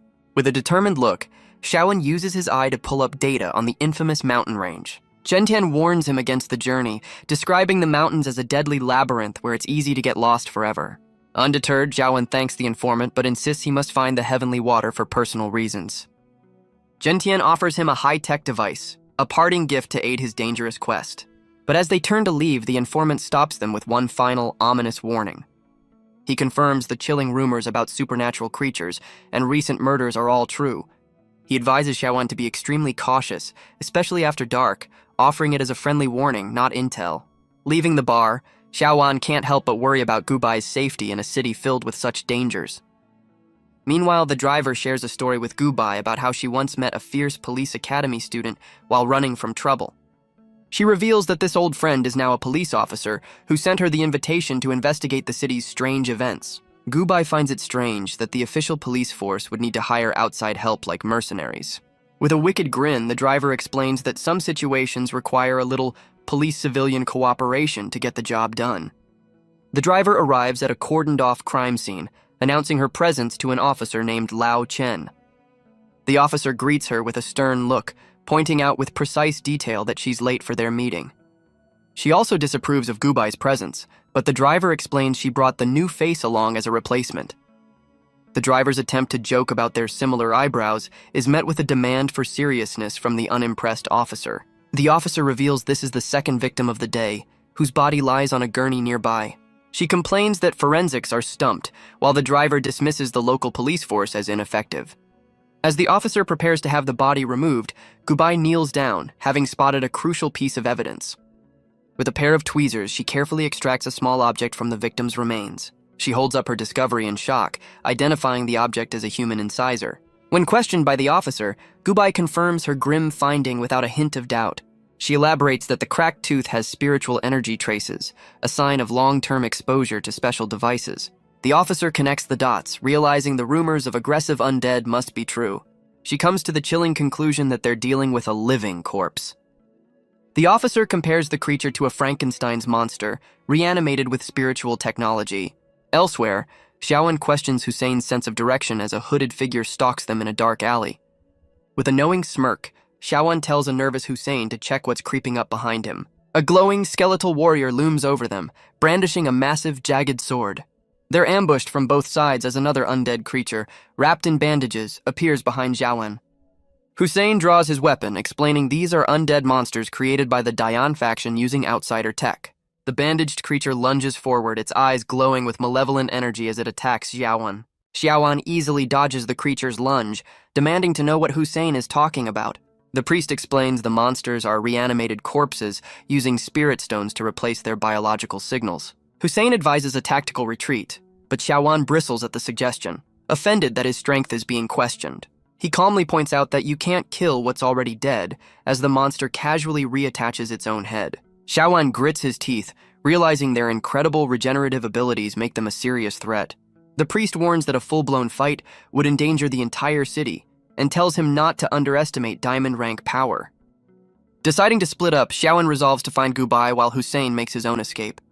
The undead creatures seem to mock the spider cult's methods, hinting at a deeper connection between the factions. With a grim expression, Hussein decides it's time to get serious, unleashing a crackling green aura.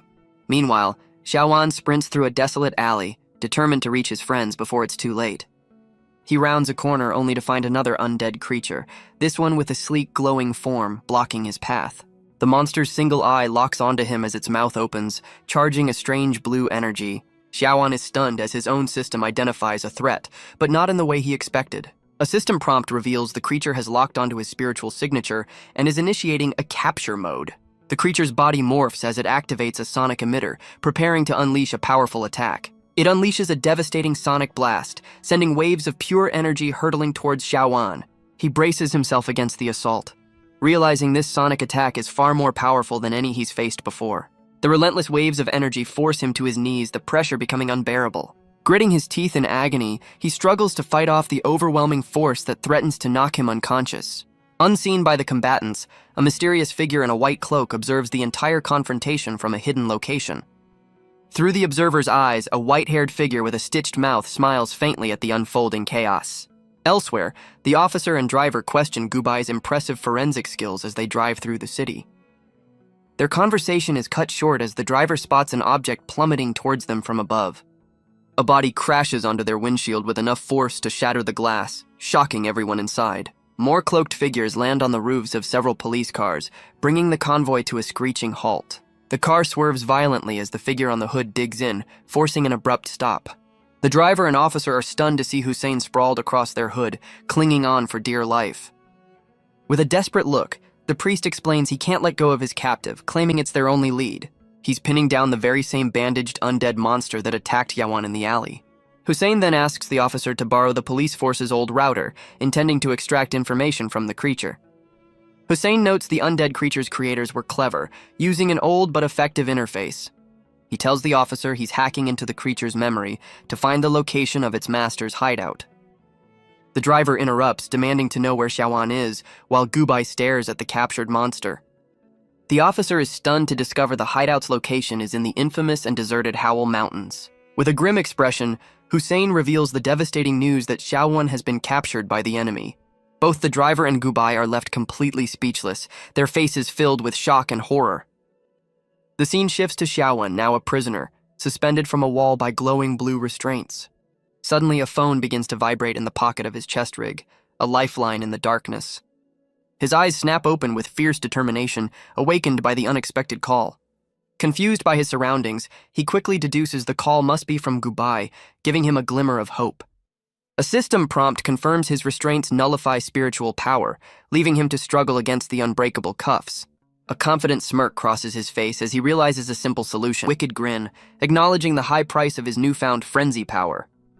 His first thought is to answer the phone, hoping to calm a worried Gubai. But in his powered-up state, he accidentally crushes the phone screen with a single touch. Hearing the out-of-service tone, Gubai panics and screams his name, fearing the worst. Xiaoan stares at the broken device in horror, a system prompt warning him he has 5 seconds before his power consumes him. With only seconds to spare, he desperately commands the artifact to activate its suppression function. Now in control, he surveys the vast, empty chamber, guessing it was once a quarry or a mine. His eyes narrow as he realizes this must be an old spirit stone mine, a potential source of power. He discovers faint veins of spirit stones in the wall, planning to detonate them to blast his way out. Before he can act, the wall in front of him begins to crack and shake violently on its own. A massive explosion erupts from the wall, sending him flying backward across the room. He lands in a pile of rubble, confused by the blast since he hadn't even used his power yet. A mysterious pink-haired woman with sharp teeth peers down at him with a look of recognition. She strikes a pose, casually greeting the little brother from the Bai family as if they're old friends. Xiaoan stares back in disbelief, recognizing the woman as Qi Yanni and demanding to know why she's there. She playfully questions his surprise, while he awkwardly tries to reassure her. Cutting the reunion short, she points out they have uninvited company as a hulking figure appears. A trio of reanimated monstrous miners emerges from the shadows, ready for a fight.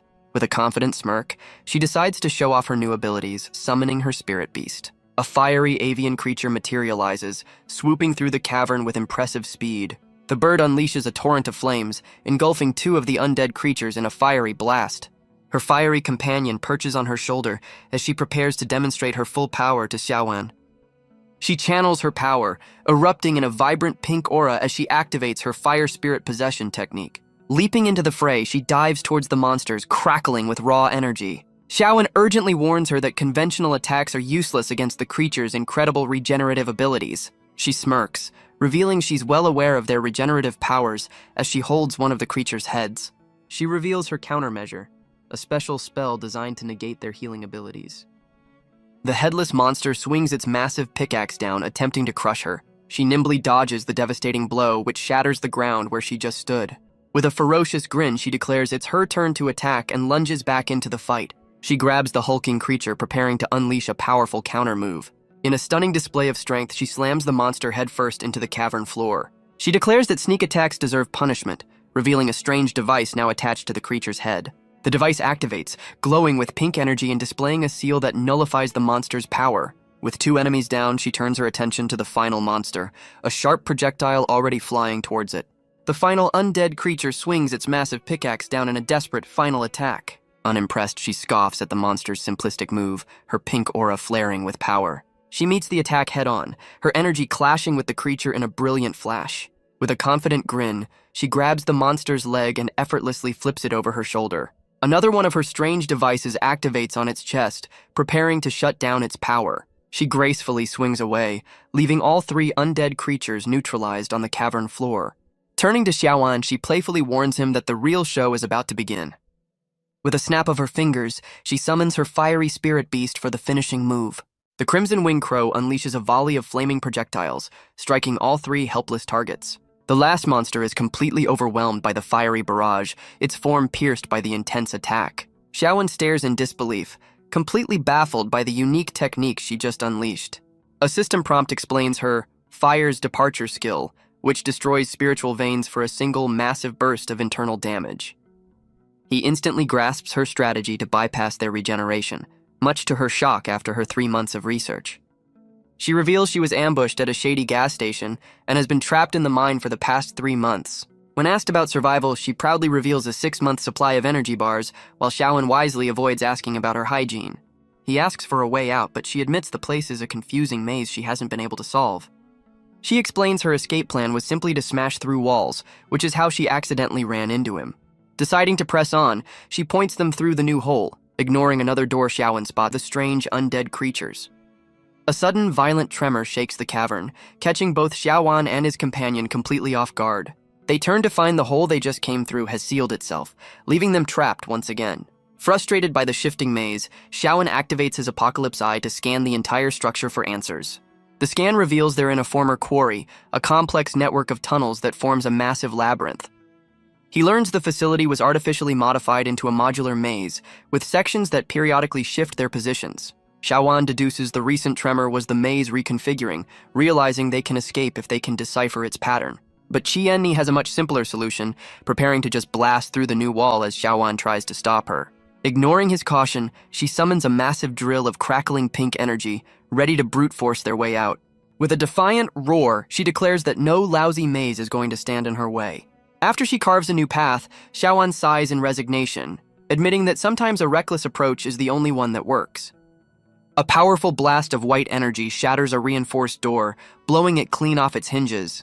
Qianna celebrates their successful escape, while Xiaowan looks on with a more cautious expression. They venture down a sterile corridor, realizing they've stumbled into some kind of high-tech laboratory. Xiaowan stops dead in his tracks, his eyes widening in alarm at a discovery through a nearby window. His system identifies rows upon rows of hibernating undead creatures, a silent army waiting for orders. He grimly contemplates the purpose of such a force, wondering what sinister plan is in motion. Qianna spots an unusual door, and driven by curiosity, decides they should investigate what's behind it. Before she can act, the door slides open on its own, leaving her to deny any involvement to a suspicious Xiaowan. They step inside to find a mysterious horned figure suspended within a glowing, liquid-filled chamber. Xiaowan's face contorts in utter shock as he recognizes the person floating inside the tank. His system identifies the creature as a fusion of multiple beasts, a horrifying chimera with numerous A-rank talents. Xiaowan is horrified by its potential, realizing this monster can continuously acquire new powers. A mysterious figure with a stitched mouth appears on a catwalk above, their presence sending a chill down his spine. Both he and Qianni snap their heads up, sensing the sudden arrival of a new threat. The strange individual welcomes them with a sinister tone, referring to them as mere materials for an experiment. They explain that passing the maze was a test, and now they must determine which of the two possesses the pure yang body. While Qianni is creeped out by their telepathic speech, Xiaowan is far more concerned with the mention of this unique spiritual trait. The figure declares the winner will be absorbed by the creature, which is now being released to play with them.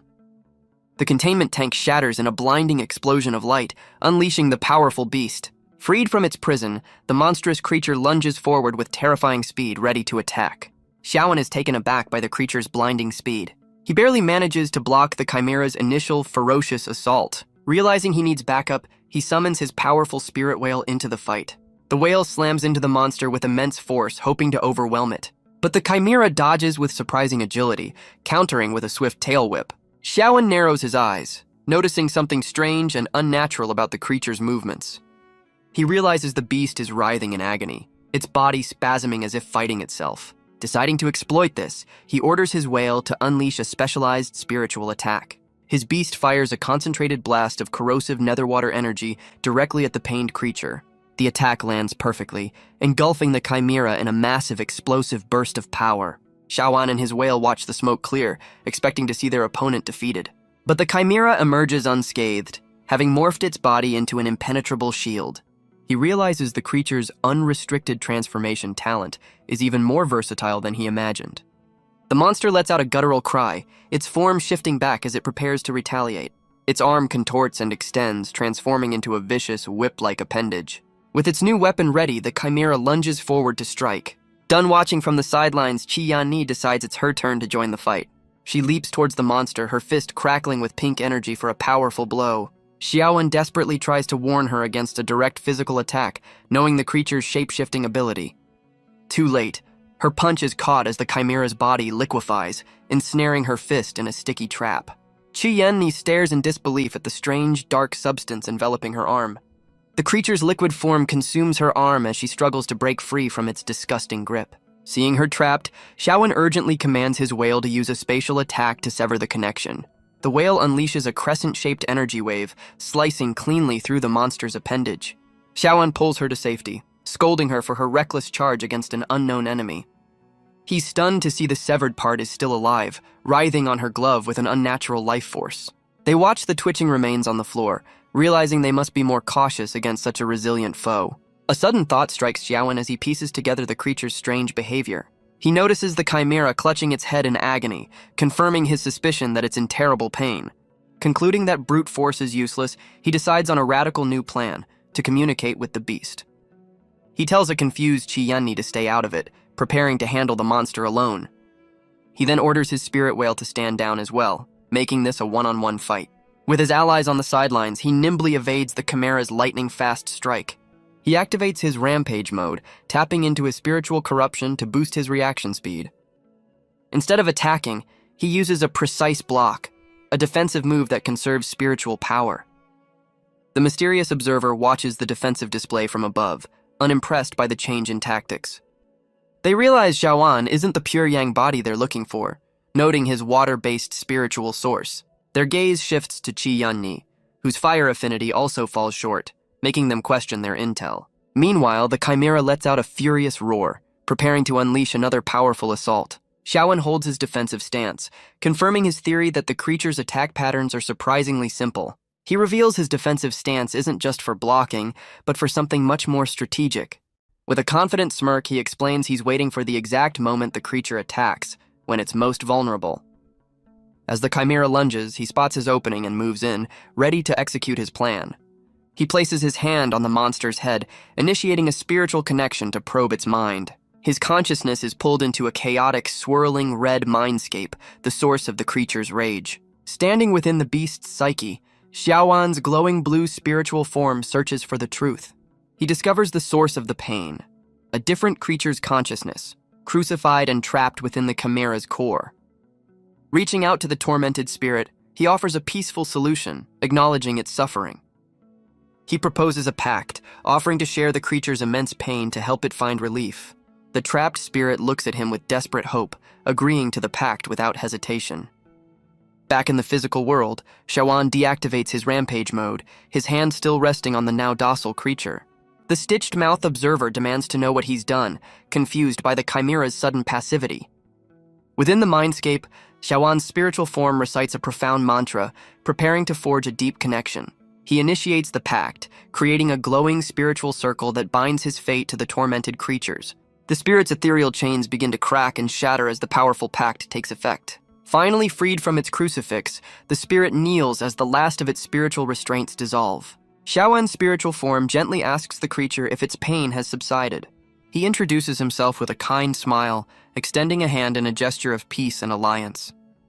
In the real world, the chimera's body cracks with a surge of new energy as the pact is finalized. Xiaowan smirks triumphantly while both Qi Yanni and the observer stare in utter disbelief at his success. The chimera erupts in a flash of green light, its body undergoing a radical transformation. A system prompt reveals its true form, the moon monkey, a synthetic beast with a tragic history of experimentation. The data continues to stream, listing an impressive array of powerful blue-tier skills. Xiaowen is stunned to discover the creature possesses skills from all 7 elemental attributes, a rare and powerful combination. The stitched-mouth observer seethes with rage, furious that Xiaowan has stolen the ultimate weapon they created. Deciding to cut their losses, they resolve to destroy the failed experiment themselves. Xiaowan glares back with cold defiance, refusing to let them harm his new companion. The observer's hulking, headless subordinate charges forward, ready to crush the moon monkey. The moon monkey's eyes glow with power as it unleashes its own transformation, ready for the challenge. With incredible ease, it catches the massive creature's punch, effortlessly stopping. It declares it will destroy any obstacle in its path, easily overpowering the headless subordinate. With a single powerful kick, it sends the massive creature flying across the room. The subordinate smashes into a wall, completely neutralized by the overwhelming force. Now the moon monkey turns its full attention to the stitched-mouth observer, crackling with vengeful energy. The observer smirks, unimpressed, and reveals their true identity as the 5th priest of the Spider Queen sect. Qi Yanni spots movement above, and Xiaowan's face darkens as he recognizes the new arrivals. More of the undead creatures from the warehouse descend, their glowing eyes fixed on the group. The heroes find themselves completely surrounded by a massive horde of the reanimated monsters. Fueled by vengeance, the moon monkey leaps into the fray, unleashing a wave of crackling green energy. As the monster tears through the horde, Xiaowen warns that its attacks won't be enough to stop their regeneration. He asks Qian to use her sealing technique, but she admits she lacks the power and supplies for so many enemies. With a look of grim resolve, Xiaowen decides he'll have to try a similar overwhelming strategy himself. He activates his dangerous rampage mode, unleashing his spiritual corruption for a massive power boost. His eyes glowing with red energy, he commands his whale to combine its speed with a powerful incantation. Wreathed in crimson power, the spirit whale surges forward, transforming into a high-speed, unstoppable projectile. The corrupted whale plows through the undead horde, scattering them like bowling pins. Strange red seals appear on the monsters, overloading their spiritual cores with chaotic energy. With a single command, Xiaowen unleashes a devastating incantation to purge the entire room. Tendrils of crimson power erupt from the ground, ensnaring and neutralizing every last undead creature. The fifth priest stares in utter disbelief, their entire reanimated army wiped out in a single overwhelming move. Xiaowen smirks, explaining he simply overloaded their spiritual systems, turning their own power against them. With the grunts gone, the enraged moon monkey lunges at the priest, its arm morphed into a deadly scythe. But the headless subordinate intercepts the blow, sacrificing its own body to protect its master. The moon monkey is stunned as its attack is stopped, its hand now caught in the subordinate's chest. The subordinate grabs the monkey's arm, its eye glowing ominously as it... The vehicle screeches to a halt just inches away, its headlights illuminating a stunned Xiaowen. From inside, a tearful Gubai cries out his name, overcome with relief to see him alive. Xiaowen is completely taken aback by her sudden and intense emotional outburst. She rushes forward and throws her arms around him, confessing she thought he was gone for good. A flustered Xiaowen gently points out that her relieved hug is a little too enthusiastic for him to breathe. Gubai immediately pulls away in embarrassment as he awkwardly checks to see if she's all right. Meanwhile, Qian Ni and the red-haired driver trade glares, recognizing each other as members of rival families. Hussein cuts their bickering short, reminding everyone that their family feuds are irrelevant in the face of their current massive problem. Hussein grimly announces that the entire underground army of undead has now surfaced. The heroes are dwarfed by the sheer scale of the zombie legion marching towards them. Xiaowen consults his Apocalypse Eye, which confirms he lacks the power to defeat over 27,000 enemies at once. The system reveals a critical weakness, noting these undead lack regenerative abilities and are vulnerable to physical attacks. Suddenly, a heavily armed mercenary arrives, announcing his delivery with a massive energy cannon. He unleashes a powerful blast that effortlessly shatters a wave of the approaching undead. On the ground, a pink-haired woman with a bat complains over the phone about the slow service. The mercenary leader on the other end tries to charm her, promising extra services for a good review. A helicopter descends to extract the group, but the driver is furious they didn't bring a way to save her jeep. Watching from above, the fifth priest smirks, ordering their subordinate to begin a great cleansing of the new arrivals. The priest's subordinate transforms into a colossal entity, its massive hand reaching for the escaping helicopter. The mercenary pilot screams in terror, desperately trying to evade the incoming attack. With a single devastating swat, the giant creature smashes the helicopter out of the air. The pink-haired woman watches in horror as her comrade's helicopter is destroyed in a fiery explosion. The red-haired driver stares in disbelief, completely overwhelmed by the sudden escalation of the battle. The fifth priest smirks, preparing to unleash the full power of their subordinate Xing Tian. A system prompt identifies the colossal monster as Xing Tian, a nearly unkillable beast created from the dead. Xiaowen smirks, unimpressed, and sarcastically notes the spider cult's obsession with giant monsters. The mercenary leader argues with the pink-haired woman, blaming her for the loss of the vehicle. He then steps up to face the monster, telling her to leave the giant to him and his experience. But Hussein's hand clamps down on the mercenary's arm, stopping him cold. With a rare, serious expression, he warns the man not to be overconfident against this new threat. Xiaowen watches with surprise, taken aback by the priest's sudden change in demeanor. The priest explains that a diamond-level opponent like this Asmodan is far beyond what they've faced before. He reveals the priest's true identity, Silin Asmodan, one half of the infamous Asmodan siblings. Hussein explains she used a forbidden technique to reanimate her dead brother into the colossal monster, Xing Tian. Ignoring Xiaowen's disbelief, the priest unleashes his own power, activating a divine shield. A massive dome of green energy erupts, enveloping the group just as the giant's hand descends. Xing Tian's attack is completely blocked by the powerful barrier, stunning Xiaowen. The fifth priest glares down, recognizing Hussein and realizing her plans have just become far more complicated. Hussein unleashes his own power, manifesting a colossal green hand to strike the giant. The energy hand slams into Xing Tian, but the priestess nimbly leaps out of the way. Hussein clicks his tongue in annoyance, realizing his target managed to evade the blow. Xiaowan stares in disbelief, completely baffled by the priest's incredible and unfamiliar technique. A system prompt explains Hussein's golden level skill, a manifestation of his spirit beast that drains his own energy. Xiaowan is in awe of the advanced technique, wondering if he could ever hope to master such a high-level power. Unfazed, the priestess smirks and orders her monstrous brother to weaponize its spiritual power. Xing Tian lets out a deafening roar as its body surges with crackling blue energy. The energy solidifies into a massive glowing sword that erupts from the creature's chest. The mercenaries can only stare in horror, completely unprepared for the monster's new weapon. Xing Tian brings its colossal energy sword down with devastating force, threatening to wipe them all out. But Hussein counters, summoning a massive green hand of pure energy to meet the attack head-on. He struggles against the immense power, acknowledging the grim reality of fighting a beast made from a human soul. With a confident smirk, Hussein declares that as a grand priest, he is more than a match for this abomination. He unleashes his full power, manifesting a barrage of spiritual hands to overwhelm the monster's blade. The fifth priest stares in utter disbelief, completely stares. The sheer force of her assault sends Xiaowan reeling, knocking him off balance. He realizes his speed-based techniques are useless without a solid surface to push off from. Seeing his opening, the colossal Xing Tian prepares to swallow the airborne hero whole. The monster unleashes a massive energy beam, a technique called the Sundowner Cloud Cannon. The priestess watches with a sinister smile, already planning to dissect his body for research. But Xiaowan has a breakthrough, realizing his spiritual speed torrent can use energy itself as a foothold.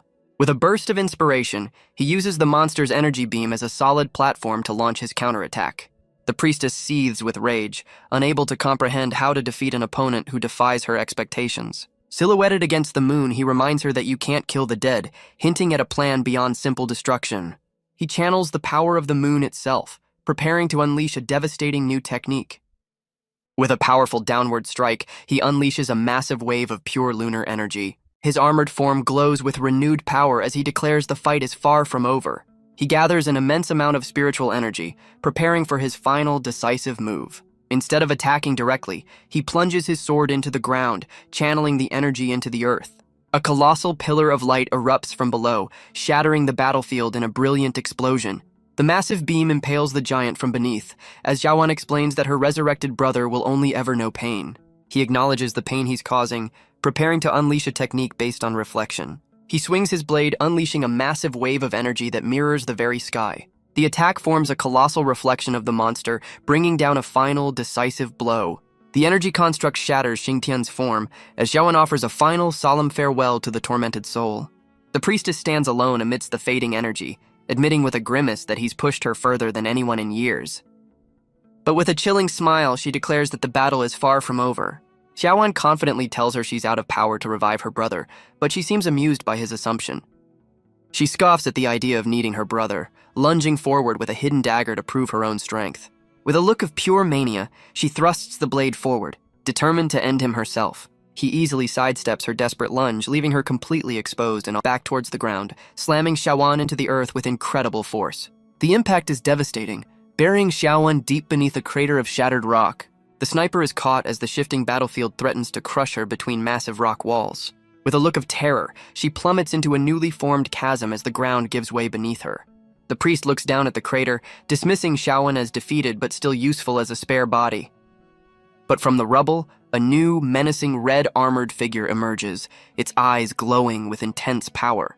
The priest recoils in shock as Xiaowan erupts from the ground, now wielding a chaotic, corrupting red energy. Unfazed, the priest dismisses the power surge, lamenting the loss of his disposable clone body. In a flash of crimson light, Xiaowan's new form unleashes a furious assault, overwhelming the priest with raw power.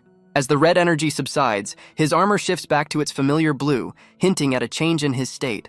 The priest's clone body disintegrates into dust, leaving a confused Xiaowan to wonder what just happened. His victory is cut short by a surge of panic as he realizes Gubai is missing from the chaos. He frantically asks about Gubai, only for Hussein to report she was lost in the chaos of the earthquake. Xiaowan's face pales at the horrifying suggestion that she fell into one of the newly opened mine shafts. Deep underground, A dark, collapsed chamber is filled with the sound of shifting rubble. Elsewhere, the third priest, Diego Barro, observes the aftermath of the battle through his insectoid mask. He materializes in a Moon Shadow tribe as allied with Bai Xiaowan. The sect leader deduces that Xiaowan is the cause of their recent losses and that their enemies are forming an alliance. The Sun sect leader considers the new intel on the Spider Queen's location a major complication. A high-ranking female member insists they must act now, sending forces to prevent an alliance between their enemies. 6 months later, a determined Xiaowan digs through a desolate canyon, comparing his search to an impossible task. He strikes the rock with his shovel, the repetitive sound echoing his frustrating and fruitless search. Running a hand through his hair in exhaustion, he laments finding no trace of Gubai after all this time. He notes that he hasn't been alone, as persistent shadows have been following his every move. Crystalline undead creatures crawl from the rocks, and he grimly acknowledges their sad, annoying presence. With renewed resolve, he decides to clear out the monsters before resuming his desperate search for Gubai. His shovel glows with fiery energy as he calls upon a new companion named Revan to join the fight. A magnificent sunbird materializes, complaining about the interruption as a system prompt details its powerful fire-based abilities. The sunbird unleashes a devastating meteor shower of pure fire upon the undead below. Its fiery projectiles effortlessly pierce through the crystalline monsters. Revan dismissively refers to Gubai as a tool, hoping for her swift return to get more spirit stones. Xiaowan's expression hardens as he firmly corrects his companion, insisting she is not a tool. With the day ending, he decides to call off the search for now, his shovel resting on his shoulder. As he rests at his camp in the desolate mine, a sudden noise makes him turn around. He's surprised to see a familiar face, recognizing Hussein standing before a luxury car. The man, looking suspiciously like a younger Hussein, casually asks how he's been doing. Completely baffled by the man's appearance, Xiaowan demands to know his true identity. The man reveals he is Hussein's grandfather, explaining his own shock at his sudden rejuvenation. Xiaowan remains stunned, questioning how his grandfather suddenly became younger and even regained his lost hand. His grandfather credits the spiritual heavenly water and a green banana fruit that Xiaowan provided for his miraculous recovery. He explains that the water likely activated his family's latent power, reversing the aging process. He admits, however, that the change is only skin deep, as his spiritual power is still recovering. With a grim expression, he reveals the true purpose of his visit. The spider cult has taken control of their city, White Scale. He explains the spider cult has seized control, arresting powerful families and cutting the city off from the world. While truly grown up, he walks past, admitting their family's influence has waned, leaving them with few resources to help. With a final, stern glance, he warns Xiaowan to tread carefully in the dangerous days ahead. As he departs, he leaves the fate of both their family and White Scale City resting on Xiaowan's shoulders. Xiaowan makes a stealthy entrance into a dark, industrial part of the city, his presence crackling with energy. He moves through the grimy underbelly, reflecting on how much has changed in the year he's been gone. He finds the sewers unsettlingly different, a clear sign of the city's rapid decline under new management. His sharp senses detect another person, revealing a disheveled man lurking in the shadows. The man recoils with an exaggerated startle, a reaction that immediately puts Xiaowan on high alert. He finds the man's presence suspicious, recalling that White Scale City never had a homeless population. Climbing a ladder out of the depths, he concludes the city's new occupiers are to blame for this decay. He emerges from a manhole into a desolate alley, questioning if this is even the downtown he remembers. Staring at the neon-drenched skyline, he's shocked to see his home transformed into a dystopian metropolis. He notes the unnervingly empty streets, realizing the once vibrant city has become a ghost town. He spots a wanted poster plastered on a graffiti-covered wall, immediately catching his attention. His expression sours as he realizes with dawning horror that the face on the poster is his own. The poster officially brands him a terrorist, falsely accusing him of collaborating with the very cult he fought against. A sudden realization hits him. The suspicious man in the sewer must have recognized him from these posters. Overhearing two officers discuss the bounty on his head, he knows he needs to disappear, and fast. He slips through the desolate alleyways, aware that getting caught now, while he's on his own, is not an option. He stops before a seedy-looking bar, figuring it's the perfect place to blend in and gather some intel. The club's interior is a chaotic, vibrant world of its own, a stark contrast to the dead city outside. He scans the crowd, confident that the patrons here are far less likely to cooperate with the authorities. His attempt to ask for information is immediately derailed when a patron loudly accuses him of an inappropriate touch. As a woman in a bunny outfit yells his silence, warning that speaking her name could be a death sentence for them both. She quickly drags him away, telling the bartender he's a friend she's taking to a private area. He asks about the city's situation, and she reveals all the major families are now wanted fugitives. She explains her disguise is for gathering intel, and her use of "we" piques his curiosity. Elsewhere, a young man furiously snacks on potato chips while working at a computer. He types away at a keyboard with intense focus, clearly analyzing some kind of data. Finishing his task, he announces to Feng Huang that he's compiled all the necessary information. The door slides open and he's stunned to see Xiaoan, whom he recognizes as his brother. Overcome with emotion, the young man rushes forward for a tearful, dramatic reunion hug. Xiaoan recoils in horror, getting a terrible sense of déjà vu from the enthusiastic greeting. He shoves the man away, complaining about the chip crumbs and his questionable hygiene. Feng Huang watches the exchange in this realm. She sizes him up with glowing eyes, correctly identifying him as a local and proposing a chat. His spiritual energy flares as he questions her motives, wondering why she singled him out. The woman playfully mocks his tense stance, suggesting he's misunderstood her intentions. She challenges him to a fight, prompting Xiaoan to question her sanity for picking on a lower-level fighter. Agreeing that the power gap is unfair, she slams her foot down with a confident smirk. She activates a skill, temporarily demoting herself to his level to even the odds. Seeing an opportunity, Xiaoan agrees to the fight on the condition that she grants him 3 promises if he wins. Ignoring his terms, she lunges forward with a wild grin, telling him to stop wasting time. He's completely caught off guard, protesting that he hasn't even laid out his conditions yet. She tells him to beat her first, unleashing a high kick so fast he can barely react. His arm morphs into a hardened, spiky defense to block the powerful impact. With a grim look, he recognizes her technique, realizing this fight is far more serious than he thought.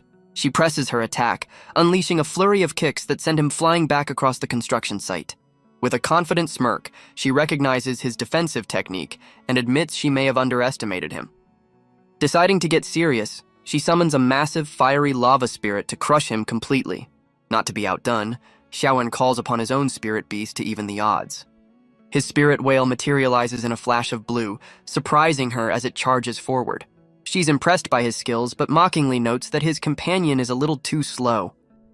The whale slams into the lava golem, but the massive creature easily withstands the blow.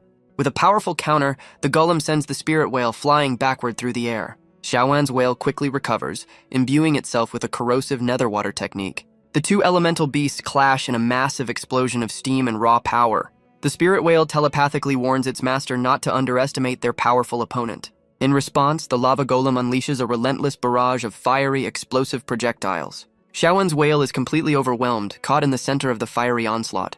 The mysterious woman smirks, intrigued by a rare sight she's witnessing in the battle.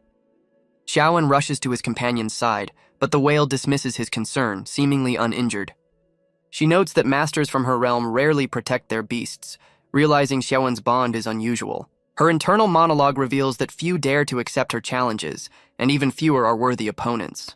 Standing amidst the steam, she declares that fighters who can match her are a rarity, even in the upper realm. With a look of grim resolve, Xiaoan understands he must go all out against this battle-obsessed woman. She eagerly demands he unleash his full potential, ready for a truly satisfying fight. With the battle turning, Xiaoan commands his spirit whale to unleash a special technique. The whale becomes a blur of motion, overwhelming the lava golem with a high-speed spiritual speed torrent. The woman is completely stunned, demanding to know what kind of advanced move he just used. She recognizes the whale's arcing attack as a legendary technique known as Moonlight Return. His spirit beast gracefully soars through the air, embodying the powerful lunar technique. Unwilling to be outdone, she summons a blade of pure energy to intercept the attack. The whale's attack lands with explosive force, completely engulfing the battlefield. Xiaoan checks on his companion, who telepathically accuses their opponent of playing dirty. Emerging from the smoke, she declares victory but admits he's the first to ever force her to break. An armored figure emerges, wielding a massive shield to block the attack. The siblings are completely baffled by this new arrival, mistaking the armored warrior for a monkey. The mysterious figure turns to Xiaoan, revealing itself to be an ally as it checks on his well-being. Xiaoan warns his new armored ally about their gold-level opponent, while Feng Huang furiously tries to break free from his grasp. Baizahao smirks, acknowledging his cousin is more than just a low-level fighter before ordering his beast to attack. The electric eel surges forward, crackling with purple energy as it unleashes a high-speed assault. The armored warrior braces for impact, its shield glowing with cyan energy to block the powerful charge. It counters with its own technique, launching a piercing beam of pure energy at incredible velocity. Bai Zihao watches the display, grudgingly admitting that the mysterious armored fighter is impressively fast. The warrior zips around the eel's attacks with ease, proving far too agile for the beast to catch. In response, the eel lunges with its fangs bared, unleashing a venomous biting technique. The massive beast clamps its jaws shut, successfully trapping the armored hero in its powerful bite. But the warrior effortlessly overpowers the eel, prying its jaws open and slamming it into the ground. The electric eel lies dazed on the ground, its attack completely neutralized by the armored warrior. Yanpeng questions why the assault stopped, just as a warning about unstable energy flashes on screen. A soldier urgently informs Bai Zihao that the spiritual fluctuations are causing a portal to open. A swirling vortex of green energy suddenly materializes in the center of the battlefield. The vortex expands into a massive crackling portal, which Xiaoan recognizes as the world-merging event. He explains to his confused friends that the recent earthquake was just a warning sign for this very moment. Seeing his opportunity, Bai Zihao orders his soldiers to prepare to enter the newly formed gateway, but his sister stops him, sensing a dangerous presence lurking within the portal's depths. On cue, strange glowing green tentacles snake out from the swirling energy. The tendrils snatch Feng Huang and Yuan Pang, dragging them screaming towards the unknown. The strange tentacles also ensnare Bai Zining, who struggles in confusion against their powerful grip. Her brother cries out her name in terror as she's dragged away, pleading for him to save her. A swarm of tendrils erupts from the portal, filling the sky with a writhing, otherworldly threat. Xiaoan watches helplessly, calling out his friends' names as they're all pulled into the swirling vortex. They plummet into a dark, cavernous realm, landing with a splash in a pool of glowing green liquid. Xiaoan comes to his senses, feeling a strange pressure on his chest that makes it difficult to breathe. His eyes snap open as he recognizes the familiar sensation of what he's landed on. He looks up to find Feng Huang lying directly on top of him, confirming his sudden realization. Yanpeng groans from the bottom of the pile, complaining about the weight of his two companions. Now on their feet, the trio surveys the bizarre new world as Xiaoan points towards something in the distance. They look up to see a colossal, multi-legged creature looming in the darkness, debating what it could be. Suddenly, an ornate shell-adorned staff with a glowing blue tip materializes before them. A strange noise catches their attention, putting the entire group on high alert. A mysterious blue-skinned humanoid with glowing eyes emerges from the depths, wielding the strange weapon. Meanwhile, Bai Zihao's team finds a desolate base station, with a subordinate blaming native creatures for the lack of survivors. He grimly notes this world is more dangerous than expected, just as he learns their own supplies were lost in the portal. With a stern look, he asks about the supplies that should have been at this forward base. His subordinate delivers the bad news. The base has been completely picked clean, leaving them with nothing. As Bai Zihao considers the grim possibility of being stranded, another soldier steps forward with a solution. He reveals the bases to prepare for their next move. He declares with a sinister grin that they'll be buying supplies from the nearby colony. Elsewhere, Xiaoan's group faces the blue humanoid, but he senses fear instead of hostility. He commands his Apocalypse Eye to run a full diagnostic on the strange new creature. The being suddenly responds in kind, explaining how he and his friends were accidentally trapped here. His companions can only watch in baffled silence as he appears to hold a full conversation with the creature. Feng Huang demands an explanation from Xiaoan, who seems to have instantly understood the creature's language. His Apocalypse Eye reveals the glowing formations are soul crystals, the crystallized essence of spiritual energy and souls. As Xiaoan reaches for a crystal, Blue frantically warns him not to touch them, putting them on high alert. Blue realizes with horror that it's not an earthquake, but the arrival of the monstrous, soulless creatures. A swarm of monstrous red creatures descends, but Blue calmly tells the panicked group to stay put. Their mysterious guide raises a glowing staff, beginning a strange ritual to address the approaching horde. A swirling vortex of blue energy envelops the group, holding the creatures at bay as Blue continues its chant. Xion watches with a bead of sweat, wondering if their guide is actually controlling these soulless beings. Blue directs its energy towards the monsters, seemingly pacifying them by appealing to their lost essence. Blue explains its role as a ferryman, revealing the creatures are harmless as long as they are guided through their territory. They traverse a desolate, ancient seabed as Blue recounts the tragic plague that corrupted their world and even their mistress. Nearing their destination, Blue warns them about a parasitic fungus, which Yuanpeng almost touches before Xiaoan stops him. Their guide suddenly freezes in its tracks, and Xiaoan's concerned question inadvertently reveals its name is Xiaolan. Xiaolan looks on in absolute terror, its reaction hinting that something dreadful has happened to the settlement ahead. Xiaolan realizes with dawning horror that its settlement is being overrun by invaders.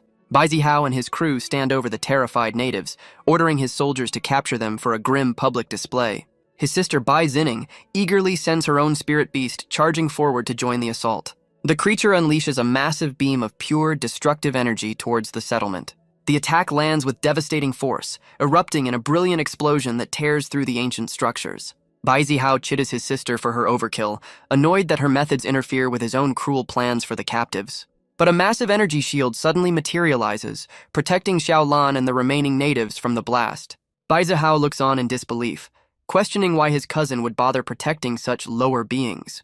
With glowing eyes, Xiaoan fiercely declares that all life is equal and that these creatures are the rightful masters of their own home. Bai Zihao mockingly dismisses his ideals, sneering at the idea that these worthless creatures deserve any respect. Bai Zihao preaches a survival of the fittest ideology, but Xiaoan warns him that there's always a bigger fish. The arrogant cousin scoffs, unable to imagine anything more powerful than his own family. He boasts that his family is the apex predator, growing stronger by consuming those they deem weaker. Xiaoan cuts through the rhetoric, accusing him of using his philosophy as an excuse for conquest and killing. He summons his spirit whale, arguing that true strength comes from coexistence, not destruction. Fed up with the debate, Bai Zihao decides it's time to settle things with force. He commands his frenzied shark beast to attack, unleashing a vicious blood-red assault. The two massive spirit beasts collide in a spectacular clash of elemental power. The shark beast taunts its opponent, calling it as warped and useless as its master. Not missing a beat, Xiaoan's whale fires back a witty insult about the shark's questionable dental hygiene. The shark beast seethes with rage as the whale's insult adds fuel to the fire. Both cousins activate a high-speed technique, preparing to escalate the fight. Their spirit beasts lock jaws in a brutal power struggle, neither one giving an inch. Bai Zihao grows frustrated, realizing their shared family techniques have created a perfect stalemate.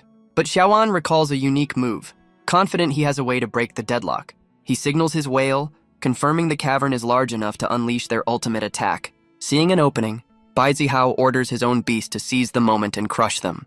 The shark unleashes a massive dome of crackling purple energy, aiming to end the fight. The devastating beam surges forward, a torrent of pure destructive power. But the shark is left stunned and submerged, its powerful attack mysteriously neutralized. Xiaoan's spirit whale reveals its true, colossal form, ready to demonstrate who the real predator is. Bai Zihao and his sister stare in utter shock at the whale's immense size, completely caught off guard. The massive whale opens its jaws and effortlessly swallows the tiny, terrified shark beast whole. With a powerful snap, the whale closes its mouth, refuting any claims of cheating by stating this is its natural size. Bai Zihao's face contorts in disbelief, unable to process that his powerful spirit beast was just eaten. The shark beast struggles inside the whale's belly, its muffled protests echoing from within the massive creature.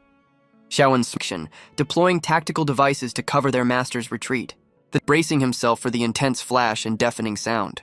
The world goes white as the grenades detonate, allowing Bai Zihao to curse his luck and vanish in the chaos.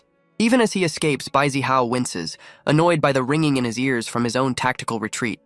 Once the light and sound fade, Xiaoan sees that his cousins have successfully used the distraction to escape. Feng Huang asks about their next move, but Xiaoan grimly points out they're all trapped in this strange new world. He declares their first priority is finding a way home, vowing to settle the score with his cousins later. Far from the scene, Bai Zihao clenches his fist in pure fury, stewing over his unexpected and infuriating loss. Bai Zihao fumes over his string of bad luck, from losing his base to being humiliated by his lower realm cousin. A masked soldier interrupts his rant with a new report, which Bai Zihao impatiently demands to hear. The soldier reveals the local crystals are a massive power source, capable of accelerating a spirit master's growth exponentially. A sinister smile spreads across Bai Zihao's face as he realizes this new power could be his key to revenge. Meanwhile, Yuanpeng and Feng Huang discuss Xiaoan's leadership potential as their new guide admits it doesn't know how to get them home. Xiaoan reflects on his own changing perspective, acknowledging he now sees Feng Huang as a capable leader, not just a rival. Feng Huang gets flustered by the compliment, trying to deny her growing respect for him as Yuanpeng knowingly starts to deliver the bad news about their journey home. Xiaoan explains they're in a deep ocean trench, and their only way out is through a lift now infested with soulless creatures. He adds that their guide, Xiaolan, can't help them as she must stay to protect her people. With a determined grin, he declares that the three of them will have to face the challenge alone. They soon arrive at an ancient structure, spotting what appear to be other lost mercenaries. As he cautiously enters, a strange noise from inside puts him on high alert. His eyes widen in shock as he sees who or what is waiting for them. A massive insectoid creature blocks their path, its weapon crackling with purple energy. A wild-looking woman with spiky red hair stands atop the beast, looking utterly unimpressed by the situation. She casually greets Xiaoan from her perch, calling him by a surprisingly familiar name. Two masked soldiers suddenly appear, aiming their weapons and demanding everyone freeze. Xiaoan's group is held at gunpoint, and he tries to de-escalate the tense standoff. The woman from the crane intervenes, ordering the two soldiers to stand down. She scolds them for their hostility, reminding them that they're all trapped in this world together. As the soldiers lower their weapons, Xiaoan remarks on her unexpected pragmatism for someone from the upper realm. Nearby, shaking the cavern and putting the entire group on high alert. Qi Yanyan shoves Xiaoan back, her spear crackling with energy as she steps forward to handle the new threat herself. The creature looms over them, a colossal beast with a glowing, star-shaped head that radiates an otherworldly aura. Xiaoan is completely baffled by the bizarre monster, immediately activating his Apocalypse Eye for a full analysis. His scan identifies the Star Heart, a unique beast born from an otherworldly fungus that specializes in spiritual attacks. Unfazed, Qi Yanyan leaps into the fray, her spear glowing with destructive purple energy as she charges the monster. She lands a powerful strike, admitting with a smirk that her new opponent is surprisingly resilient. Elsewhere, one of the masked soldiers is caught off guard as his companion questions his strange behavior. A hand crackling with golden energy suddenly crushes the soldier's helmet, revealing a hidden agenda. The soldier is revealed to be Diego Barrow in disguise, leaving Qi Yanyan stunned by the unexpected betrayal. Diego Barrow's eyes glow as he recognizes the rare beast, his golden energy flaring with greedy intent. He launches a golden stinger, declaring his intention to claim the powerful creature for himself. The stinger pierces the Star Heart's tough hide, a direct hit that glows with intense energy. The projectile detonates control over spirit beasts. Xiaoan instantly recognizes the parasitic wasp technique, connecting Diego to the notorious spider cult. Enraged by the cult's presence, by a common enemy, Xiaoan and Qi Yanyan prepare to face the cultist together. He notes her intense hatred for the parasitic wasps, sensing a personal vendetta. Just found a valuable treasure. But a blinding beam of pink energy slams down, threatening to overwhelm everything in its path. The blast hits Diego head-on, the sheer force of the attack pushing him back. Qi Yanyan emerges from the smoke completely unscathed, sensing that the attack was somehow deflected. Diego looks on with a weary expression, not at all surprised that she managed to survive his beast's assault. From the dissipating smoke, a new hooded figure with a massive shield appears, prompting Diego to wonder if it's Xiaoan. The mysterious warrior identifies himself as a simple mercenary, his true identity hidden behind the armor. Xiaoan pats the warrior's anti-spiritual shield, confidently noting its impressive durability. He deduces Diego's tactical plan to drain their power, activating his eye to reveal the cultist's hidden talents. Xiaoan unleashes his Chain of Heaven's Dao, a powerful ability designed to copy his opponent's talents. His system successfully copies Diego's spiritual armor, but fails to replicate a second, more mysterious skill. He learns from the diagnostic that some hidden talents are simply beyond his ability to copy. Deciding one new skill is enough, he's prompted to replace one of his existing talents to make room. He confirms his choice, beginning the process of swapping out the old fire talent. With a flash of light, the spiritual armor ability officially replaces his previous skill. Diego suddenly feels a bizarre sensation, realizing with a jolt that something has just invaded his body. Enraged by the violation, he commands his controlled beast to eliminate the outsider immediately. Xiaoan is taken aback, shocked that Diego could actually feel the effects of his secret copying technique. The controlled beast unleashes its power, its strange weapon glowing with a sickly green light. The ground erupts with animated vine-like tendrils that surge towards the group in a massive assault. The mysterious armored mercenary is instantly ensnared by the glowing green vines. Helplessly bound, the warrior struggles against the constricting, otherworldly plants. Xiaoan realizes Diego's clever tactic, using a physical attack to bypass their anti-spiritual defenses. His spirit whale counters with a massive wave, obliterating the vines and clearing the battlefield. Xiaoan grits his teeth in frustration, realizing he underestimated his opponent's cunning. Before he can react, a massive red blur hurtles towards him at incredible speed. But a new figure with fiery wings appears, effortlessly blocking the attack and taunting Xiaoan for needing a rescue. He offers a disarmingly cheerful thank you, which only serves to infuriate his unexpected savior. Yanpang cowers behind his own massive spirit beast, an armored ape pleading for it to protect him. Xiaoan quickly deduces the Starheart's weakness, realizing the fungus-based creature is vulnerable to fire. He calls out to a surprised Feng Huang, asking for her help to execute his fiery counterplan. He then turns to a terrified Yuan Pang and an intrigued Qi Yanyan, recruiting them for his strategy as well. Believing their defenses are gone, Diego confidently declares that their time is up. From atop the Starheart, he promises to make use of their bodies as his beast charges a massive golden attack. The controlled monster unleashes a devastating beam of pure golden energy, streaking towards the group. With perfect timing, Xiaoan gives the signal for his allies to spring their trap. Wenpeng commands his armored ape to intercept the blast, summoning a powerful lightning defense. The ape creates a crackling energy shield, bracing itself to absorb the full force of the incoming attack. Diego stares in disbelief, shocked that the ape managed to absorb his beast's powerful attack. Yanpeng's ape roars, crackling with the immense golden energy it just contained. The beast unleashes the stored power in a massive thunder charge, redirecting the attack right back at its source. Xiaoan signals to a smirking Feng Huang, letting her know it's time for the next phase of their plan. Two powerful firebirds are summoned, combining their abilities into a devastating North Stream fire attack. The fiery beasts merge their powers, creating a swirling vortex of flame that engulfs the Starheart. Qi Yanyan taps into a dark power, her body glowing as she speaks of reincarnation and becoming an evil spirit. Her transformation intensifies as she fully embraces the legendary and destructive Asura path. With a menacing glow in her eye, she unleashes the Shura demon fire, intending to obliterate her enemies. Her true spirit beast is revealed, a formidable diamond-level night patrol demon fire raven, ready to hunt. Xiaoan is stunned by the rare beast, noting its unique skills are based on different fighting stances. He realizes its power comes from shifting its combat style, much like a human martial artist. The formidable demon fire owl unleashes a torrent of crackling purple energy from above. Diego Barrow's eyes widen in disbelief, recognizing the creature as a supposedly extinct species.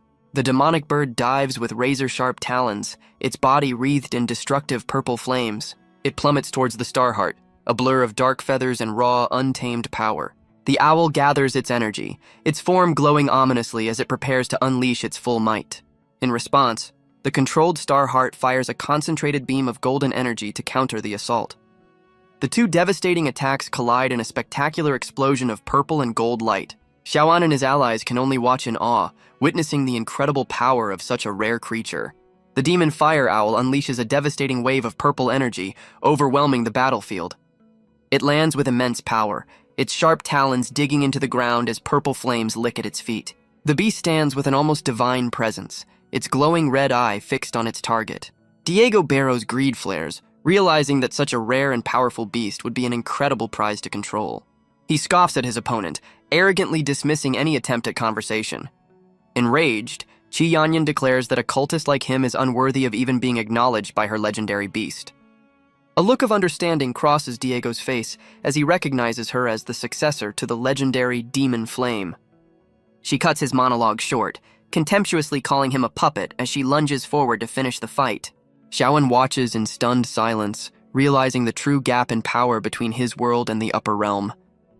He assesses Qi Yanyan's raw strength, concluding she might even be more powerful than his own grandfather. Xiaoan realizes the spider cult is a threat to the upper realm, stealing his resolve to grow stronger. He concludes that to surpass his limits, he must eventually go to the upper realm, but only after this crisis is over. Qi Yanyan slams her spear down, commanding ingested directly. But his warning comes too late, as the beast snatches the crystal and swallows it, leaving its master stunned. The creature happily munches on the crystal, savoring its powerful new snack. Its eye flashes with an intense surge of energy as the crystal's power begins to take hold. Bai Zining watches with concern, anxiously wondering if her companion is all right. Bai Zihao panics as a soldier's scanner confirms the beast's energy levels are reaching a critical point. A massive aura of pink energy erupts from the beast as it begins a dramatic transformation. Its body morphs and evolves, growing larger horns and developing new glowing armor plates. The transformation completes, and Bai Zining excitedly points out her newly empowered and much larger companion. Her brother looks on with relief as his subordinate confirms the beast's strength has increased dramatically. A diagnostic reveals the beast is now at the peak of the gold level, its strong constitution allowing it to survive the energy overload. Bai Zihao grits his teeth, acknowledging that his sister's talent has once again proven superior to his own. Bai Zihao watches his sister's success, admitting to a pang of jealousy over her innate talent. He flashes back to his humiliating defeat, his resolve hardening with the vow to never lose to a lower realm fighter again. He examines a glowing crystal, acknowledging its power is volatile and can only be harnessed by the truly strong. With a determined glint in his eye, he decides the soul crystal's survival of the fittest nature perfectly suits his ambitions. His sister's voice suddenly cuts through his thoughts, snapping him out of his power-hungry reverie. She complains of boredom and wants to explore, much to her brother's annoyance as he reminds her this isn't a vacation. Ignoring his protests completely, she hops onto her beast and prepares to leave, causing him to erupt in frustration. Elsewhere, Xiaowan's team discovers their destination, a massive, ominous throne surrounded by petrified figures. He notices the figures are strangely uncorrupted, spotting a golden spear that seems to be warding off the plague. The group realizes with grim understanding that these statues are the remains of those who sacrificed their lives to seal the entity. Xiaowan stares intently at the golden spear, trying to understand its true nature. He activates his Apocalypse Eye, which identifies the weapon as a soul-absorbing artifact made of otherworldly metal. The scan reveals the spear seals a corruption, and he deduces the petrified figures sacrificed their souls to power it. As he reaches for the artifact, a mysterious voice suddenly warns him to stop. The entire group is on edge, searching the cavern for the source of the disembodied warning. Xiaowan confirms with a nervous glance that he wasn't just hearing things. The voice speaks again, this time from one of the petrified figures, which now holds the spear and addresses them as outsiders. The team is completely stunned, realizing the artifact itself is communicating with them. The spear glows ominously as Xiaowan connects its purpose to the corruption they've heard about. The reanimated figure looks at its own skeletal form in confusion, wondering what happened to its body and why it's holding the scepter. The ancient guardian laments that its centuries-long seal has finally weakened, believing its sacrifice was in vain. Xiaowan's eyes glow as he realizes everyone can hear the disembodied voice, not just him. His system reveals the seal acts as a telepathic field, broadcasting the guardian's thoughts to anyone nearby. The guardian asks Xiaowan for a favor, to destroy the scepter and free its trapped consciousness. Xiaowan quickly interjects, refusing to let the ancient being believe its efforts were a failure. He reminds the guardian that its descendants survived in the trench, proving their legacy endures. The guardian warns that while its people live on, the seal can no longer contain the corruption behind the door. Qi Yanyan cuts in, bluntly refusing to get involved as they're only here to find a way home. The guardian's voice expresses shock, realizing their search for a teleporter will lead them straight into the main hall. It desperately warns them that entering the hall will awaken Kesuna, the very incarnation of the corruption they sealed away.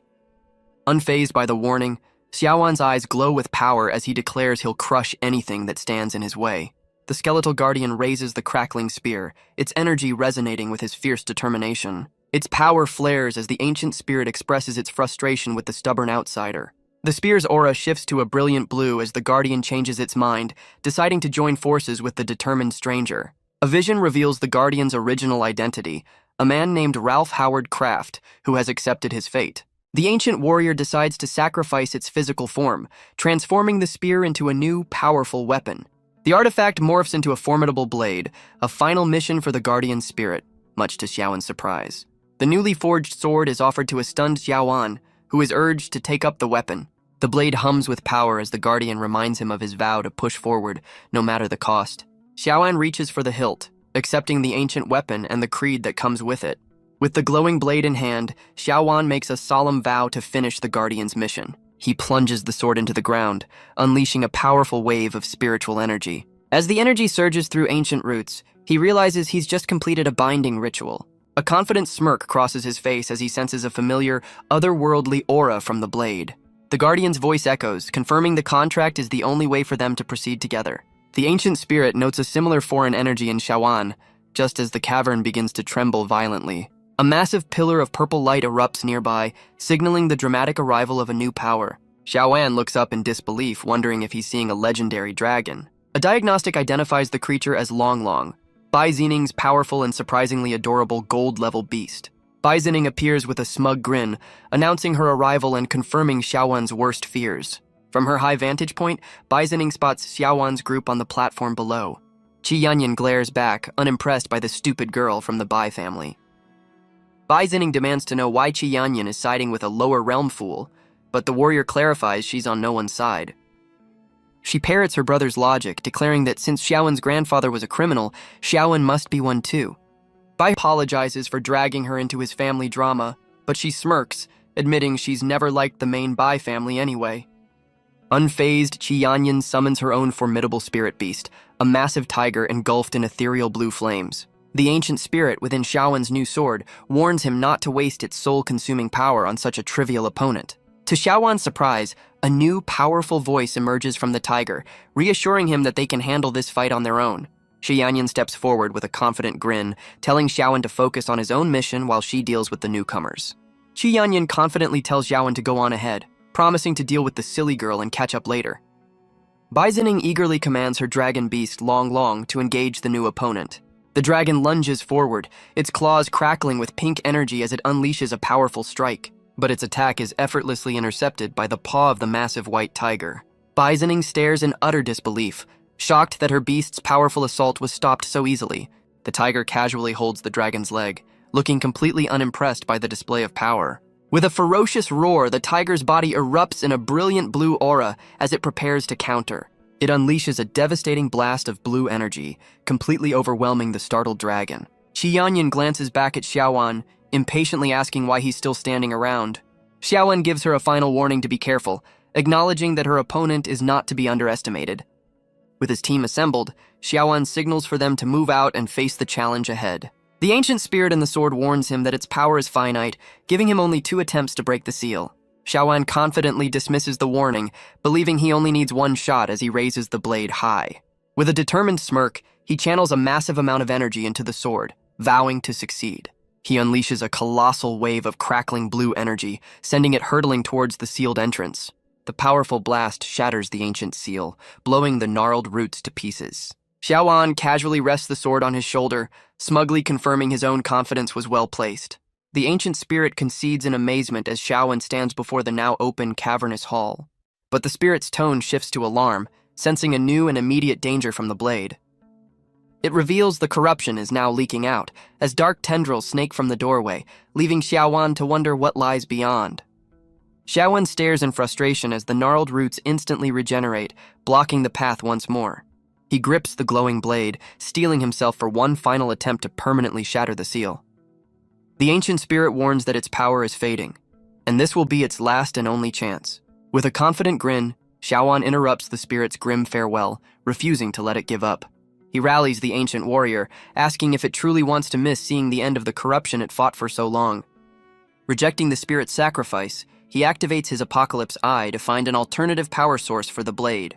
His scan reveals the sword can be powered by a stronger energy than a soul, specifically something called evil karma. He commands his system to channel his own evil karma into the sword, causing a massive surge of red and blue energy.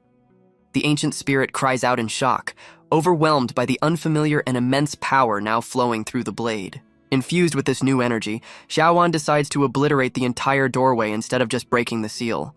With a wild grin, Xiaowan declares his intent to utterly demolish the sealed doorway. The sword pulses with a sinister pink light, overflowing with the power of his evil karma. He swings the blade, unleashing a colossal arc of pure, destructive energy. The crimson wave tears through the regenerating roots, leaving nothing but fragments in its wake. The attack completely vaporizes the entrance, carving a permanent path forward. Elsewhere, the battle between the 2 spirit beasts escalates into a spectacular clash of elemental forces. Qi Yanyan's white tiger stares down its opponent, its eyes glowing with cold blue fury. Bai Zining's dragon glares back, crackling with pink energy and ready for a fight. The 2 colossal beasts circle each other, their immense power warping the air around them. Bai Zining angrily questions Qi Yanyan's allegiance, but the warrior calmly dismisses her accusations as baseless. Qi Yanyan explains that her years of training have taught her one simple truth about people. She believes spiritual power is an extension of personality, revealing a person's true character in battle. With a confident smirk, she declares she sided with Xiaowan because he hasn't harmed the innocent natives. Bai Zining is left utterly speechless, unable to comprehend Qi Yanyan's moral reasoning. Dismissing the complex logic, her beast unleashes a blinding new moon white forest attack. The white tiger mocks the Bai family's lack of independent thought as Qi Yanyan agrees it's time to fight. With a challenging grin, Qi Yanyan leaps forward, vowing to teach the girl a lesson her family never did. The two warriors clash in a spectacular display, their powerful techniques filling the cavern with explosive energy. Bai Zining stares in disbelief, shocked that her opponent would dare to come right at her. Qi Yanyan looms over her with a terrifying aura, leaving the younger girl frozen in fear. Qi Yanyan slams down with overwhelming force, her attack erupting in a brilliant flash of pink energy. She stands over the defeated Bai Zining, coolly pointing out that the tables have turned. With a thoughtful glance, she admits that overpowering her opponent feels more like bullying than a fair fight. The camera reveals a dazed and dizzy Bai Zining, confirming she's just a child who is completely out of her league. Elsewhere, Xiaowen's team stares into the vast, crumbling hall he just blasted open. Wenpeng questions Xiaowen's true power level as Xiaowen admits he might have overdone it just a little.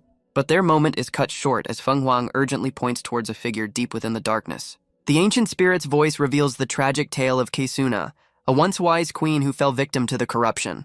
Enthroned in gnarled roots, the queen is revealed as a monstrous, armored being, the very incarnation of the plague. Xiaowen looks on with grim sympathy as the spirit mourns the tragic end of its former queen. The enthroned queen's eye snaps open, its emerald gaze promising a world of trouble. A small, fluffy creature with huge green eyes suddenly appears, trembling in fear. The creature reveals its true, colossal form, rising up behind a mysterious, red-haired woman. The woman looks back in shock, caught completely off guard by a sudden turn of events. She stares up at her own beast, questioning why it's still standing as it charges a massive energy blast. With her opponent defeated on the ground, she realizes her companion has gone completely out of control. She looks down at the dazed girl, acknowledging with a sigh that she was just fighting a child. The berserk beast spreads its glowing green wings, unleashing a torrent of wild, destructive energy. The blast erupts across the cavern, catching Yuan Peng and sending him flying through the air. Xiaoan leaps to the rescue, using his new sword to shield his friends from the chaotic fallout. Qi Yanyan's massive tiger stands guard as the berserk dragon flies towards the ancient throne. With the dazed Bai Zining on its shoulder, the tiger and its master watch the chaos unfold as Xiuan demands answers. He points out the dragon's glowing green eyes, realizing something is terribly wrong. The ancient spirit reveals the horrifying truth. Kasuna is now controlling the beast through the power of the absorbed soul crystals. The enthroned queen gestures, her body glowing with the same corrupting energy, confirming her control. The possessed dragon flies directly towards the ancient queen, its intentions unclear but definitely ominous. The spirit realizes the dragon's goal is to physically remove Kasuna from her throne, which would break the seal. Landing on the gnarled throne, the dragon prepares to free the very source of the corruption. Xiaowen urgently tells Qi Yanyan to wake up Bai Zining so she can recall her beast before it's too late. Understanding the stakes, Qi Yanyan grabs the dazed girl and tries to snap her out of her stupor. Still dazed from the fight, Bai Zining mutters an insult, completely oblivious to the real danger. Snapping out of her stupor, she grabs Qi Yanyan's face in a fit of rage, demanding to be released. Qi Yanyan impatiently tells the girl to focus on her out-of-control beast, finally getting her attention. The ancient spirit urgently warns her to recall the dragon before Kasuna's control becomes permanent. Realizing the danger, Bai Zining frantically tries to summon her companion back into its spiritual space. The recall spell begins to work, but the queen's corrupting influence fights back, trying to sever the connection. With a surge of power, Kasuna shatters the recall attempt, severing the bond between master and beast. The enthroned queen's body glows with a sickly green light as she begins to absorb the dragon's essence. The queen's form begins to morph, merging with the dragon's power to create a terrifying new hybrid. Xiaowen stares in shock, recognizing the creature's new tentacle as the very thing that dragged them into this world. Xiaowan grimly acknowledges they're now facing the true dominant creature of this world. Unfazed, Qi Yanyan's spear crackles with a surge of raw, purple energy. She smirks, eager to test her new prototype weapon against the formidable queen. Xiaowan desperately tries to stop her, insisting that he should be the one to handle this fight. Ignoring his pleas, she leaps forward to confront the massive, tentacled monster head-on. In response, the corrupted queen begins to manifest a colossal sword from her own body. Kasuna raises the newly formed serrated blade, its otherworldly power radiating through the hall. Qi Yanyan looks on in surprise, not expecting the monstrous being to be a sword wielder. But her white tiger beast intercepts the attack, catching the massive blade with its bare paw. With the queen's attack stalled, Qi Yanyan moves in to strike from below in a coordinated assault. With a wild grin, Qi Yanyan dives in, her spear crackling with purple energy as she aims for a critical strike. But the corrupted queen's body glows with an eerie teal light, bracing for the powerful impact. Kasuna's free hand moves with blinding speed, its fingers morphing into sharp, energy-laced tendrils. The tendrils effortlessly intercept the spear, neutralizing the devastating attack in a burst of light. The white tiger stares in disbelief, shocked that the queen could so easily resist the legendary demon fire. With a surge of power, Kasuna shoves the massive tiger back, breaking the stalemate with brute force. The queen's blade slams down, striking the tiger with a devastating blow that sends shockwaves through the cavern. But the tiger realizes too late that the entire assault was just a clever feint to create an opening. Xiaowan rushes to help a staggered Qi Yanyan, who admits she underestimated their monstrous opponent. She waves him off with a determined glare, telling him to stand back as she prepares to get serious. The corrupted queen summons a spectral image of the tiger's head, analyzing its very essence. The ancient spirit warns Xiaowan that they're facing a godlike being capable of creating life. A diagnostic reveals Kasuna's true nature, an immortal incarnation of corruption who can only be defeated by destroying her soul. The spirit explains their dilemma. Only a soul can truly harm another soul. Xiaowan realizes their attacks are useless against her core, but Qi Yanyan confidently steps forward. He tries to warn her off, but she's undeterred, ready for another round despite her beast's injuries. With a predatory grin, she admits that Kasuna's power is exactly what makes her a worthy opponent. She raises her crackling spear, vowing to use this victory to prove her worth to her superiors. Xiaowan can only stare in disbelief, wondering if the reckless warrior has any sense of self-preservation. But his frustration quickly turns to inspiration as the mention of fear sparks a brand new idea in him. Perhaps the immortal queen is actually afraid of that particular weapon. A diagnostic reveals the spear is forged from a demon fire crystal, a material capable of harming spiritual entities. Xiaowan's eyes light up with understanding. The spear's unique power can directly attack Kasuna's soul. He realizes with dawning certainty that Qi Yanyan's weapon is their only hope for victory. Qi Yanyan cuts him off with a knowing look, confirming she heard his entire tactical breakdown. Xiaowan confidently proposes a strategy where he'll be responsible for pinning the queen down. She grins back, agreeing to the plan and declaring she'll be the one to land the final blow. Standing together, they share a moment of mutual respect, acknowledging their potential as allies. With a determined smirk, Xiaowan decides to unleash his full power, much to the spirit's confusion. Xiaowan activates his newly acquired spiritual armor, encasing himself in crackling blue energy. A system prompt details his new form, a powerful armor that enhances his abilities based on his origin type. He acknowledges this new power is a direct result of copying the parasitic wasp's talent. The ancient spirit is stunned by the transformation, even noticing the sword has morphed to match the new armor. Qi Yanyan's voice snaps him back to reality, warning him that the queen is on the move. The corrupted queen raises her own massive, gnarled blade, preparing to strike down the armored warrior. Kasuna's sword slams down with devastating force, aiming to crush her opponent in a single blow. But the queen is left momentarily confused when her powerful attack is unexpectedly stopped. Xiaowan stands completely unscathed, his new armor having effortlessly blocked the massive strike. He addresses the ancient spirit within his blade, preparing to show the foreigner what he can really do. The ancient spirit protests being used as a shield, but Xiaowan dismisses it as pure instinct. With the queen's attack blocked, Xiaowan signals for Qi Yanyan to make her move. Seizing the opportunity, Qi Yanyan dives from a high pillar to strike from above. She channels a massive amount of purple energy into her spear, preparing for a devastating blow. But Kasuna reacts with incredible speed, her multiple tendrils unfurling to counter the assault. Qi Yanyan is caught completely off guard as the queen's appendages wrap around her, neutralizing her attack. She struggles helplessly, ensnared by the powerful, otherworldly tendrils. Xiaowan's helmeted face shows alarm as he realizes his ally is now in serious trouble. The ancient spirit urges him to act, confirming that Kasuna has her completely trapped. Without hesitation, Xiaowan rushes forward, his glowing blade ready to sever the tendrils and free his teammate. Xiaowan unleashes a massive whale-shaped energy blade from his sword to free his ally. The powerful attack slices through Kasuna's tendrils, successfully releasing a stunned Qi Yanyan. The ancient spirit is baffled by this new ability, and Xiaowan admits he's just as surprised by the sudden power-up.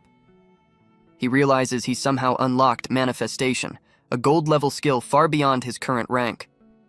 A system diagnostic reveals his unique combination of talents created a loophole, allowing him to access this advanced power early. Qi Yanyan watches with suspicion, wondering if his new abilities are linked to the spider cult's techniques. Meanwhile, the corrupted queen effortlessly regenerates her damaged limbs, ready for another round. The spirit points out the attack's failure, but Xiaowan curtly acknowledges he's already aware of the situation. Kasuna seems to be studying her opponents, forcing Xiaowan to reconsider his strategy. Ignoring the spirit's warning against recklessness, he prepares to unleash his newfound manifestation power once more. He declares his intention to make good use of this unexpected power-up. With a confident smirk, he decides it's time to unleash his true spirit beast. A colossal spectral whale materializes behind the corrupted queen, letting out a silent roar. Kasuna turns her head, her glowing eye fixing on the unexpected spiritual manifestation. The ethereal beast opens its massive jaws, preparing to swallow the tentacled queen whole. It lunges forward, its powerful jaws clamping down on Kasuna, trapping her in a spiritual bite. While the queen is restrained, Xiaowan charges in, his sword now glowing with a sinister red energy. He lands a direct hit, his blade clashing against Kasuna's otherworldly armor with immense force. His helmet glows as he taunts the trapped queen with a seemingly random question. He answers his own riddle, comparing the tentacled queen to a giant squid as his whale bites down harder. With the queen restrained, he yells for Qi Yanyan to seize the opening he's created. She smirks, finally getting the chance to unleash the full power of her demon fire. With a confident gesture, she takes aim, her spear crackling with soul-searing energy. She dives from above, plunging her weapon down in a devastating, supercharged strike. But Kasuna instantly manifests a teal energy shield, narrowly deflecting the lethal blow. Qi Yanyan lands with a look of disbelief, realizing how close she came to failure. Xiaowan suddenly apologizes, his cryptic words leaving his ally completely confused. The ancient spirit within the sword senses his strange intent and begins to panic. He declares he's borrowing the spirit's face as he charges forward with reckless abandon. Using the ancient blade like a battering ram, he grinds it against the ground as the spirit inside fears it will shatter. His armored form shoves the ancient blade forward, using it as a makeshift battering ram. The furious spirit inside the sword protests this crude and disrespectful use of its sacred form. With the queen's attention fixed on Xiaowan, Qi Yanyan plunges from above for the final strike. The spear's tip makes contact, its unique energy shattering the queen's spiritual barrier. A devastating blast of purple energy erupts, completely overwhelming the corrupted queen. Qi Yanyan watches the dissipating energy, confident that the fight is finally over. Wreathed in purple flames, the colossal queen's body begins to crumble under the assault. The once immortal queen silently reflects on her own defeat and the end of her reign. Her physical form dissolves into motes of light, a surprisingly quiet end for a godlike being. The guardian spirit appears in its original form, thanking Xiaowan for fulfilling its mission before finally fading. Qi Yanyan smirks, confident that her victory has finally proven the power of her demon fire to her superiors. Xiaowan questions her motives, but she cryptically suggests he'll only understand if he reaches the origin star. Their conversation is cut short as Feng Huang urgently directs their attention to a new development. Xiaowan stares in disbelief as a swirling pink portal materializes in the chamber, offering them a way out. The massive, crackling gateway dominates the cavern, its sudden appearance leaving the entire group stunned. He questions the portal's timing, ready to seize the opportunity to return home. But Qi Yanyan refuses, insisting they can't leave until she finds the true culprit behind the chaos. Elsewhere, Bai Zihao is caught off guard as massive, dark tendrils erupt from the ground around him. Over him. She explains their portal trip went awry, blaming the time difference between worlds for their new, desolate location. As he gets to his feet, she identifies their surroundings as a vast desert near Black Sand City. A third companion spots a city on the horizon, suggesting it as their immediate destination. The ancient spirit within the sword begins to complain, unimpressed by this new, equally barren landscape. The warrior snaps back, annoyed by the spirit's whining about the lack of water in a desert. Losing his patience, he throws the sword and tells the complaining spirit to find its own water. The red-haired woman takes charge, deciding they'll head for the closer Black Sand City. They travel through the alien landscape, surrounded by towering, otherworldly structures. Elsewhere, Bai Zihao stands atop a spire, grimly confirming they've been returned to the Spider Nest secret realm. Bai Zihao is suddenly interrupted by a desperate cry for help from his sister, Xining. He looks up to see her waving frantically from a high ledge, calling down to him. His expression shifts to pure annoyance, completely unimpressed by her theatrics. Later, safely aboard a ship, Bai Xining sports a smug and mischievous grin. A subordinate announces a video call from the Patriarch as Xining eagerly celebrates their trip home. On the call, Bai Zihao reports to his superior, confirming he's found something of great value. He adds that they're already en route to the origin star, prompting a question about Qi Yanyan's whereabouts. After he hesitantly admits she's not with them, the Patriarch orders the information be kept secret to focus on their enemies. The holographic figure confidently declares that with their combined fleet, they can eliminate their foes with ease. With the call concluded, Bai Zihao coolly instructs his subordinate to proceed with his prearranged plans. A subordinate suddenly interrupts Bai Zihao, questioning the unfamiliar title used by his superior. She explains their family's strict naming conventions, noting the person on the call couldn't be their true leader. Bai Zihao's demeanor shifts, accusing the subordinate of being an imposter herself. In a flash, he grabs her uniform, attempting to expose her true identity. But she easily sheds the disguise, sending him stumbling backward in surprise. Her true, much more provocative attire is revealed, confirming she was never one of his soldiers. The mysterious woman smirks, admitting he's clever for seeing through her ruse. As security storms the bridge with weapons drawn, she stands her ground without a hint of fear. She coolly compliments their quick response time, clearly enjoying the chaos she's created. With a sly grin, she reveals a small blade, hinting that this confrontation is far from over. She mockingly asks if they truly believe she can be captured so easily.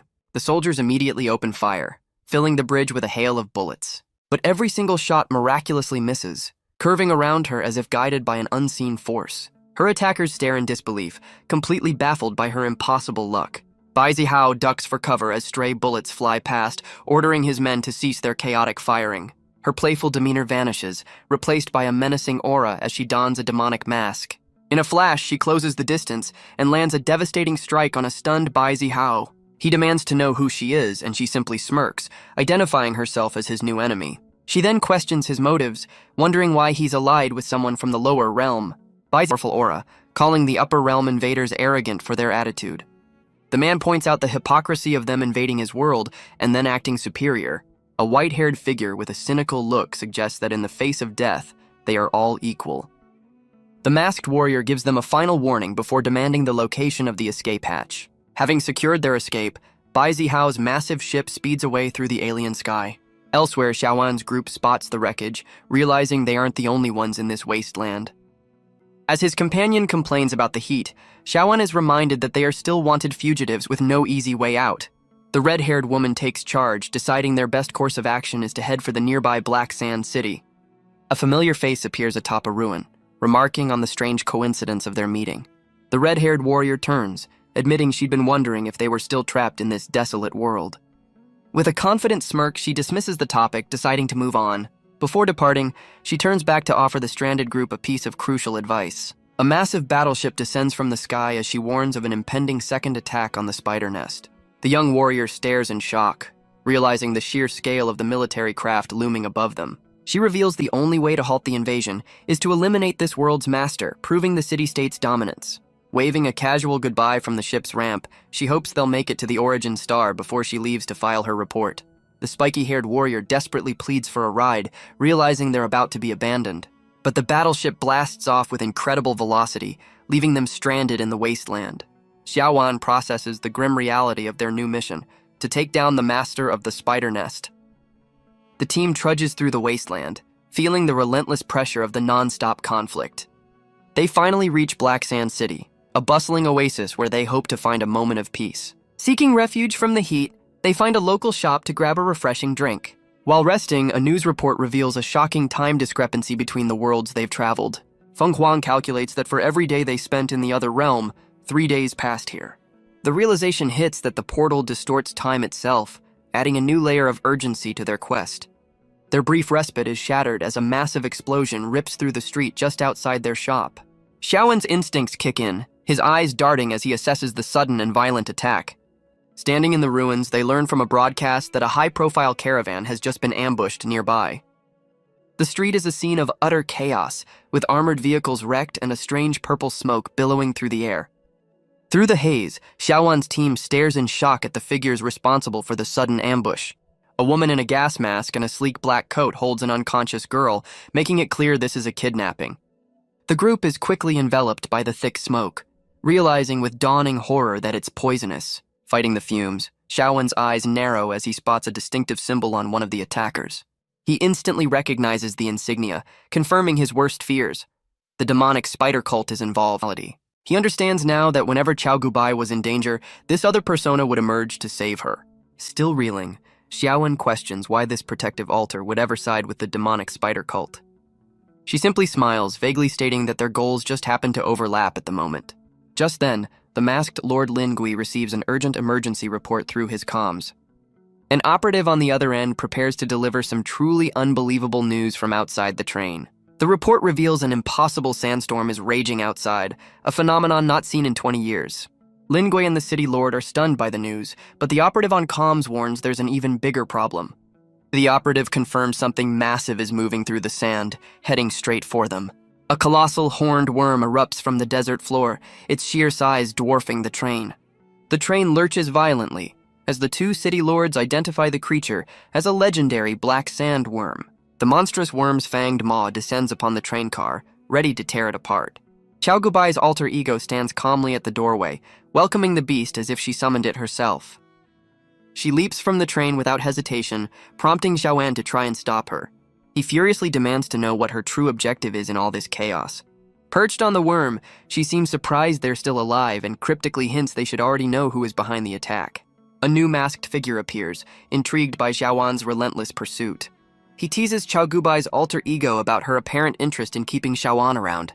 Xiaoan stares in horror, identifying the newcomer's true nature as a parasitic entity. The masked man suddenly appears inside the train car, trapping Xiaoan with a web-like substance. He condescendingly tells Xiaoan he'll be back for him later, viewing him as a valuable asset to be claimed in the future.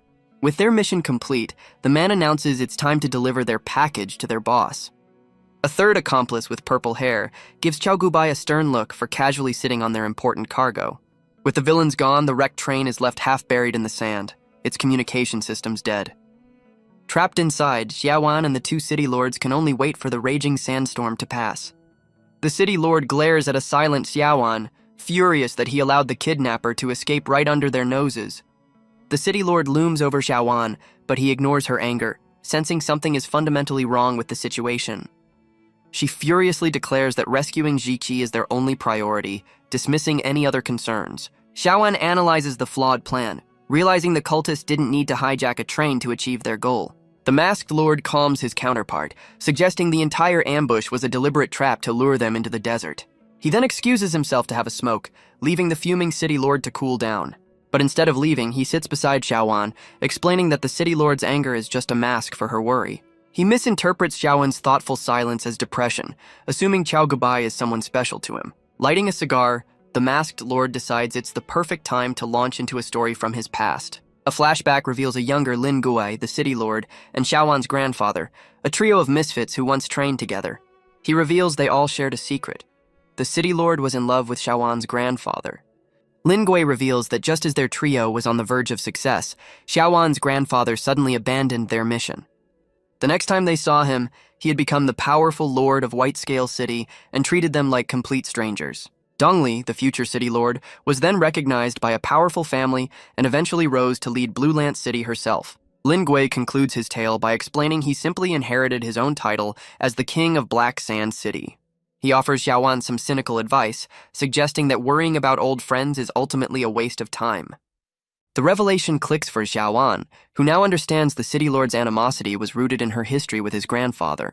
He reflects on how his own judgment was clouded by Xiao Gubai, just as the city lord's was by her past. Deciding to wait out the storm, Xiaoan hopes the truth behind the cult's plan will become clear once the chaos subsides.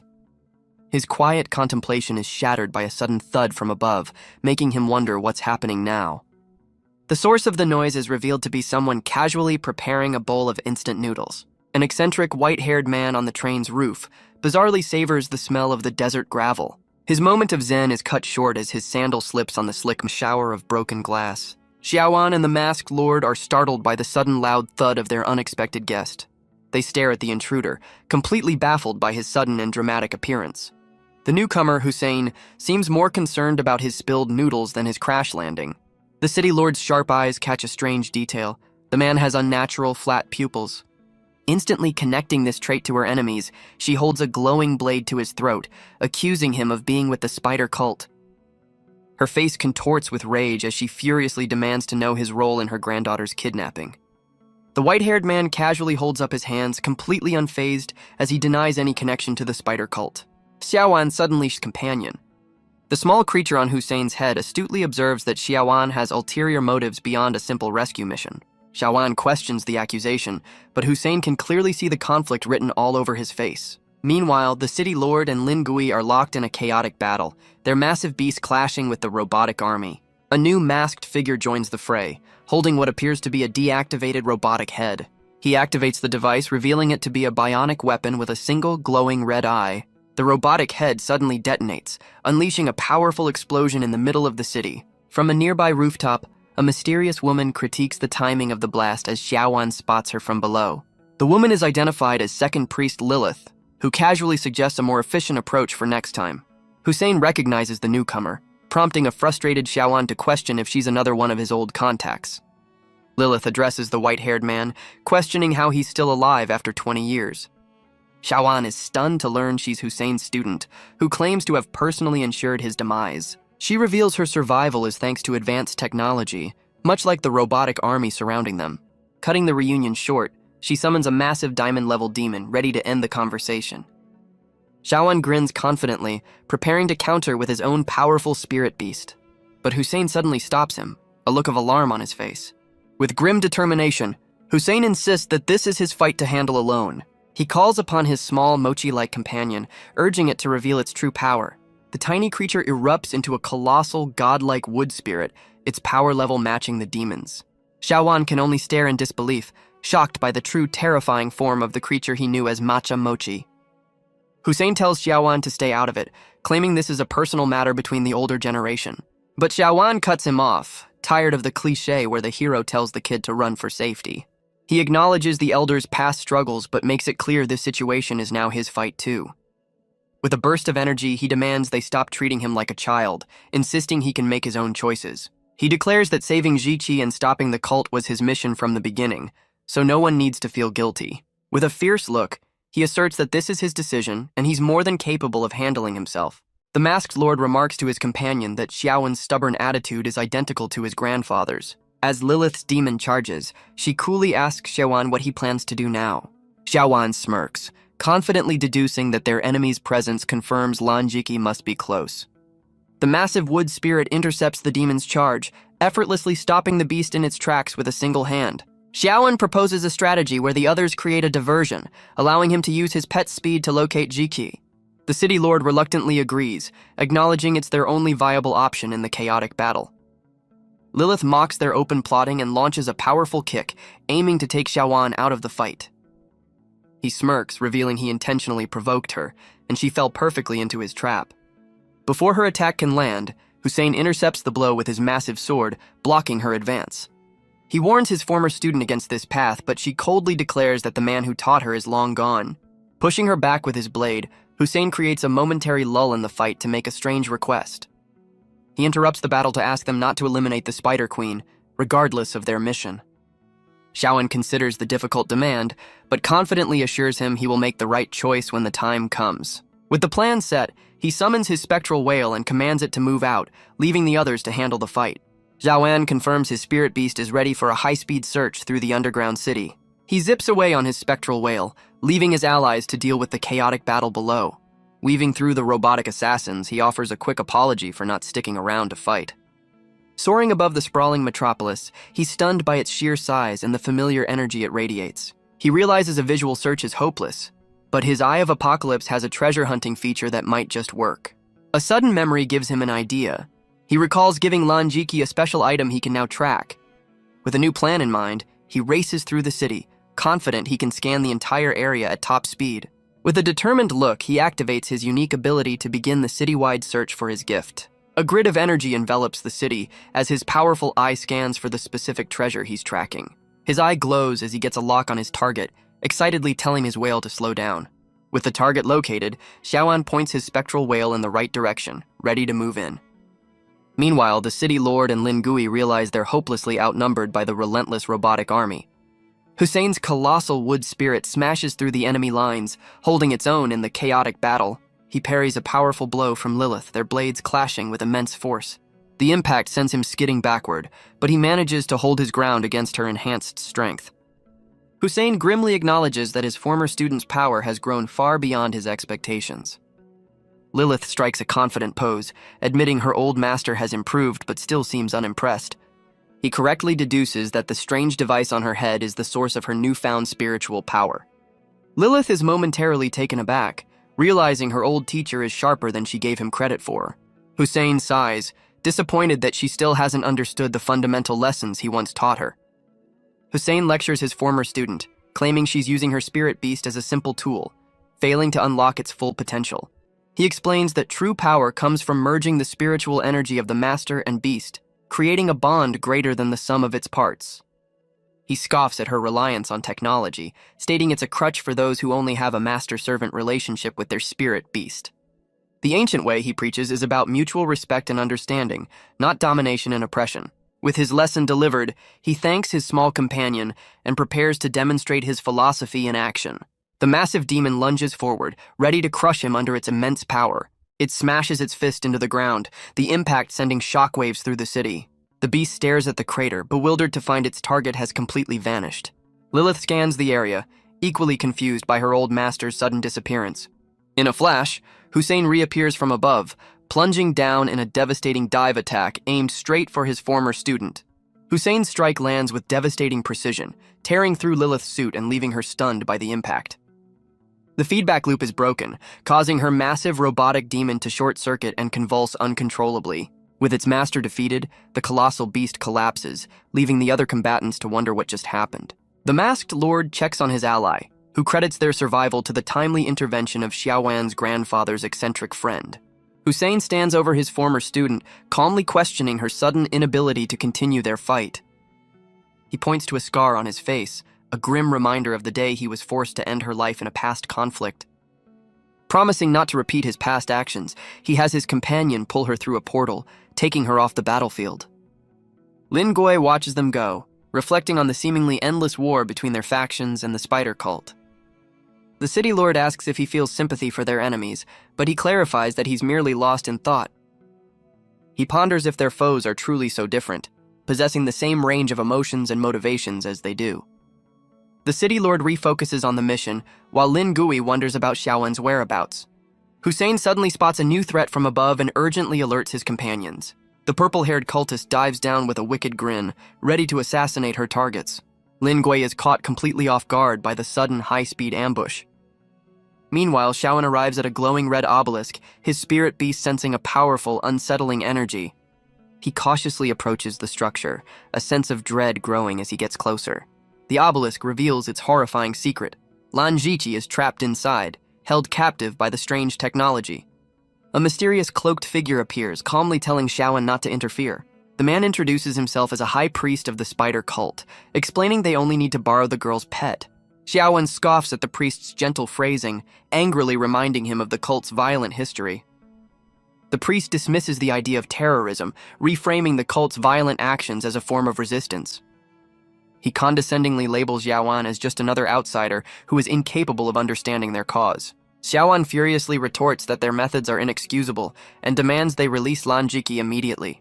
He issues a chilling reminder of what happened to the last two high priests who crossed him, finally getting the priest's attention.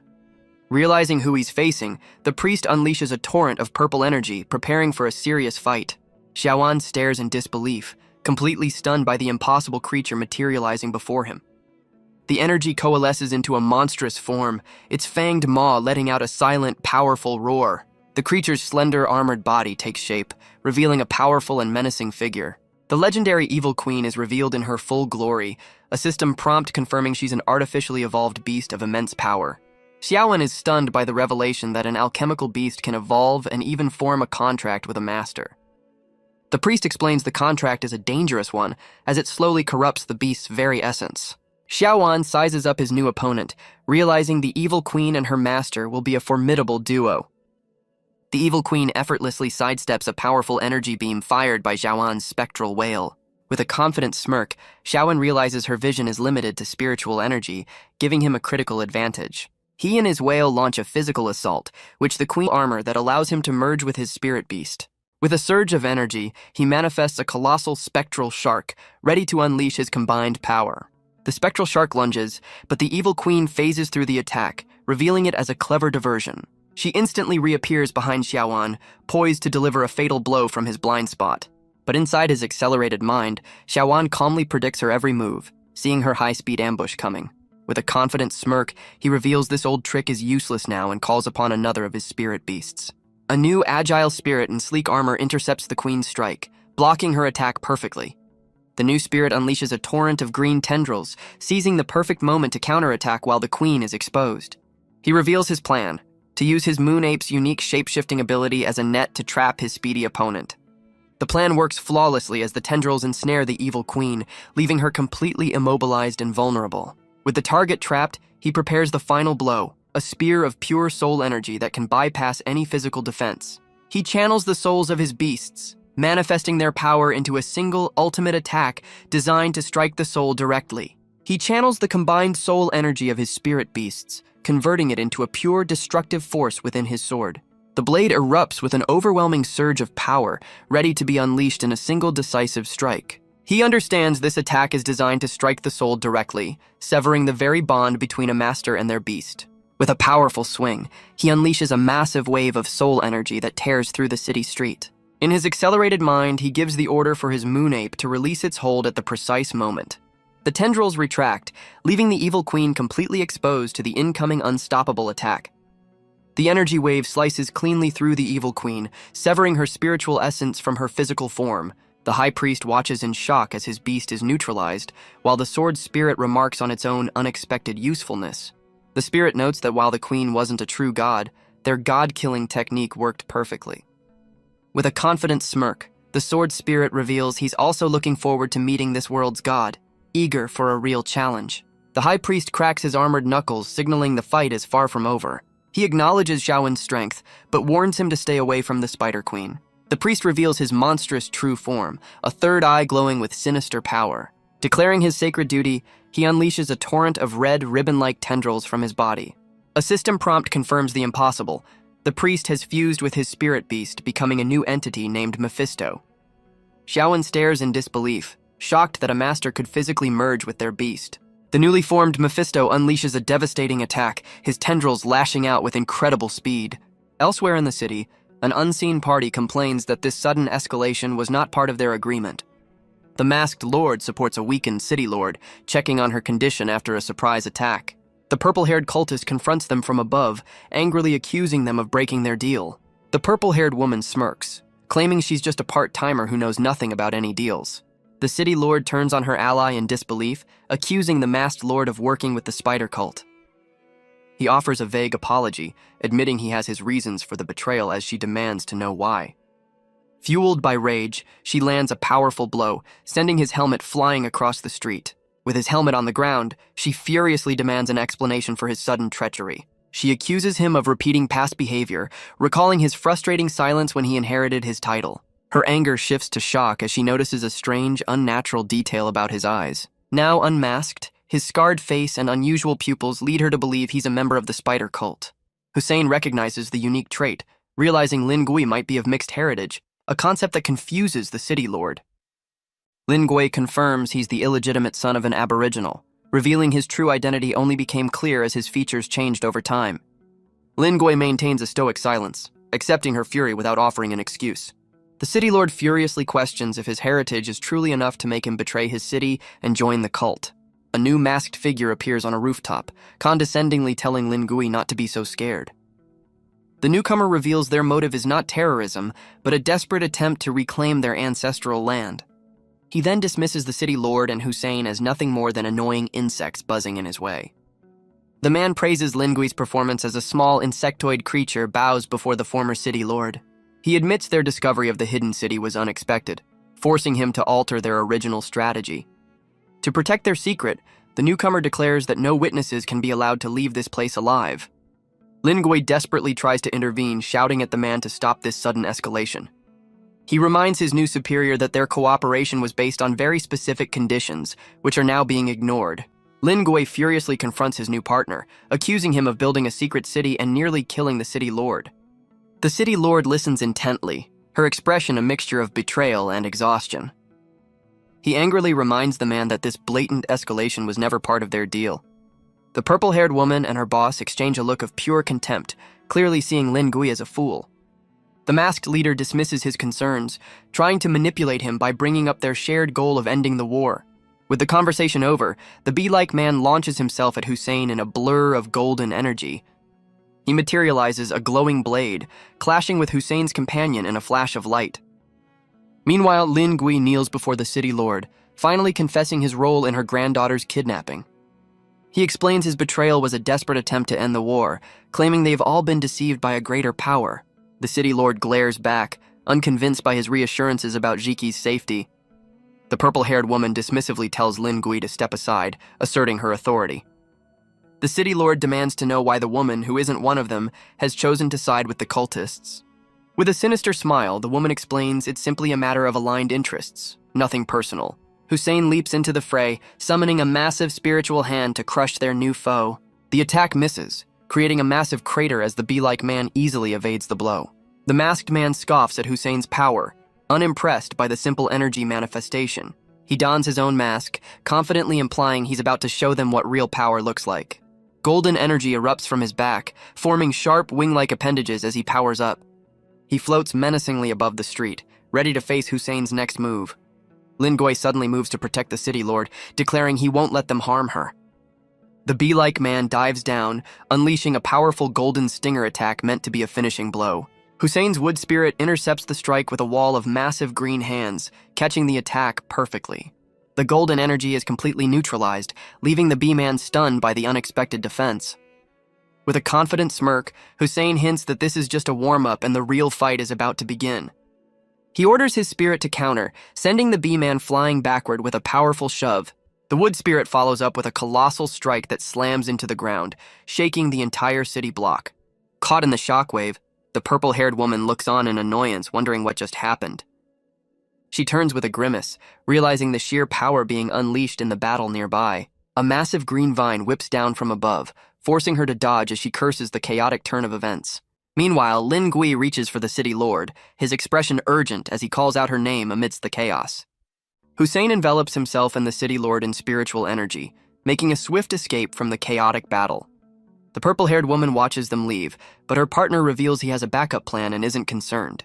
The bee-like man creates a clone of himself, and they turn their attention to the kneeling Lin Gui. They decide to keep the traitor alive, revealing he was manipulated into funding their entire secret city. Elsewhere, Hussein helps the weakened city lord through the empty metropolis, noting they've found a temporary refuge. He begins to explain the city's true purpose, revealing a massive conflict with their home planet over this world's resources. The city lord reveals their homeworld plans to exterminate all life on the planet with a fleet of starships. She explains the city-states negotiated a 50-year deadline to defeat the Spider Queen, and that time is now running out. The shocking revelation makes her realize Xiaowan's true mission was never just a rescue, but to stop the Spider Queen. As Lin Gui wonders about Xiaowan's fate, the city lord expresses a newfound confidence that he will be fine. Back with Xiaowan, the battle rages as explosions rock the surrounding skyscrapers. Elsewhere, Hussein looks on in shock, completely baffled by the sudden turn of events. Xiaowan smirks from behind a makeshift shield of rubble, much to his sword spirit's annoyance. From above, the monstrous Mephisto expresses his surprise that anyone could have blocked his attack. He then promises that Xiaowan's impressive feat will be his last, as his demise is now certain. Mephisto unleashes another devastating barrage of red tendrils, aiming to overwhelm his opponent. Xiaowan braces for the impact, once again preparing to use his sword as a shield against the onslaught. But inside his accelerated mind, he realizes that with time effectively stopped, he has a new option. He expertly navigates the storm of tendrils, nimbly dodging the attack he once thought was unavoidable. With a confident grin, he decides to combine his own agility with his whale's speed to gain the upper hand. Riding his spectral wave, he's still there, unleashing his tendrils. As the attack lands, Hussein reveals a critical secret. The Queen's past injury is the reason the world's power level is currently suppressed. Hussein explains that the Spider Queen's death would have unimaginable consequences for the entire world. Xiaowan realizes this means their world could fuse with another dimension, just like a past incident he remembers. The grim truth dawns on him. Killing the Spider Queen might be the same as destroying the world itself. Xiaowan is comically frustrated by the cryptic approach, while Hussein admits he needed to confirm the outsider's intentions. With the stakes clear, the two form a temporary alliance, agreeing to take down the priest together. Hussein dives into the fight, taunting his old foe about their last encounter years ago. The two rivals clash, each claiming the other was the one who suffered a humiliating defeat in their past battle. With their history unresolved, they both agree it's time for a rematch to finally settle the score. Mephisto accepts the challenge, unleashing his ribbon-like tendrils in a show of force. The priest launches himself into the air, preparing to rain down an attack from above. Hussein looks on with a nostalgic smile, recognizing the priest's familiar attack pattern. He summons a barrage of spiritual hands to meet the priest's descending tendrils head-on. Mephisto's single eye glows with determination, ready to crush his old rival once and for all. But Hussein smirks, declaring that this time he's not fighting alone and has an ally. On cue, Xiaowen dives down on his spectral beast, launching a surprise attack from above. With a confident grin, he gives his spirit beast the signal to unleash their special combination move. Xiaowen uses his whale as a springboard, launching himself into the air for a coordinated assault. Together they unleash a pincer attack, creating two massive blades of blue energy that arc through the air. The priest is caught completely off guard, trapped between the two converging energy waves. The powerful strike slices through Mephisto's tendrils, neutralizing his primary weapons as Xiaowen lands gracefully. Xiaowen follows up with a powerful downward slash. Over time, these spirits evolved into the distinct wood spirit and flame demon. She sadly compares their own divergent paths to their spirits, admitting there's no turning back. Solaris ignites with fiery power, her blade blazing as she prepares for battle. Hussein responds in kind, channeling his own verdant energy with a look of pained resolve. The two former comrades charge at each other, their expressions a mix of anger and sorrow. Their opposing energies meet in a cataclysmic explosion that rocks the entire city. Undeterred, they both prepare to manifest the true forms of their power. Colossal, armored avatars materialize behind them, one of fire and one of earth, ready for a godlike clash. Solaris's fiery avatar unleashes its power, its multiple arms blazing with destructive intent. The colossal flame spirit clashes with Hussein's massive wood spirit in a titanic struggle for dominance. Meanwhile, their masters engage in a fierce duel of their own, their blades sparking as they meet. The two giant avatars grapple, locked in a brutal contest of raw strength and unwavering will. Solaris taunts Hussein about his failed students, but he angrily warns her to stop the provocations. She accuses his quest for peace of only bringing pain to their people, questioning his naive ideals. Hussein looks away with pained resolve, vowing that one day their worlds will finally coexist. Seeing his opportunity, Xiaowen realizes their duel is the perfect diversion for his rescue mission. He turns his attention to the glowing red obelisk, his target now clearly in sight. With a look of fierce determination, he commands his spectral whale to shatter the prison. The spectral whale dives down, its armored body glowing with immense spiritual energy. It slams into the obelisk with the force of a battering ram, but the structure holds firm against the impact. The shockwave jolts Lanjiki awake inside her prison, the red energy around her flickering violently. Xiaowan realizes brute force isn't working, Riley noting the obelisk is even harder than his spirit beast's head. Lanjiki's eyes flutter open, her expression dazed as she slowly regains consciousness. Now fully awake, she looks around in a state of confusion, trying to understand her strange surroundings. Her gaze finally lands on the familiar figure of Xiaowan standing just outside her crystalline prison. A look of pure shock crosses her face as she recognizes her rescuer, wondering how he could possibly be here. Xiaowan confers with his sword spirit, admitting they'll need a smarter approach to break through the obelisk's defenses. He gives her a confident, reassuring grin, silently promising that he will get her out of there no matter what. Inside the prison, Lanjiki's eyes widen in a daze, the strange device in her mouth muffling any sound. Realizing brute force failed, Xiaowan orders his spectral whale to increase its size for a new approach. He points with fierce determination, commanding his beast to bite the entire structure to pieces. The whale transforms into a monstrous shark, its jaws opening wide to devour the glowing red obelisk. But Solaris instantly moves to intercept, blocking Xiaowan's path and protecting the prison. With a condescending smirk, she correctly deduces his plan was to keep her occupied. She scoffs at his naivety, unleashing her multi-armed fire avatar to crush his diversion. Hussein desperately tries to reason with her, insisting she's completely unaware of the true stakes. He counters with his own wood spirit, declaring her destructive plan was never going to succeed.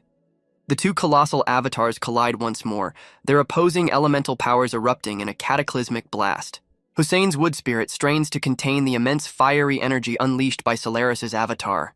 The colossal spirit grits its teeth, its glowing eyes showing the immense pressure it's under. Pushed to his limit, Hussein admits he can't maintain the defense for much longer. The fiery blast finally breaks through, sending the wood spirit and its massive blade reeling from the impact. Solaris stands triumphant amidst the flames, warning her former comrade not to interfere with her plans. She reminds him of the high stakes, claiming he knows full well that opposing her will cost him everything. Xiaowan questions why she's so focused on Hussein, who offers a cryptic, world-weary explanation about relationships. Piecing it together, Xiaowan asks if she's his ex, and Hussein confirms she unilaterally ended things. Hussein gives a weary look, chiding Xiaowan for getting distracted by gossip in the middle of a battle. He quickly regains his composure, coolly dismissing the concern as the natural ease of a mature adult. Hussein admits that even together, they are no match for Solaris's overwhelming power. Elsewhere, a new determined figure gives a single destructive command. A massive explosion rocks a distant part of the city, catching Solaris's attention.